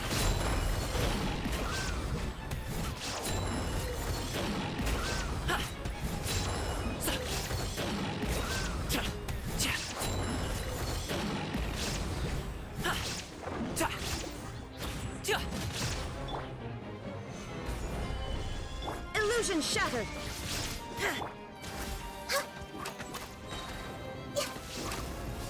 Blaze over!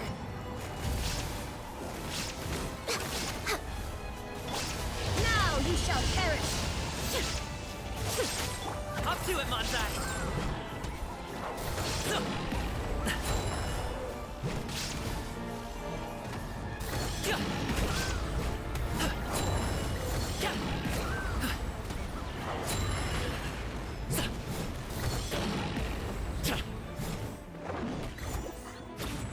This is order! Shine down! Born of ice and frost! Solidify!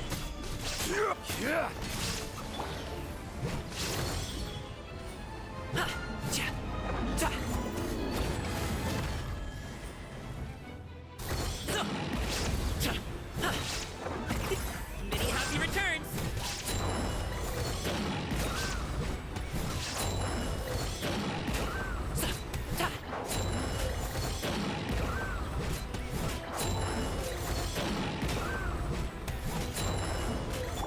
For Rex Lapis! Next on the agenda... Inazuma shines eternal!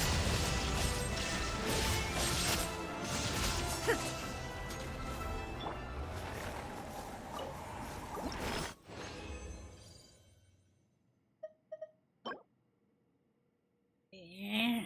I hate that it has flat defense on that one. That's the only thing that sucks about that is that flat defense. And we all know that they're gonna put everything into the flat defense, which sucks.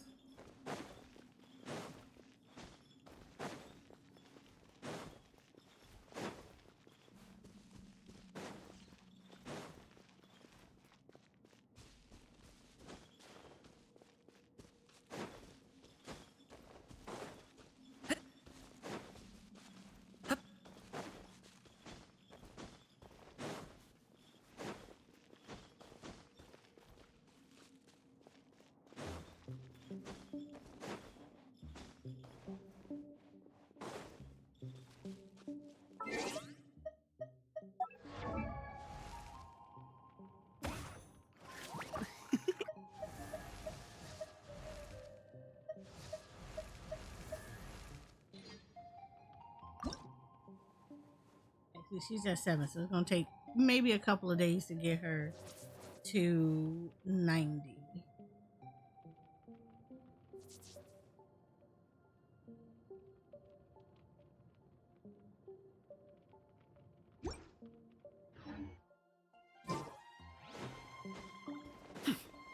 You said your Arlecchino is already 90. Yeah, she wasn't my biggest focus. And I took a break from the game. So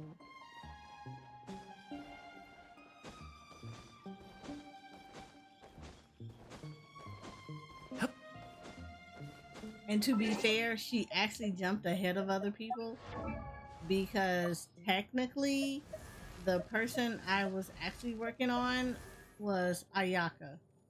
So a lot of these characters are people that I've had for a while and I was actually leveling.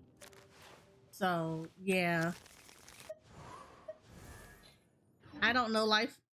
I try not to know life character leveling when I get characters because I'm probably already playing with other people that I'm also leveling. So I don't prioritize leveling newer characters.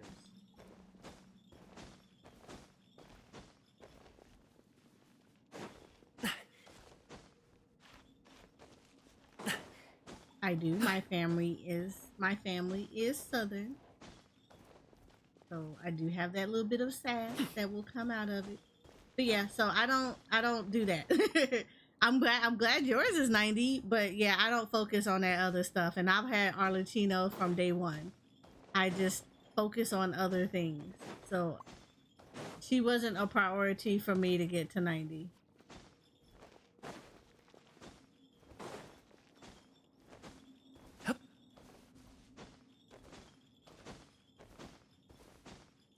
Like, to be perfectly honest, I could play her at 80 and still be fine. On the day one, the only 5-star I will see 6. You see, nah, I don't. You're good whale. I don't whale. We budget here.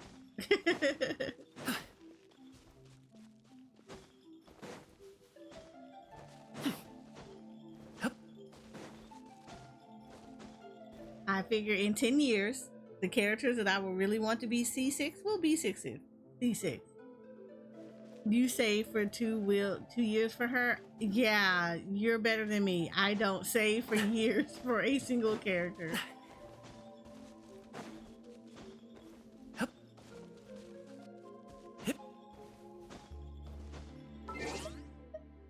So, like, this is my roster of characters.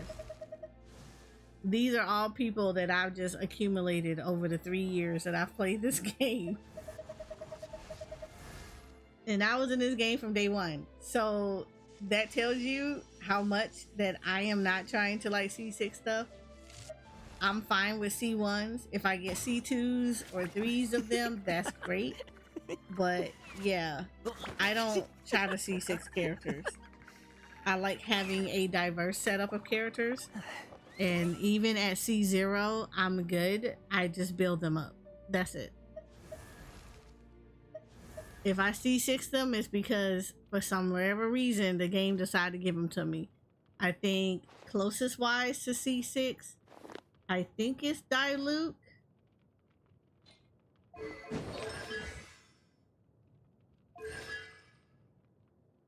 I think Diluc is, yeah, Diluc is C4. I want to say, no, she's not C. She is a C, but she's not close to that. She's a C1. I want to say Chi-Chi is probably closest to C6 out of everybody. Let me see, where's Chi-Chi? Yes, Chi-Chi is C5. And Mona might be a strong second if it's not Diluc.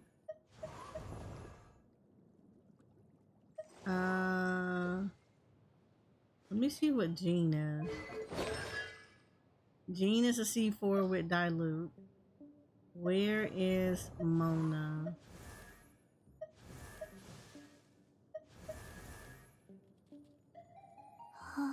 I'm probably bypassing Mona so quick. And I know Mona is not up here. Like, she's not up like that.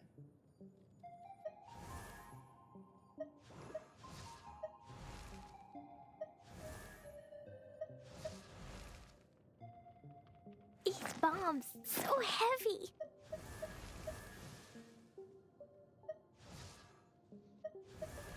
Where's my Mona? Oh, there she goes. How's she up here? Yeah, ironically, I only got to see 2 Mona. Huh. Yeah. So Chi-Chi is the closest to C6 that that's gonna get. And that's playing for since about day 1 of Jensen. So yeah, I don't focus on one character.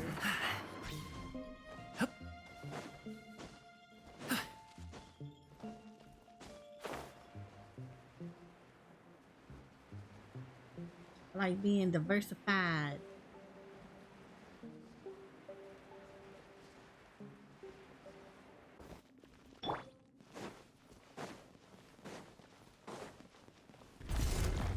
Gather! There is no escape! Mighty mythical beast! Ta! Ja! Ja! Sa! Ta! Zo! Ja! Order guide you. Illusion shattered! Access denied! Ja! Sa! Hop to it, Monsai! Ja! Ja! Ha! Zo! Ta! Ha! Ja! Ja! Ta! Ta! There is no escape! Next on the agenda, Born of Ice and Frost. Solidify! All hail! Torn to oblivion! I will have order.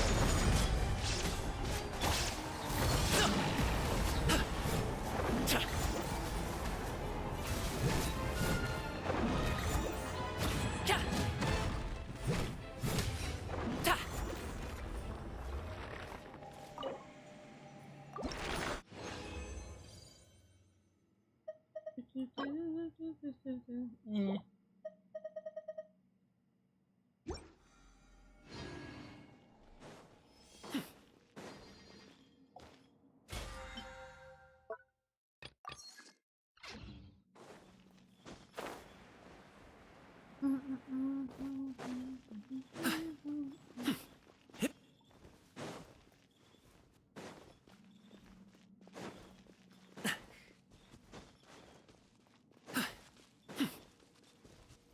How much resin do I have? 40. I think it's like, I can't remember, is he 40 or 20? If he's 40, it's one more run of him. If he's 20, it's two more.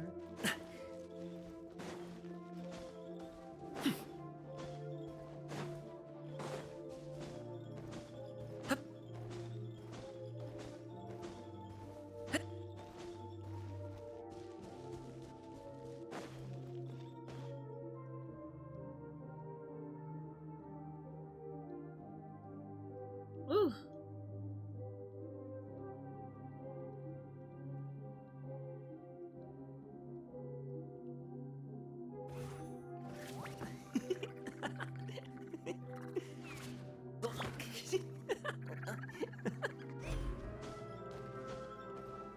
I think it's 40. I think it's 40. I'm not 100% sure.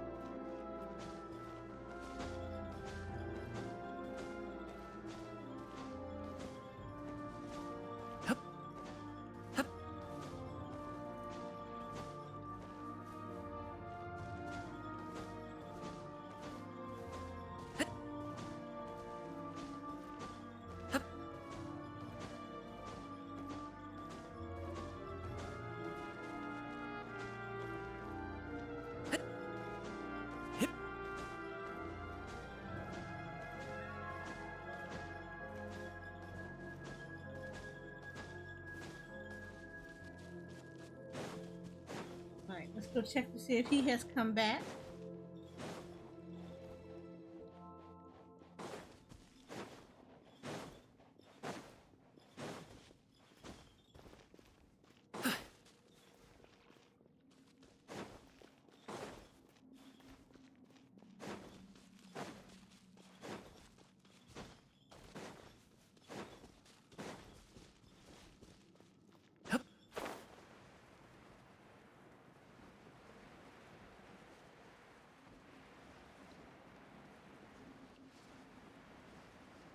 Yep, he's back.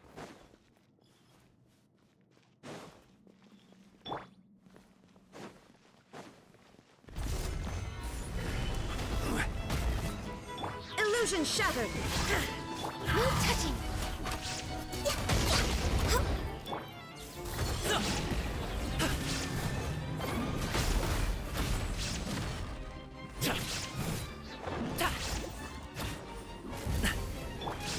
Stabilize. This is long overdue. Now you shall perish. Shine down. Mighty mythical beast!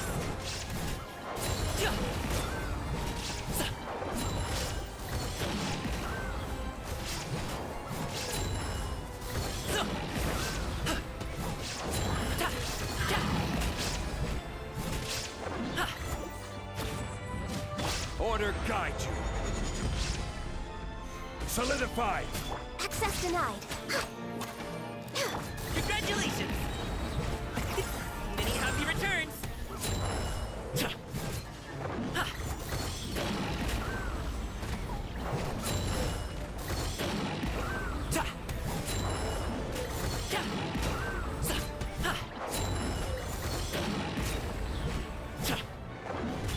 Inazuma shines eternal. Illusion shattered.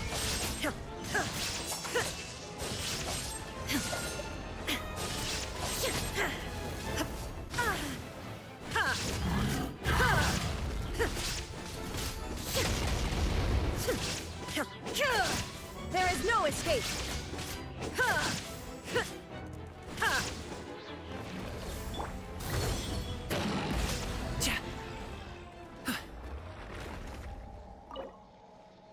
Yeah, it's 40. Okay, cool.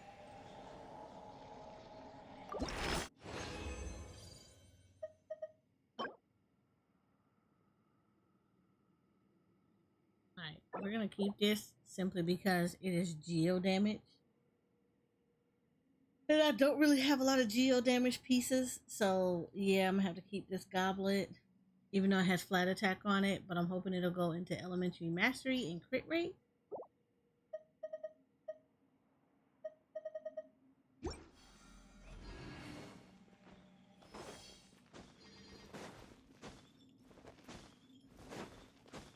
So that's cool. Nice. Cool.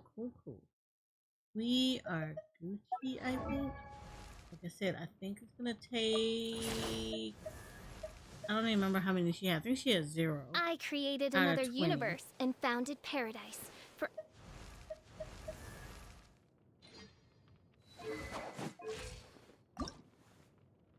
So it was 13. So yeah, tomorrow I'll be able to definitely get her to 90. So she'll be good to go on that front.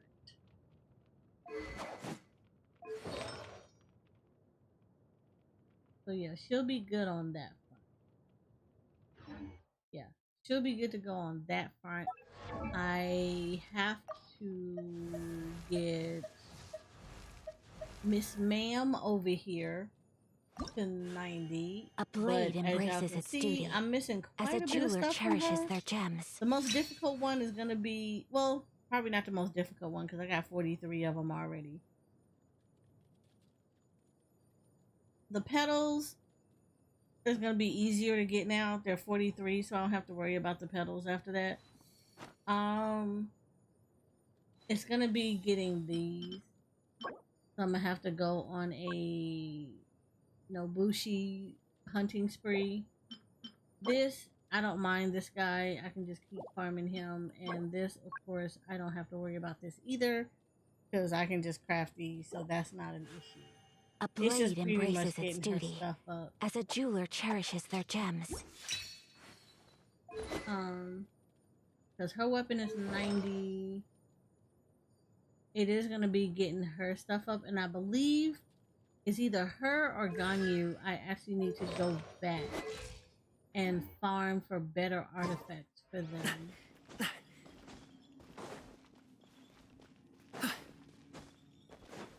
Yeah.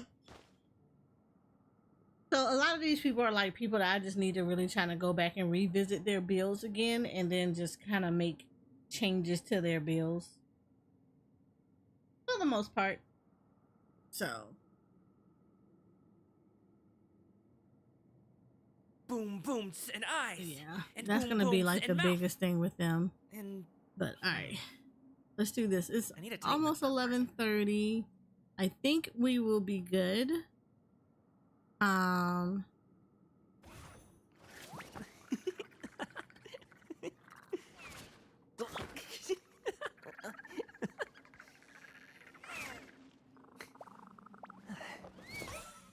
We should be good to go with that.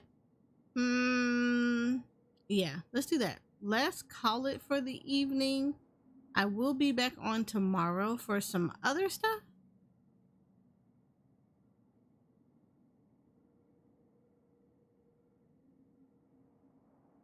a pot of tea with a couple of nibbles, some seasonal greens, and a piping hot bowl of fresh congee. I will be on for some that's other a dope breakfast right activities.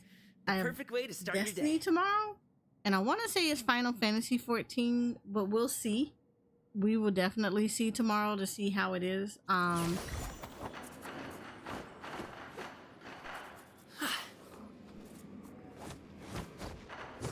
We'll see, because this weekend starts the community day. It starts community weekend, so I kind of leave it up to my community what they want to do for the weekend. I know Sunday for sure we'll be doing stuff, but I don't know if we're doing anything Saturday morning, so we'll see. But yeah, so we'll do that. But with that being said, hang out with me real quick because I want to raid somebody. Before we do that though, YouTubes, I appreciate you guys. You guys are amazing.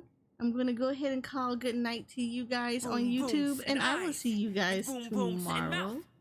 So bye. I need to tighten up that part.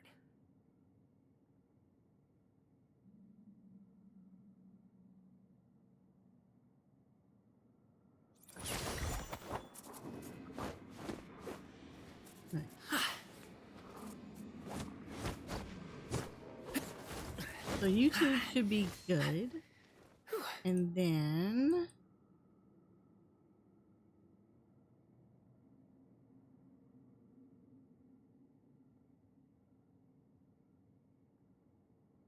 we're going to do this one.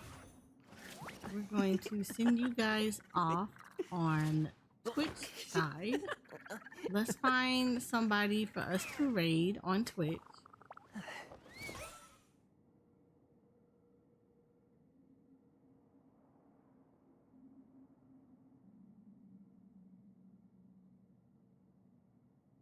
I like how I'm getting a lot of Final Fantasy 14 people. A pot of tea with a couple of nibbles, some seasonal greens, and a piping hot bowl of fresh kanji.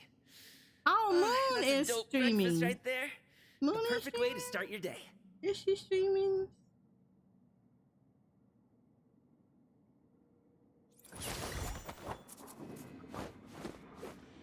Why did I get her notification to say that she was streaming? Hold on. Moon is, if Moon is streaming, we're gonna send you guys over to Moon.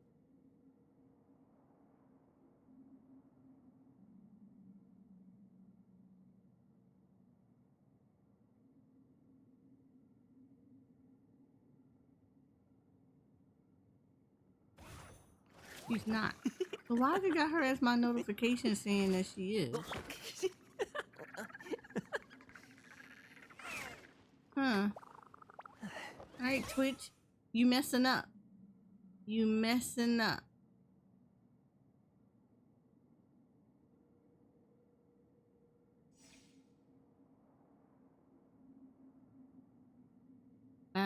Let's do this. You know who I haven't raided in a minute? Let's raid Kaijing. Kaijing is a VTuber like myself. She is absolutely adorable. I do have to warn you, she does get a little loud sometimes.